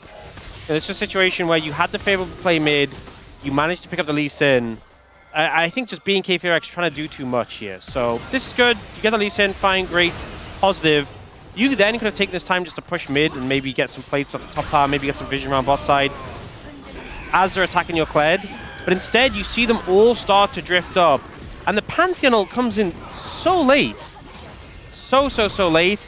And when you have no flash and you're into a Karma Sivir, you're always going to get run down. There's really no outs. So I think just trying to do too many things at once was BNK FearX. And this is giving DNS space on the Dragon. Yeah. Duckthumb doesn't really have any health, but they are going to get away. And by they, I mean everyone except Charvel. As now Clear is dealing with a Kled, but he's got a Karma to help him out. Yeah, I think maybe if they were a bit more... Oh. Okay, they're going to get this ult down on a Peter. It's getting a little bit crazy. We got the Scatter of the Week on a closer at the same time, but they just walk away. Yeah, once again, I feel like BNK FearX still very ahead in this game, still in a good spot. But it's like something goes wrong, and they're just trying to chase the play. You can see pings now coming out towards the top side of the map and those jungle camps. You could have already made moves there. You could have already been hitting the mid-tier 2. There's lots of things you could have done instead of chasing DNS. And I think you got Charvel, and it should have been pretty clear after that. I mean, it was clear to us. It was clear to, I'm pretty sure, everyone watching at home. They were out. Even the Bartle catching Peter didn't really change anything. So I just think BNK FearX need to be better at cutting their losses. You see this play here. I do think if DNS coordinated this a bit better, actually it was the stun on Charvel that stopped him getting into the Realm Warp. That's really unfortunate for him. We got a big trade down on the bottom side. I think the second Dudu gets ignited, he just has to back off there. Now it's Closer alone in the top lane. He's got 2 of his teammates nearby, but they're not able to get there in time. So it looks like a magical journey into dive caught them off guard. Yeah, good play there by BNK FearX and extending that lead they have. Charvel's just going to push the mid wave out in response.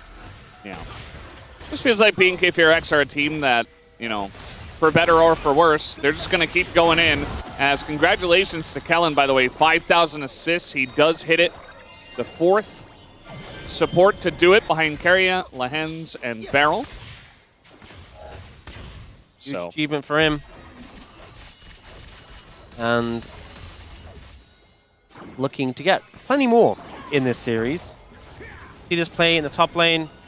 Closer, just not much he can do. The stun doesn't connect from Kellen, but the slow is there, the stun is there, the damage is definitely there. Now, does get a trade onto Taeyeon, but nothing else really going to come from that. Feels like Vikwa wants to step up to the wave top, is a little hesitant, but I mean, so is Closer after what just happened to him. Realm Warp is available though if they want to make a play. And Dudu's taking the fight here. Remember, no Ignite on the Kled this time, and there's an Exhaust available. He's got his team with him, too. He's going to flash over the wall, but that's a follow flash, and now Clear goes down. And Dudu had taken the gold lead before this fight even began, and especially with the Summoner lead, he just finds him there. Closer, very fast, just runs away. And it kind of feels like, I mean, BNK FearX are ahead, but there are many times in this game where we're like, are they? It doesn't feel like they're using this lead very well. They have a big gold lead still, but I feel like this is the point in the game where they are really strong, and DNS is only going to get stronger from here on out and scale up in a really big way. So I am pretty concerned right now for BNK FearX, despite the fact they're in an advantageous position. Being a concern, I'm pretty concerned for Dudu. Yeah, he's very dead. And really the only question is, does Raptor get a assist or the kill? He is not going to get the assist. And now Kellen is going to get a binding down. Actually catches the 2 of them, but he's already dead. As looks like little ability came out there very quickly. As the charge now coming in, looking to punish on a Closer. He is down. We are just all over the place right now. This is a Rise Group game. I think we can definitely say that. A lot of scrapping, a lot of fighting. See champion, kill champion seems to be MO right now for both of these teams. And obviously, so far, that has been working better for BNK FearX. There's been some trades coming through. I think BNK FearX want to keep pushing the pace of the game, but this does feel very chaotic in the way they're doing it. Here, Kled has no Ignite to help out in the 1v1, and there's the backup of the Sivir Karma coming, so... I like the way he was calling that the whole time. He's like, I'm going to go for the fight. I am fighting. Back me up. I'm going to go for the all-in. Like, he's really trying to make it very clear exactly what he's doing at every point. You know, Kellen nearly survived here, but by getting Closer's flash, he does just kind of ensure he is dead in the follow-up situation. So at least he got that value out of it. Yeah. True support, just burning the sums of the mid laner in one way or another. Yep. The Vori now picked up for Dokdam. This Civ is starting to get strong. And it is definitely a cause for concern for BNK Fear X. Dragon has just come up now on the map. Would be third if DNS can get this one. That's a big if. Trying to get set up in the area. Even though Realm Warp isn't available yet, TP comes in. Oh, you got TPs, but the Olaf is already here. Closer not quite, as Dudu is kind of running out of his Ragnarok, but down will go Vikla. Now Raptor in a rough spot. He's going to go down, and now it's just retreat city here from the side of BNK Fear X. Tatum does not get over the wall. DNS take a huge fight, and now they're looking for the Baron. I think unfortunately for BNK Fear X, DNS just hit critical mass there. The target selection, excellent in that fight. That's okay. Al. He's getting you. Yeah, watch out for Al and his bowling alley. Al's alley. Yeah. So, Shovel will live. They will get the Baron. Will they get back in time to get the Dragon is another question. We're going to recall now and move in. But this fight, I feel like Vikla's angle just gets caught off by the Olaf and they jump him. Even with the stasis, even with the Tempered Fate, does nothing to the Olaf, who just runs Vikla down. And then Dokdam's getting so much damage out here with these ricochets. Has really come online. Shovel doesn't find the follow-up on the kick with the Sonic Wave, but it doesn't matter. They're happy, but also very stressed. That's yeah, understandable. This has been a stressful game. It's still being BNK Fear X with a goal lead, but can they contest this Dragon? Raptor has Flash and ult to get in, but it might end up being a one-way trip. Probably going to have a charge engage here from Clear on the bottom side. Is the Temper Fate going to catch everyone? And maybe they can set up something, but the kick is very good, and now Clear is isolated. Look at Dudu on the top side, kills Vikla again! And that is pretty huge. Now the Realm Warp is going to be coming in. Charvel just setting them up, and this has gone from bad to worse for BNK Fear X. DNS are rolling over them as they land the root there, and that'll be the ace for DNS.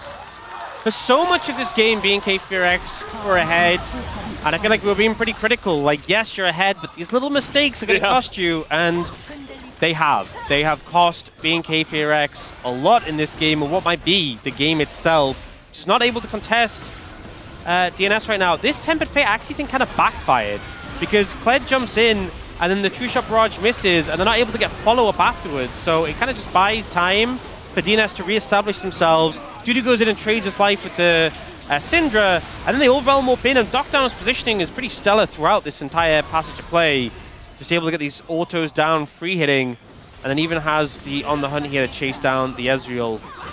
A huge fight win there, another Dragon picked up for DNS, and now it's them with a 3,000 gold lead. And you know what, all that happened pre-actualizer. Closer just picked up the actualizer, so things kind of just went from bad to really, really bad. Yeah. Quite horrendous, you could say. And yeah, it's also, you know what's the worst thing is when you buy a Seeker's Arm Guard, yeah, and then you lose the fight that you use it, and so you just have to sit on the broken Seekers. Which is kind of how Vikla is right now. And you're behind, so you're not actually getting gold. You're not even close to Azonia's. Yeah. Feels bad, man. Feels Batman? Yeah. And Robin. Oh. And the Joker, actually. What about the Penguin? Yeah. I'm okay with it. The Riddler? We don't have a Penguin champion, do we? There's so many champions we could have. I know people talk about there's a lot of champions. It's like, you know, surely at this point it's hard to find ideas. There's a lot of options. I think Taeun is just dead. He is going to get help from Kellen, and no, he does get away. Kellen will have to give his life for it, though, as the Realm Warp is coming in, and Taeun gets away again just to die. So he got away multiple times and then died anyway. I guess he didn't get away in the end. I thought I nearly cast a Kirsty when I said I think he's dead. He actually survived way longer than I thought, but in the end does go down. Dokdam now has, model reminder by the way, he's full 4 items. On a Sivir. Wow, Sivir's really cool. Viklet's going to scatter away here the flash engage, but it's still enough from Peter. As, by the way, he did buy a full Zhonya's, but not going to help very much when an Olaf is sitting right on top of you. Yeah, the double flash to take out the Syndra does allow them to also get this mid inhibitor. And at this point, I think the game might just be a little over for BNK Fear X. It's lacking the damage a little here, trying to find the angles in. Yeah. I mean, we had a 3-0 Ezreal. We had a Pantheon that was 2-0 and very far ahead of the jungle. They had a lot of setup. If it were just a bit cleaner, absolutely. Oh, that is a huge play on Atey, and Charvel just having fun with it as Kellen's like, here, go for it. Sets him up perfectly, and Charvel does not get down. And now they're just steamrolling them here as down will go clear too. And they have a wave in mid if they would like to end it now. And moments like these, I'm honestly left wondering, what would DNS have looked like if they had Charvel from day one? Because it has been a night and day difference. We see Raptor trying to go over the stun, but it's spell shielded. Yeah, that is still Sivir, and he is ready with the spell shields. Great game from DuckDom. And Charvel just tanking it up, but he does have GA. And 30 minutes in, they can just go for the end as Vikla, he will get knocked down by DuckDom at the end of the day, as they were very far behind until they just totally took over the game. DN Supers looking strong still. They were able to answer back in enough ways. They were able to get to the point where the composition was strong, and even though it was BNK4X with the early lead, they just couldn't follow through enough. And Brendan, I have an important bit of information to give you. Yeah? We were talking about there not being a Penguin champion. Yeah? Yankos actually messaged me and said Pengu Garen. Does that count? I mean, Pengu is just a character himself, right? Like the Penguin Garen, you know, the little, that's a penguin, right? I guess.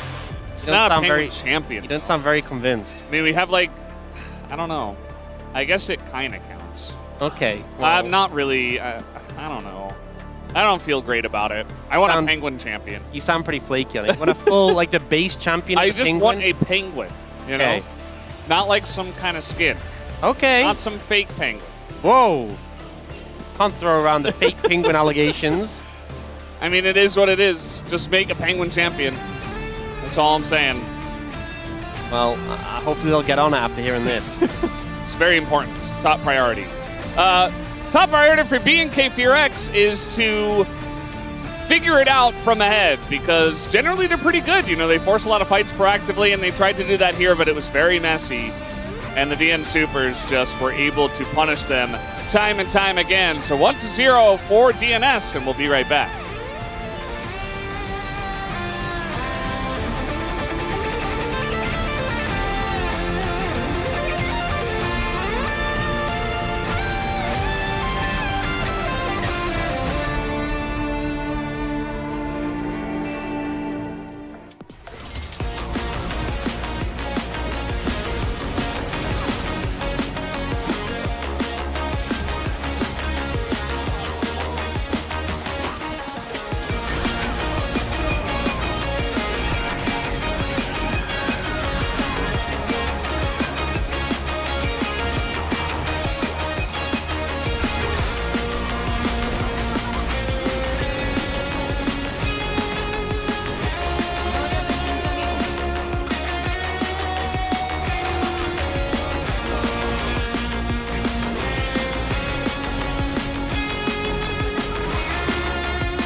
나도 방어 빠졌고. 야, 이번에 내가 2차 해볼게. 2차 해볼게. 기다려. 웨이부터.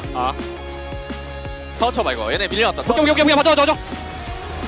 맞고. 맞아. 나 가야. 3번. 살짝 빼면서. 살짝 뒤로. 빼자. 살짝 뒤로. 살짝. 야, 이거 스크랩. 그만해 볼만해. 이거 야, 끝내자. 미드. 탑 말고 미드. 탑 미드. 그냥 두라이스다. 나 쉴드 줄 테니까. 마크를 안 돼서 바로 타워 치면 될 것 같아 이거. 마크 될만하긴 해. 쉴드 5초. 천천히. 쉴드 2초. 내가 치면서 할게. 천천히 해봐. 야, 반점 벌리고 반대. 이거 신드라 신드라 높을. 타워. 신드라 높을이야. 끝났어. 라인 들어가야 된다. 라인 빠졌고. 나 쉴드. 타워 치자. 끝났다. 타워 치자. 신드라 높을이야. 신드라 높을. 바드도 높을이야. 바드 볼 사람. 나이자. 바드 보자. 나이즈입니다. 한판 잘하자.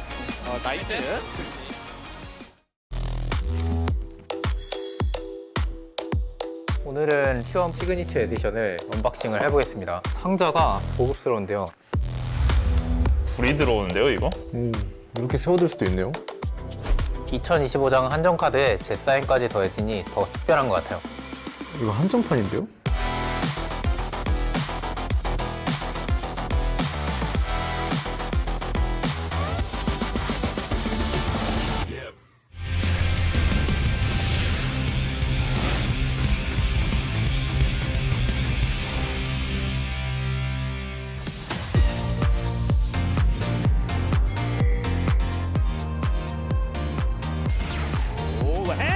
야 조절해봐 나 개급하다 다 버린 거야 야 이번에 짧았다 There's the flash!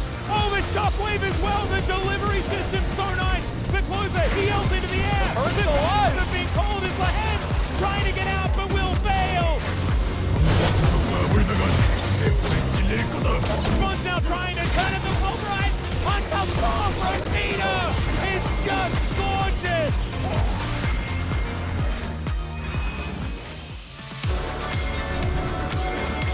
See what Duro can do if he manages to get a good ulti here. They could just guarantee Infernal Soul. The train comes down, it's missed as Cataclysm comes in, but there's a Keep Verdict and Genji! They cut them off, Kanavi taken out, Delight nowhere to go! Zeus comes in, it's a decent equalizer, but not good enough! Deadly flourish and another shot will do it! One big fight on this dragon. And they don't necessarily have to fight this one, but they're going to try as everybody is in the mixer. Closer disappears, not even getting to press any buttons. And now Charvel here alone. Only 2 members left of DNS. One of them is going to take a Hex Gate. 얘들아, 너 정신 차렸다! I think their influence is waning, right? Their ability to control this map is getting tougher and tougher. Oh, here we go, gonna press some buttons. Instead of the weakest dodge, and Showmaker, the double tap, he even tries to flash it in pain! Puts the team on his back like he's done all game long, and sets up the play, 3 kills!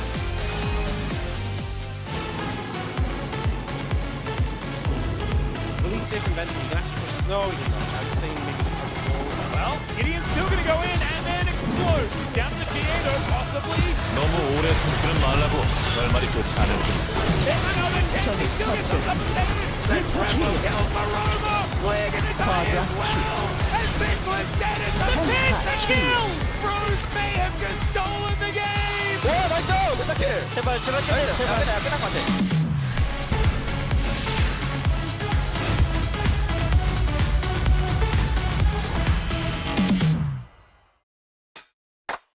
I can make it look easy. Feel like there's nothing wrong. It's so easy. If you wanna know, come find out. Make it look easy. Time and time again. Do it like this, like that. Can make it look easy, easy. Tell me what you want. Better make it crystal clear. We can keep it up front. And I'll tell you what you wanna hear. Is it sunshine or rain? Is it good times or pain? I can help you to learn how everything will work out. Always for the better. Don't get stressed out. No, never. Gotta be a hard worker, a little clever. I go all out with every endeavor. Take your time out, you be doing fine, girl. Let's go. Watch me ride out. I can make it look easy. Every sky's a line I'm drawn. Cut by cut, mark by mark, my name forever in the stone.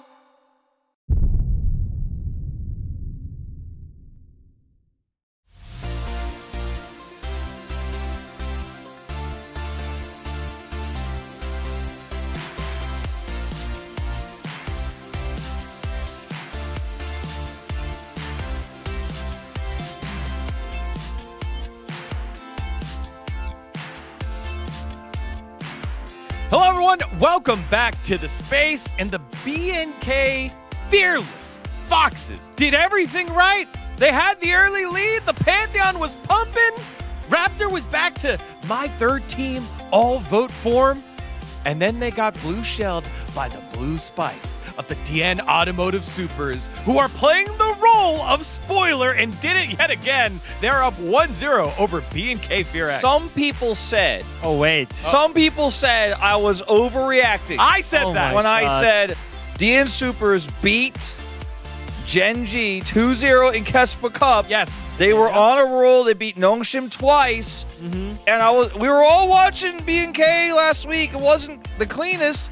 They stopped Genji, and they got the spice, okay? They got the blue spice from that fan sign. We're just spicing and they totally played this game completely cleanly with no issues in the early game. It was a totally legitimate prediction from myself and Pony. We knew exactly what was going to happen, and I rest my case. Just bring that perfect early game. Just bring that one highlight that I'm just gonna have for B&K Fear X, because it was such a great early game from them. I see the disconnection between Chevelle and Closer here, because he's stepping up while Lee Sin was flanking and trying to collapse on the jungle, but it was really good catch from a jungle Raptor. I think it was really great play by B&K Fear X overall. I think this is the reason why I don't really like Karma support. You know, it does something in lane, but outside of the lane, you can't really do anything. And I think B&K Fear X knew that they can just easily win earlier skirmishes with the Pantheon. And Raptor, he was doing the grabs, but looking at the top side at the same time, Dudu was greeting after using his Ragnarok, and it was clean ultimate usage from him. Yeah, that wasn't really a great situation there for the DN Supers. The early game of this Pantheon comp really strong, but what I know I'm memeing a lot. You are memeing a lot, but what B&K do and what the Casters Illustrated is they go in on everything. They take every fight. True. The Bard play from Kellen in this game left a lot to be desired, because a lot of these fights were misexecution on his ultimate. Like, Vikla had Arm Guard. He uses it. It's layered with the Bard ultimate, so he actually gets no value. Now they don't have the Bard ultimate for the fight. The fight's totally split. I mean, initially, why Vikla was Why is he even there? Why is he even why there? was he there, by the way? Like, why our Syndra is flanking in the middle of the team, and like he just really got one shot after that. So, yeah, as you said, I think B&K Fear X, they normally just take all the fights, even though they can just drop it and look for another objective that they can just take it on the other side. But I think it's just lack of setups. Well, you've called this B&K Fear X squad, and Raptor specifically, Budget Kanavi. He does take all the fights, and when B&K win, they do exactly this. They take the early lead, and then they snowball it out of control. But this comp scales so well for the side of DNS. They've got Duck Dumb on a Sivir, scaling online. Let's talk about the Tempered Fate in the next fight as well. We got Taeyun. Roll the clip. Roll highlight the next highlight, because I want to show this Tempered Fate as well, as Taeyun's looking for the True Shot barrage here. And this time it's clear who gets denied as well as True Shot. So you got the Kled on the backline right where he wants to be, and then the True Shot barrage is denied. The Tempered Fate ruins the Kled engage. And then Olaf on the other side of the fight gets everything done. Yes, he dies for it, but the value is so incredibly high for Dudu, and then they just push through with the Realm Warp, run them down, and the game is done.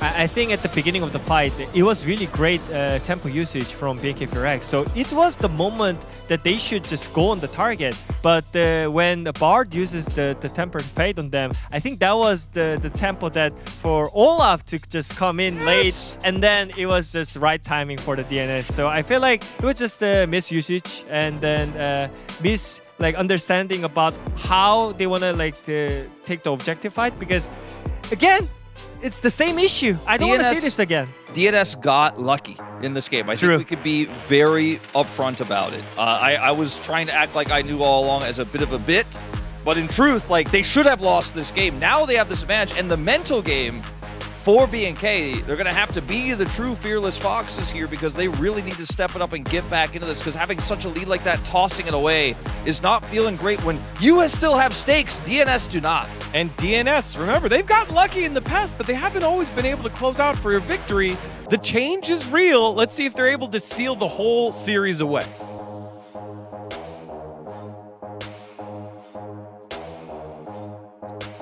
Thank you very much, guys, as we're getting ready for game number 2, and you know, all it takes is maybe you just gotta make your own luck sometimes, and once they do that, they can just snowball the game and win. Make your own luck, so pick TF. Make your own lock and first pick it. Feeling lucky, Punk? I'm gonna need you to lock in here for game 2. Anyway, I'm just gonna pretend you didn't say anything for the past 20 seconds, and we just got back into it now, and we can focus on the game 2. All right, thank you very much, Spacers. We're back here. Ox, how are you feeling about game 2? Pretty good. I think there was obviously some good early momentum by BNK4X, as the Space said. Couldn't carry it through, got outscaled.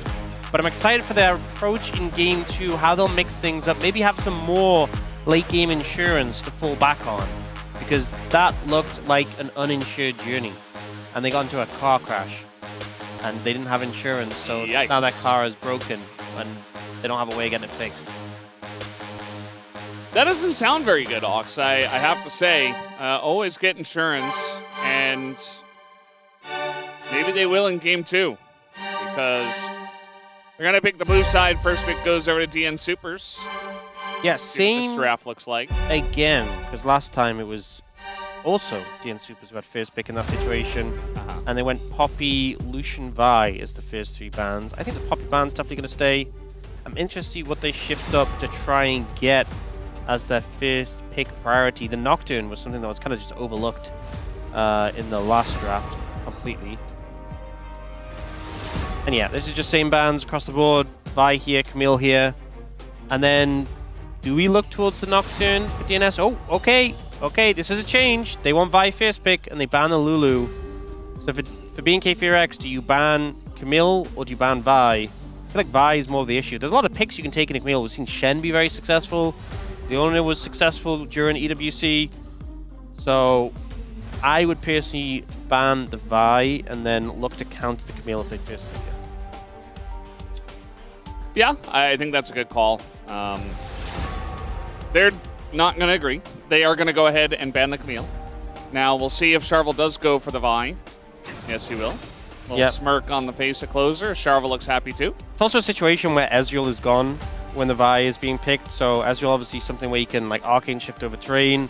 It's important to have something that can operate safely. Jhin is a pick, who obviously you can sit back miles away and fire off your ult. That being said, the pairings of Karma, Bard also gone, so they'll just lock in Shen, presumably for Kellen. We have seen it flex before. But a Rumble top lane, and then an Ahri. Interesting, the Vi Ahri was something that BNK4X played so much. I think it was 2024, or maybe in 2025 as well, to like a great amount of success. But for DN Supers here, this is just very straightforward team fighting that they have so far from the top side. And now for BNK4X, do you try and match one of these lanes? Do you try and pick your top lane matchup into the Rumble? Or are they just going to go for the jungle before it gets banned away and they go for the Jarvan here? Not the highest value against the Ahri here, but it does put pressure on Doctam as to what he's going to play in the AD carry role. Yeah, I mean, no Ezreal. Sivir also gone, but you can play Corki. Maybe they ban away the Corki. I think banning away the Corki makes a lot of sense. They go for the Kai'Sa first and foremost, which is honestly a good read because I've seen Kai'Sa be successful in a Jhin and also just sync so well with this composition. And DN Super is just banning away some of these top lane answers for the Rumble. Do you think they ban away Ambessa too? It makes sense. It's not like a counter, but we see it all the time. We see it often picked in that matchup and doing pretty well. So I think it makes sense as a ban. BNK4X, I think Corki could make sense, but they go for the Rakan instead. So I think Doctam was pretty okay in this situation. Yeah. I mean, Zyra Khan into Jarvan doesn't feel all that great. We do have Lissandra also banned, which has been an answer in Ahri in the past. Yep, and looks pretty good, honestly, with the current sort of Imperial Mandate rush. They are just going to go the Ambessa into Rumble, so not too much of a surprise there. Saving the mid pick, though, for the time being for Vikla. It could just be Vikla Zani, to be honest. I could see him just bringing that out. So he's playing Udyr. okay, was Claire the one who was playing Udyr? No, it was Perfect actually who had that Udyr game a while ago now, but yeah. Okay, well, I feel like Udyr is one that was that meta when he was like a prominent top laner, and then he just kind of resurfaces every now and then when a player's like, I can make it work. I played this in solo queue, it was sick. We'll see. The bot lane for DN Supers, I think Corky's the straightforward standard one here. Yeah. Ducktom was saying it. He was also saying something else. Rel. Yeah, okay. I think Rel works pretty good here. I think you wouldn't want to go Nautilus because the Jarvan makes your life a little difficult. So they'll pick that one up. And now mid lane Said Annie. Is it just going to be Annie for Vikla? He did not say Annie. He said Akali. Akali, pretty interesting. Akali has definitely risen up in the meta. And especially as some of those other control mages have fallen off, such as Victor. I don't think Victor would have been great here, honestly. But yeah, definitely a lot of mobility on this pick. You can try to get away from some of that engage, but there is a lot of CC in the Vi and the Rel. So he'll have to get around that. And Vikla, definitely well known for playing like Annie, Lissandra, even Morgana in the past. Just straightforward stuff. Akali is not really in that same vein. He did have those great performances start of the year. I remember like him solo killing Chovy as the Akali into the Azir. So that's definitely a more favored matchup towards the Akali. But we'll see what he can do on this pick in this matchup. And I was just trying to look through his solo queue. I mean, on his main account, I don't see a single Udyr game. So maybe this is tech he's kept hidden. We'll have to see. Yes. The Udyr tech. Very scary stuff. I mean, definitely can have a good matchup into the Rumble. Can win in very long trades and tank up the damage. We'll see how it goes as we hop on the Rift for game number 2.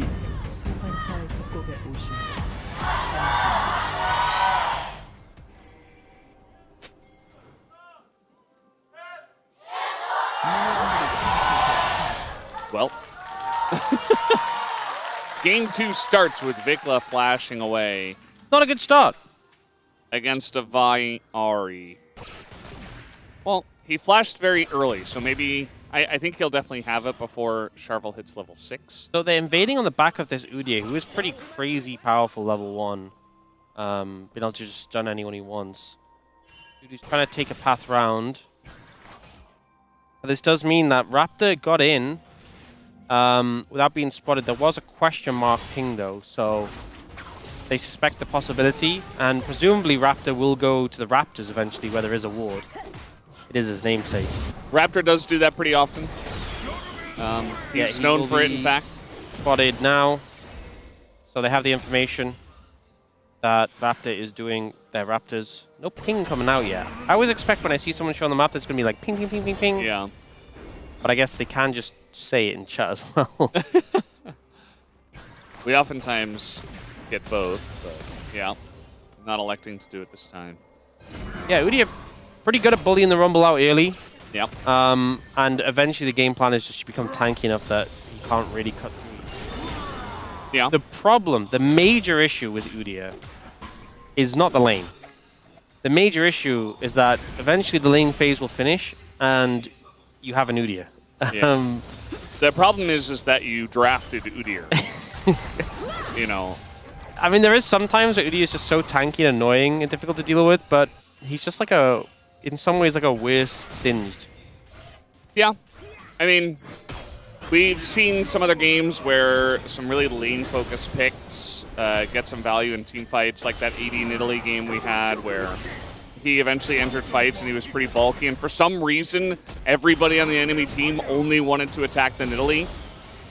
So it got value in that sense. So maybe if they all try to focus clear when he enters team fights, it'll get value as well. That would make sense, but I would hope they would not do that. Oh, nice route around by Charvel. Both.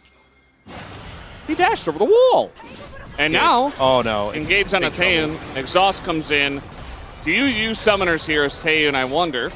As, yeah, the answer is yes, as Barrier also comes in. He was dead for about, 20 seconds in our mind, and team didn't get it. First blood is given over to the Vi. So you say the answer is yes. I believe the answer was no, and Taeyong got it wrong as to using summoners. His answer was no? No, his answer was yes, I will use summoners. But that the was the wrong answer. Yeah, because you're right. if you look at the moment he flashed, at this point you're dead. Kellen should just leave, but the Q is wound up, and if you flash, he's just going to hit you. So, and the barrier too, it's like you already got hit. And there's a rel right there. You're just dead. You're just dead. In fact, I think what shows how dead he was is look how many summoners DNS used. Exhaust. They just used the exhaust. They still had 3 flashes and a heal. So, but a lot of unnecessary flashes. Whoa! That engage, not the best, but they're still going to find some members as Kellen gets flashed on, charmed, and now they're trying to turn on the Sarvel here. Raptor might be able to take him down eventually. Last auto gets it, but another stun comes in, and Vikla does go down in the stun's duration, so a 2-for-1 here for DNS. Love how Peter went in, and the game plan was definitely not how it panned out, but you know, it worked anyway. And they're just committing with the aggression here, our DNS. Now, player's trying to move over to help his jungler steal away these Krugs. They know he's here. Hex Flash over the wall. And now Raptor, flag and drag available, but just feed Dudu some more gold, I guess. Yeah. He's actually up in gold in the matchup top lane, which is kind of crazy. So a replay of this. Peter kind of ends up missing Vikla with the Q, but they just end up catching the Shen anyway, and they're like, okay, let's go for that.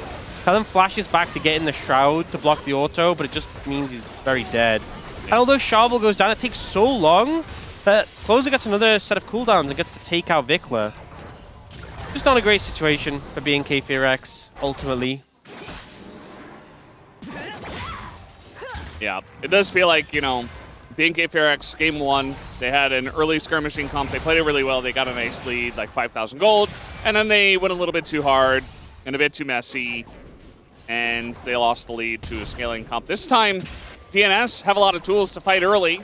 And BNK are like, we like to fight early regardless. And we're going to fight you early. And DNS are like, okay, we're going to take the lead then. And it's going to be DNS this time that might gain the lead into the mid game. Oh, we'll see how they do. He actually started the dragon, but then pulled away from it. And now they might be trying to trap Raptor. Closer has ult, remember. They have 2 targets. Who are they going to go for, left or right? Let's see how it goes. Just going to back out of the bush. The answer, neither. Yeah. It's a max range taunt into the roots. Shroud coming down, and now Closer says, I want to fight. This is what I do. I am Closer. The charm is going to miss, but we do have the Vi right there, and maybe a couple more autos gets it done. Oh, Vikla sells him out. No, Vikla. The extension. Oh my God. Wow. That was teamwork with the other team.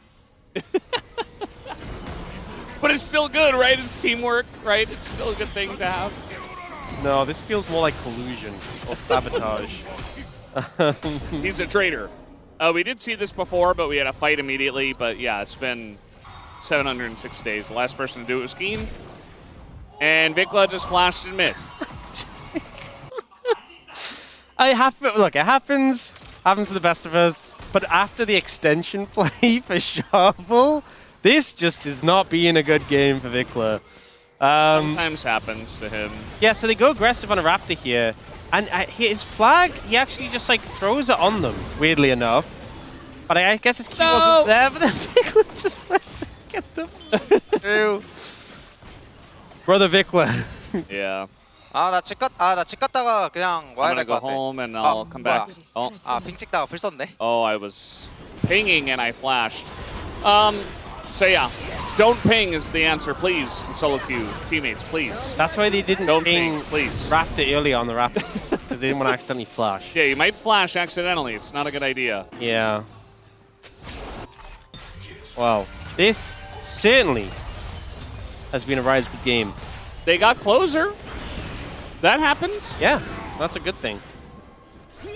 We had a lot of bad, and then we have a bit of good. From BNK FearX's perspective, I think DNS are pretty happy with how the mid lane and the Vikla flashing randomly situation went. Do you think they saw it, though? I don't think so. I think he was out of vision. I don't know, though. Yeah. Might not end up mattering. That's how you throw people off, right? You just flash randomly, and then they try and flash predict you. Yeah. And you just never flash. And like, wow, this guy just holds his summoners so well. Little do they know. Yeah. How are you supposed to time a flash when you didn't see it being used? Even better if you just go Hex Flash, then you unlock Hex Flash. If you flash in the middle of a lane with no one around to see it, did it really happen? No. And Closer wishes this didn't happen. He was just walking right next to a Shen. He's like, yeah, I'm safe. No flash, no ult, no way out for Closer on the Ahri. Okay, seeing DNS play aggressively in the enemy jungle again. Charles taking Raptors. Wow, that's messed up. He's done it multiple times. I'm getting a little worried for Raptor. Might have to change his name soon. Yeah, I mean he's taking blue buff right now, but blue buff isn't as good of a name. Yeah, maybe he could change his name to Wolves. Oh yeah, let's get a third wolf. We don't have enough of those, so you know. Dragon gonna be picked up here by DNS. I think they might be trying to kill Dudu. But I believe he did spot Raptor on the... Yeah, he spotted him. There's like a million pings coming out. No one flashed, though, so that's good. With those pings. Not yet. There's more pings on the way. They saw Raptor going in here, trying to look for the Krugs again, as he's going to flag and drag onto the Equalizer. And he does not have flash. Wants to get his flag drag back, but he will not get it. And that will be a kill over to Charvel. Charvel doing a good job of cutting off the disengage cone, because I know Brendan would have been fuming. Oh, I would have lost it. If he'd gotten away there.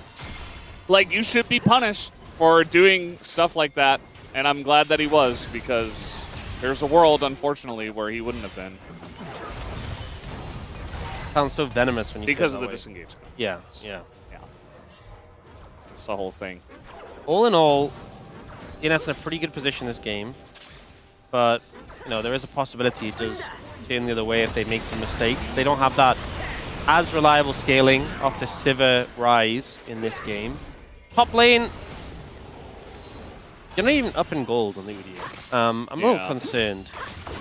I mean, in fairness, with regards to team comps, like, Toki's not the best tank killer despite the fact he has true damage. Just doesn't cut through tanks that quickly. His build isn't like a really high DPS one. It's like the burst of the empowered autos. Yeah. He will kill him when he's got like a lot of items. Speaking of killing him. Now, Dudu does have flash, but Cataclysm also available. It's always the trade you see as Dudu holds on to it. Yeah, I think in the mid game, player will just feel pretty immortal against his composition when he's stacked up the early MR. But immortal does not mean useful. So true. I just feel like DNS are like winning the fight, and Clay's like, you can't kill me! And DNS are like, okay. Yeah, cool. We killed your team and your towers. We'll see though, I'm ready to be wrong about the Udyr. It won't happen, but, you know. It just, to me, it kind of just feels like Yorick, but less threat. And Yorick already is very side lane focused. And Udyr's like even more side lane focused. Oh, they're going to try and kill him. I don't agree with this. Like, that's just not going to happen. Maybe DNS do have the tunnel vision onto him. Oh, Maybe that's Nikali. Yeah, maybe they just get... No, he's going to flash. And by the way, he got his flash back in time for the next fight. So it ended up not mattering. There you go. So you guys can all just burn your flashes. But was there a moment between now and then when he would have loved to have flash and he didn't? That's the question. It didn't look like it in this game. No, it really didn't. So, well, 2 minutes until that next dragon. But right now, feels like DNS trying to make the plays happen. Preferably not into the Udyr. I think you can just let him do his thing. And focus on the targets. Yeah. I mean, especially going down and like chunking out the Udyr literally does nothing. Like, he just sustains back up, farms up. Like, he doesn't, you know. It's like trying to go for a Rek'Sai, too. Like, these are all picks that you just, you know, they're going to be good in lane. Actually, couldn't they have just played Rek'Sai top? They could have. I mean, they could have played Cassandra. I feel like no, the thing... Cassandra was banned. I feel like the thing with Rek'Sai is even though she... Like, people like, she's so strong in lane, she's really hard to push in the lane. I actually think she can scale kind of well into the right comps when she's just tanky enough to survive and just get constant knockups in fights, but... We won't see that. We'll see the Udyr. This is played Ambessa, too. I mean... They were hovering that. We see it all the time. But he wanted to get all fancy. Look, the game's not lost. There's still time. Let's see what the Udyr can do. Let's put a little faith, Brendan, into our LCK players and believe in the vision that Clear had. Okay. Let's look through his eyes. I'm not used to doing that, though. Let's look through his eyes. Look at him go. Enemy jungler's right there. He doesn't care. That's just the champion he's playing. It has side lane pressure, and it neutralizes the Rumble. It does do 0 damage to towers, by the way. Yeah. They have 3 grubs, though, so that helps. Yeah. He also has a tier. Yep. I love your assessments here. Yeah. These are all things that are true. Thank you. These are really what we needed to hear. 15 seconds on the next dragon. And notably, Vikla doesn't have flash. Everyone else has some. Probably Dudu doesn't have his flash too, so a little bit non-optimal. But it's DNS who already have the setup in the area and are trying to choke out all the vision they can. See Dr. and Peter moving here. Will we get the contest out of BNK Ferex? Looks like they're trying to push mid and move from mid. The Udyr is on the way. Oh, it's a flank. The flank Udyr. Are they ready for this? They're just going to go straight on in, and the combo is beautiful as the Cataclysm will trap Duck Dom, and he just doesn't care. He turns and fires. Already 2 kills are going their way as Vikla trying to get that kill on the Duck Dom. And you know what? Given enough time, they can kill the Udyr. As they did. They actually did it. Vikla actually did a good job of chasing down Duck Dom in that one. As Exhaust is about to come up, Duck Dom would have loved to have that. Well, it was a cool angle from the Udyr. It achieved little. And ultimately, DNS will get the dragon after winning the fight. So, takeaways? I'm still not feeling the Udyr yet, Brendan. We have time. Yeah, he's scaling. Yeah. So, I think for me, the fight just happened a bit too quick compared to what BNK Ferex had planned. They had this Udyr flank coming in. They were ready to disrupt things. And DNS just said, guys, let's just kill who's in front of us. And they did that. You know, Kellen tries to go in to stop the Vi, but the Vi is already ulting, so he just ends up dying too. The Udyr is kind of there, doing his big circle. And Vikla makes his impact known. You know, he hunts down the enemy AD carry, but not able to do more than that. Kind of runs out of cooldowns, uses his ult, has to get out. And now, looking at the Herald of BNK Ferex, Vikla's looking for a Corki. The timing of this is right as DNS's ults are coming out. Yeah. 8 seconds on both Vi and Rel. Well, so it's a very thin one if they can force it before the ults are ready. But I gotta tell you guys, the ults are ready. Oh, and they stole it away! And now the ults are up. They catch the Jhin. Taeyeon is going to flash away. Shuriken misses here from Vikla. And Clear look at the Udyr go! Is very, very dead. He's so useless! He survived for a long period of time, and then he died. And DNS just rolled him. Vikla, gotta be careful here as, okay, gonna dodge 1 stun. The charm is not gonna hit. Dodges OP there? Okay. Well, oopsie. Just a little Rise group bonus there. Guys, it's Vikla against the world. It really is. His Udyr, apparently. This is why you should flash in lane. Yeah. Establishing dominance. Well, big win for DNS. And honestly, looking in a good spot to get a 2-0 win. So the replay here, there's this Udyr on the flank not doing anything, but it's just, again, very decisive. It's actually the punch through from the Vi that gets the Herald. Didn't use his smite. And then they just chase down their targets. The target selection from DNS is so good. They're getting the resets. The Udyr, I'm not seeing the health bars move. This champion is doing nothing. And then, he gets a little bit overhyped. Charm doesn't connect. He ends up dying, a little unfortunate. But yeah, I'm not sold on the Udyr. Oh. Okay, it's an extra. Goodbye. Why was that in the replay? To show you what happened. We didn't see it earlier, bro. There was a kill, so we had to put it there. No, it wasn't a kill. It was an execute, I believe, wasn't it? Okay, well, one of the champions lost all of its health. Yeah. There was a death. Deaths are important events. We should be... That's true. Yeah. We should, you know, commemorate replay for everyone. Yeah, commemorate it, yeah. Okay, well, DNS, Charvel in particular is extremely fed on this Vi. He can kind of just play without any remorse. He has 2 complete items, working on a 3rd. Meanwhile, Taegun has a Ghost Blade, a BF Sword, and a Scout Slingshot. I just don't think he has the damage to cut through this pebbles. He's sitting there like, this worked on Goliath. Oh, man. Yeah. That item is so funny. I don't know why. It just looks so... It just has no aura in the inventory. They really tried, too, like with the green and like the leaves and stuff. The green and the fact it's like a full square of green. Like, it looks like such a square. And I don't know why, because like Black Cleaver does as well with the red, sorry. But Black Cleaver looks so much cooler. Oh, it's right? much bigger, right? Because the blade is like really sticking out. And yeah. It kind of like has, you know, like there's an angle on it, right? Slingshot's just there in your face. Yeah, I think, you know what it is? The other... Oh. I think Closer's dead here. He doesn't have Spirit Rush. He's going to try. He flashes and charms, and Vicla's like, okay, see you later, Kellen. Thanks. Wow. That's kill number 8 for Charvel, by the way. I think what it is the other items that have the whole block of color are like final items, and they're prominent. They fill a lot of space. Yeah. Like Malignance and Black Cleaver. Muramana.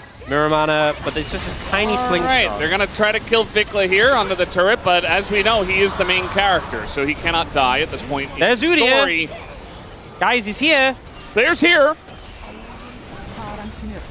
Look at him go. Right, he's going. He landed the stun. Yep. Stun on a 2. He's just running around doing like that. Stunning people. This champion is not real. Why? He's right there. I can see it. He just stunned 2 people. Think about the CC. The crowd control that he's offering to these team fights is... They could have picked Ornn, by the way. I'm just saying. You wanted CC and a bit more of everything. Yeah. Could have picked Leona top. Honestly? Yeah, I think we're all listing things that are better than the Udyr. Vicla trying to get an angle here.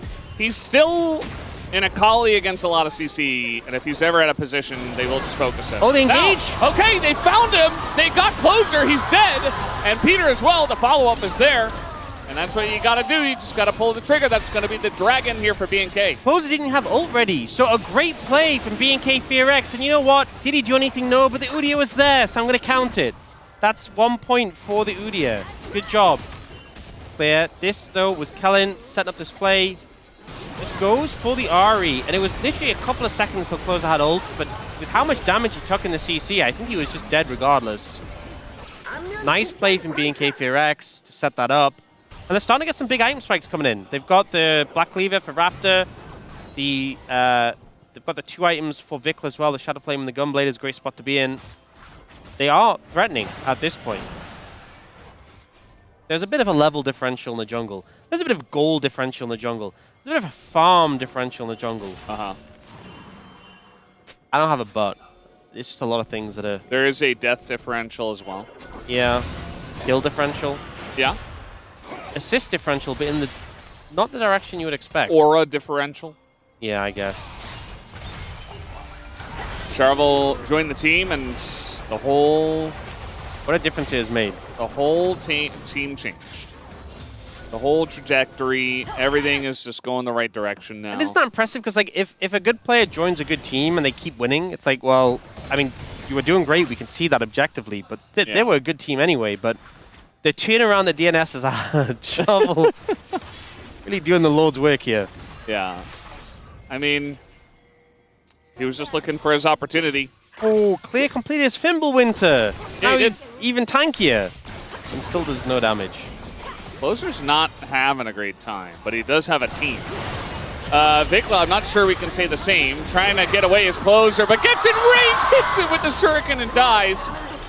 But he did that all alone, whereas Closer needed like 8 people up there. Yeah, Closer not really playing that one optimally. He was trying to bait the Akali in, but I think just overstepped way too much. That was...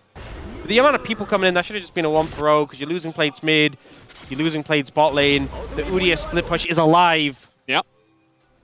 I can see him down there. That turret's going to go down any second now. Any second now. See? See, it's going down. Any second now. You can clearly see it's going down. Now! There we go. Okay. Yeah, there we go. Wow. Not the fastest turret taker, but doing his job. Charvel thinking about it. Ew, just thinking about it. He did not act on it. I mean, the big thing is that BNK4X got that earlier dragon, so Soul is not on the cards in the next one. So here, a lot connected by Vikla. These people collapsing in, and I think it was just the ult forwards by the Harley. And get hit by the Shuriken in the end. Go mid bot. And they did. They did do that. Yeah. It's crazy that Clay took that bot lane tower and he's still 1.3k gold down on Dudu. I mean, I know there's factors like the first strike, and obviously Dudu was also hitting that top lane tower and getting plates, but it's just not a great look for the Udyr. Yeah. We really haven't hammered that home enough. I think we've kind of avoided talking about the... We've honestly been pretty light on that. The beard man in the room. Yeah. But I do think the Udyr could be pulling a bit more weight here. Yeah. Still waiting for that Leona. Or Nautilus. Remember Nautilus mid? Yes. That was the thing. There's a big gap in the jungle, but I mean, yeah, it's a GA difference. It is quite big. It allows Charvel to really pull the trigger on really any engage, as long as it looks halfway decent. Speaking of which, just taking the engage cone into Charvel. Not going to feel very good, as he is looking for the kill right now. Just going to go for killing. Damage. He's just killing both of them. He's just going in on both. He does not care. He's so strong right now, and they have to respect him. He just creates so much pressure on his own. It's just the fact he can charge at you and just punch you down, and you just don't win a duel with him. We so often have games where a Vi is just an ult bot. You press your ult on a target, try and Q them afterwards, cool. Hopefully someone else kills them. But this game, it's like Charvel is just so powerful, he can just do it himself. Yeah. Makes him so hard to deal with. You have to watch him. Maybe have an Udyr run over and stun him. Yeah. You know, I was about to make a point where, you know, these two junglers, they have really impactful ultimates. Getting the Vi super fed isn't that big of a deal, and then that happened. So I'm glad I held on to that and didn't say it out loud. Yeah. Wait. Okay, the Serpent's found from Doc Dam. I mean, if you look at the champions on the enemy team, there is a moderate amount of shields they'll help with. Yeah. All right, they're looking for it, although Charvel's going to get engaged on. Remember, he has GA. He finds Taeyoon in the back line, and the follow-up, and CC is right there, as everybody's just pressing their buttons. The equalizer's huge amounts of damage. And you see Vikla and Kellen. Oh, the charm! Kellen doesn't block it, taunts through his teammate, and lets him die. And now Kellen is just going to get chased down by an Ahri, although Closer's like, not even worth it. Let's just take the Drake and move up to Baron. Yep. Good game plan there, and DNS, the target selection is excellent. The composition works so well in these fights. And Charvel, he's got GA. He can play as aggressive as he likes. He just dives in, and then he sees the enemy carry and goes, you're dead. Ults him, he actually gets bumped away from the wall, so when he flashes, he can't get over it. And then the equalizer in the chaos just melts everyone. Sadly, the Udyr is not able to carry this fight. And then there, Kellen just taunting out the way. Oh my god. You know what? That was not a supportive play.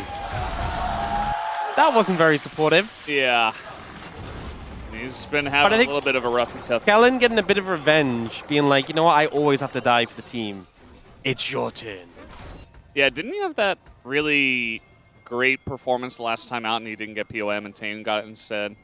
So he's like, you know what, guys? Wait, are you saying a support played really well and then didn't get POM and the AD carry got it instead? Brendan, you'll have to be more specific and narrow it down. That Well, I did say their names, so I would hope that... Still not specific enough. That happens a lot. That would help.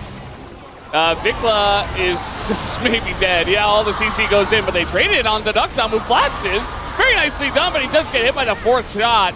And unfortunately for him, the rest of the team is just super low, as there's the combo, the equalizer, not exactly on the mark, but it doesn't really matter, as they can just do whatever they want and roll over the enemy team. DNS are looking totally revitalized, and will take the 2-0 tonight. Yep, absolute domination. Charvel in great form. Closer gets a quadra kill. And you know, I just don't think we've said it, but the Udi are looking pretty useless. I had to get that one in before I'm really glad you the game mentioned ends. it, 'cause I was about to say that. We really haven't been hammering that It's home. not something we've talked about. I don't think draft is not everything, guys. Draft is not everything. It's not all down a draft. But I do think they could have picked a more useful top laner. That is something I will state. That is an opinion that I hold. And I wanted to just express it before That's very brave. we get the end of the game. Yes, thank you for that. So they actually get on to Dokdam, but he survives for a good amount of time. Credit to Taeyun for cleaning him up. But just in the melee in the middle, everyone is melting to the side of DNS. Clear just gets bumped to the side and dies. The tower's so low it doesn't save anyone. It's just see champion, kill champion. You have the momentum. You're so far ahead. You get the resets on the Ahri. Dudu is melting people, and yeah, this is looking like a 2-0. Unless Clear can show some secret carry potential from Udia, we have yet to see. I don't have the vision. He's the one who had the vision, so I'm ready. Yeah. I'm ready for him to unveil it. He's the one that has to convince us. Yeah. Yeah. And everyone watching at home. Or wherever else they might be that isn't home, but is a place that they're watching it online. Yeah, maybe they're on the bus. Vic was just going in.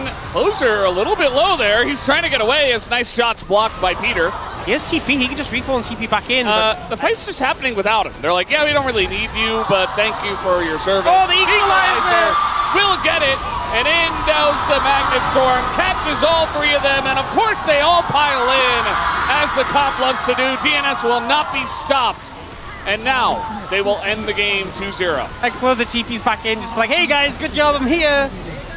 Super decisive game. Game one, I feel like, was BNK4X not able to follow through, not able to close the game out and shut down DNS. But DNS, this was so decisive, and it just shows the team that they have become, and they have now beaten every single team in the Rise group, which is something I think we just really did not expect with how the season started, and that is the man himself, Charvel.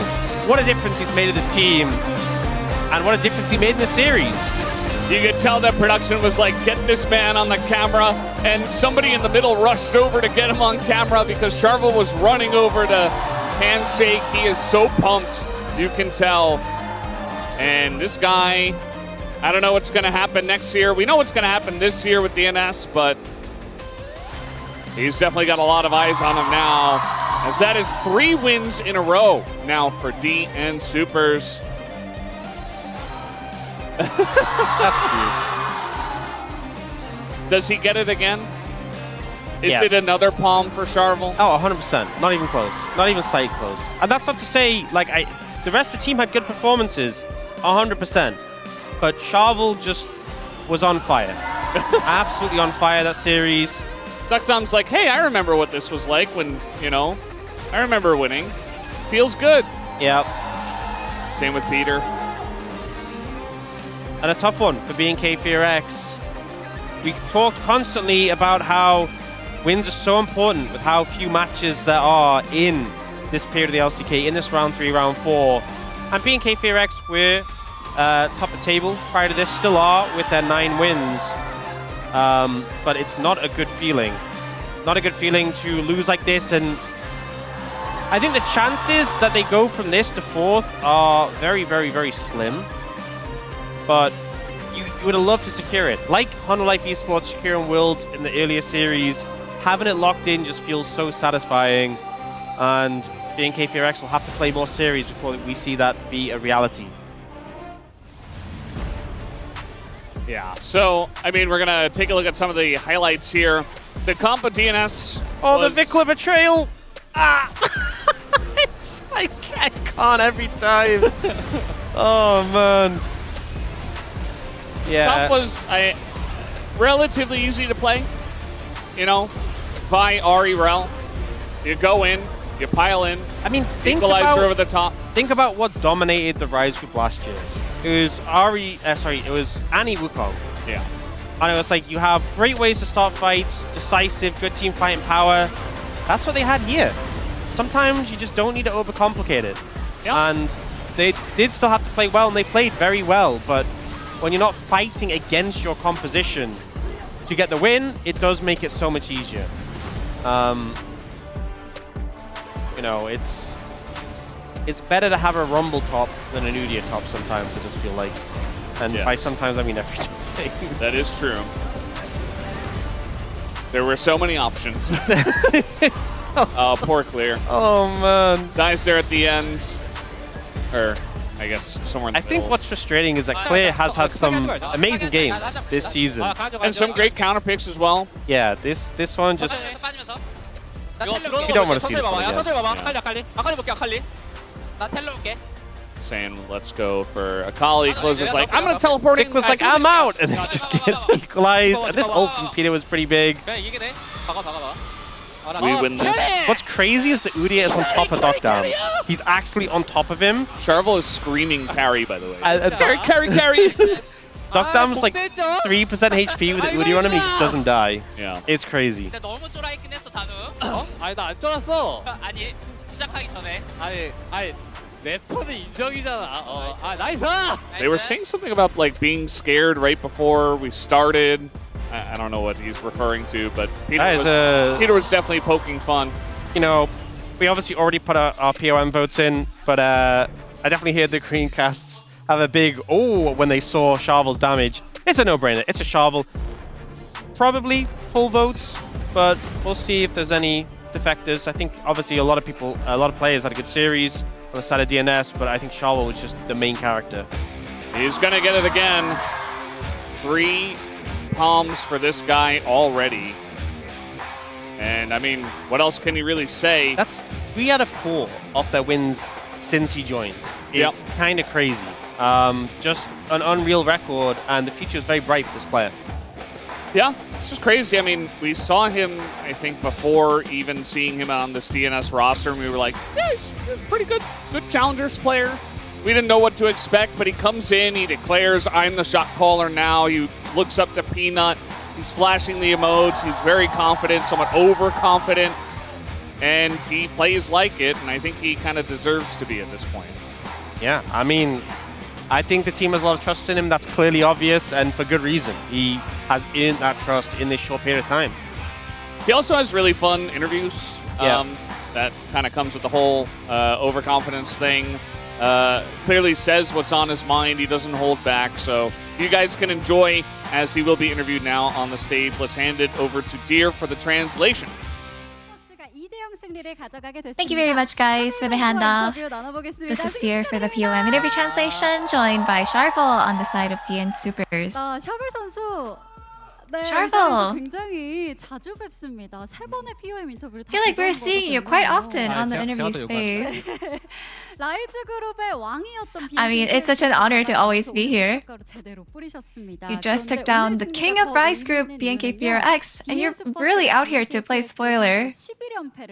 And what makes your win so much more special today is that DNS was on a 11 losing streak against BFX, but you just broke free from that. So how do you feel? BNK한테 좀 무기력하게 2대0으로 I think back in round 3, we actually ended up losing very helplessly 0-2 against BFX, and I really wanted to. I told myself next time I meet them, I want to make sure that I play well so that we can defeat them, and I think I was able to really keep that promise to myself, and I'm really proud. And in game 1, what a cool comeback win by DNS right before the Baron.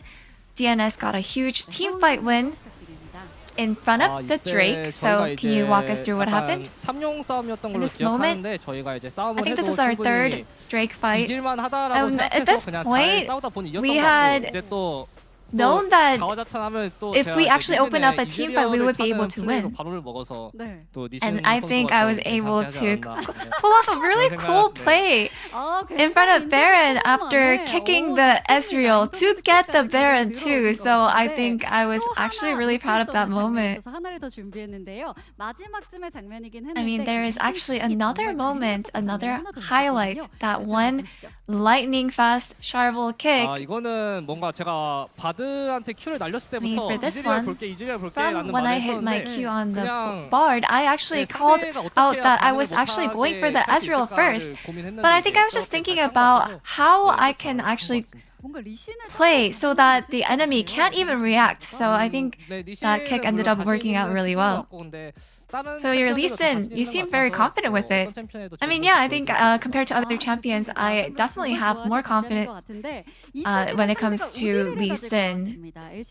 But I think in the end, I can play confidently on any champion. And the enemy picked Udyr in game 2, which was last seen 706 days ago in the LCK. So how did your team react? Yeah, I mean, in the past 2 years I was on stage, I did not meet or face Udyr. And, you know, even in scrims or stage. And I actually, just knowing what kind of strength the champion has, just fundamentally, I think that was what allowed us to actually deal with him pretty well. And it looks like your Vi ended up getting Giga-fed for an easier game, which actually ended up having you to be the top damage dealer at the very end. So which moment were you able to scale hard? I think it was really just the early game. I think we were actually focused on the early game strategy and just playing out my role the way I was supposed to play the game actually allowed me to get pretty fed. Did you know that people are calling you Dinjin or Dinjin as in the DN legend? No, I had no idea. I think that's because you are just keeping up such a great performance, and that's just a nickname that your fans have given you. Do you like it? I think I have been able to give our team a great result ever since I joined. I think it's just really all up to my teammates, all my bros in my team, and all the coaching staff that have been doing so well, and that's just the way that our result has been so great. I just really want to give it up for them. I just want to give them a shout out instead. And we heard that you took the high school graduation exam with Shiu, and Shiu told us that his average score was 73, and we were told that your unofficial score was actually really good. So what was your score? Well, English, 100 out of 100, and I think when it comes to social studies and science, I feel like I didn't do too well, but I think in the end, maybe I can actually pass.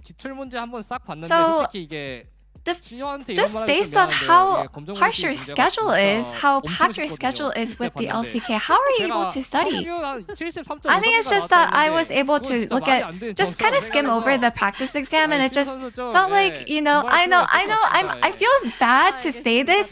I'm sorry for Shiu for saying this, but it just felt really easy, to be honest. So I think, yeah, I mean, even 73 average score is actually really impossible. So I mean, Shiu really, he did a good job too. And what would you like to say to your next opponent, Hanjin Brian? I mean, even in the regular season and on Keswa Cup, we have already defeated Hanjin Brian. So I mean, we're just gonna keep on playing spoiler for them.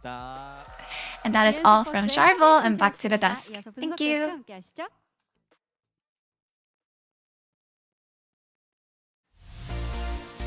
And the bittersweet, feel-good story of the DN Automotive Supers continues on, rolls on. Not 1, not 2, not 3, not 4, not 5. Their 6th victory in a row. And if you're like, Digon, it's only been 3 in the LCK. They won 3 in a row over at the Kespa Cup as well.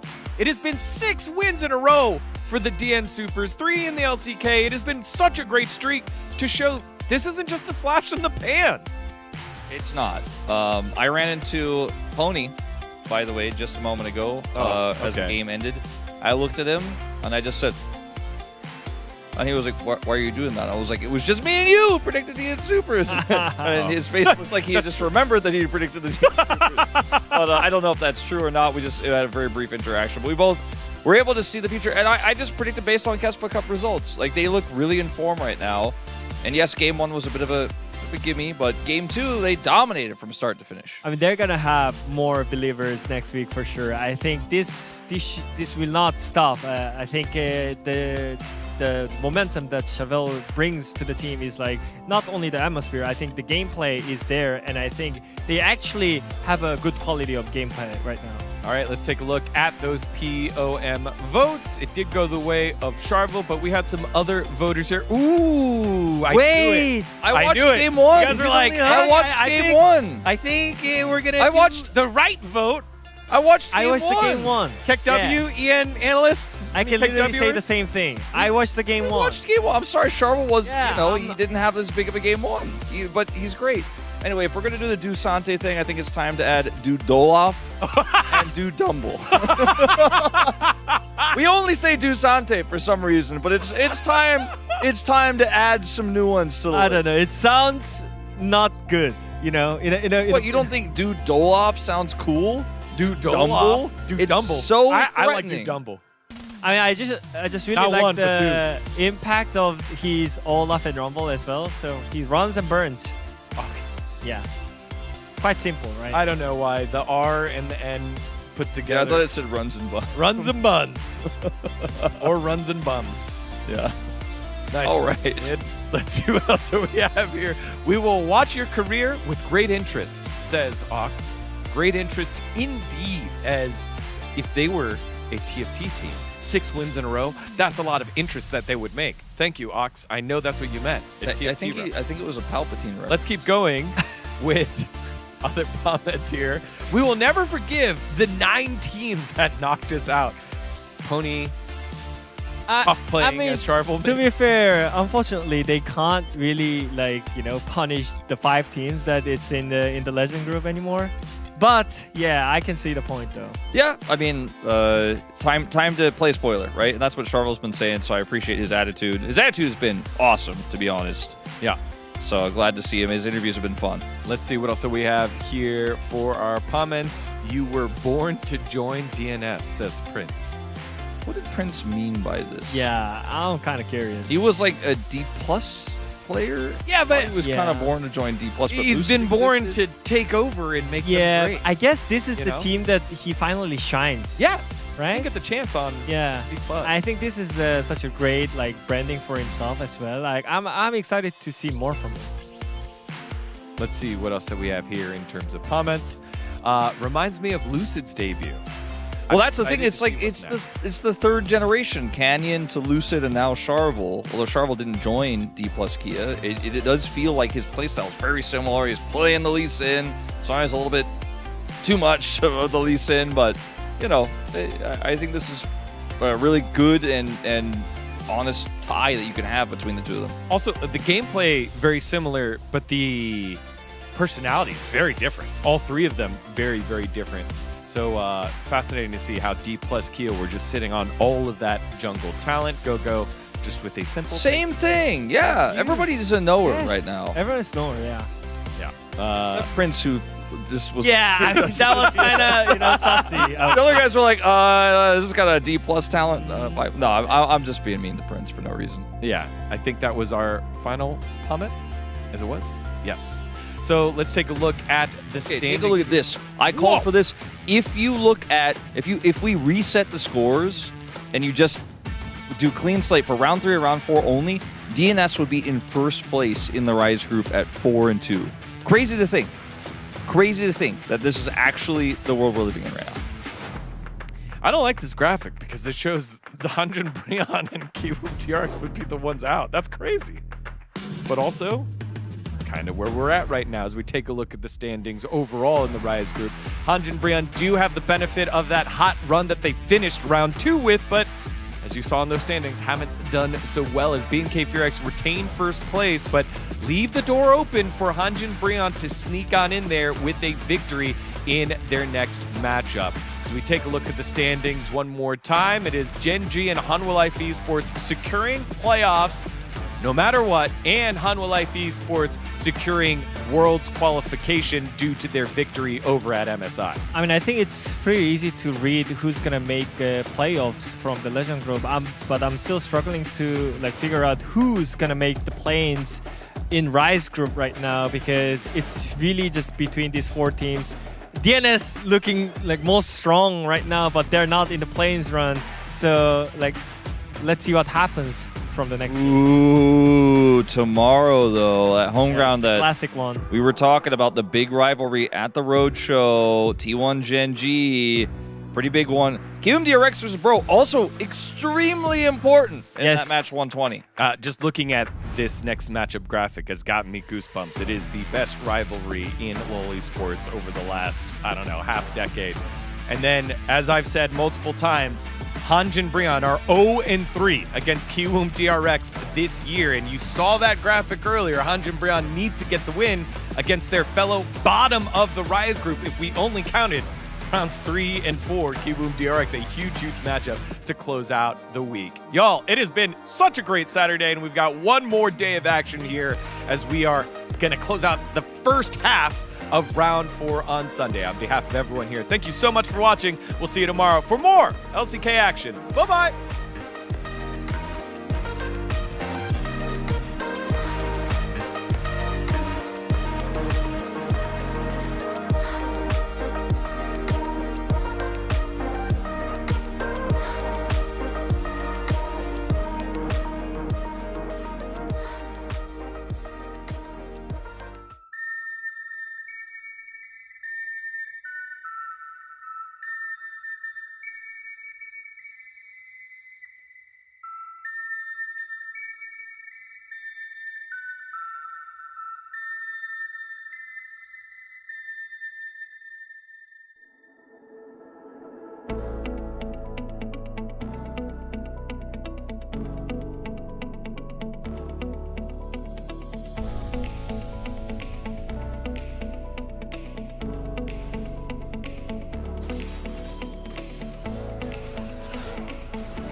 Every sky's a line I've drawn. Every wall is a sign I've worn. I don't just win, I carve my name into the stone against us.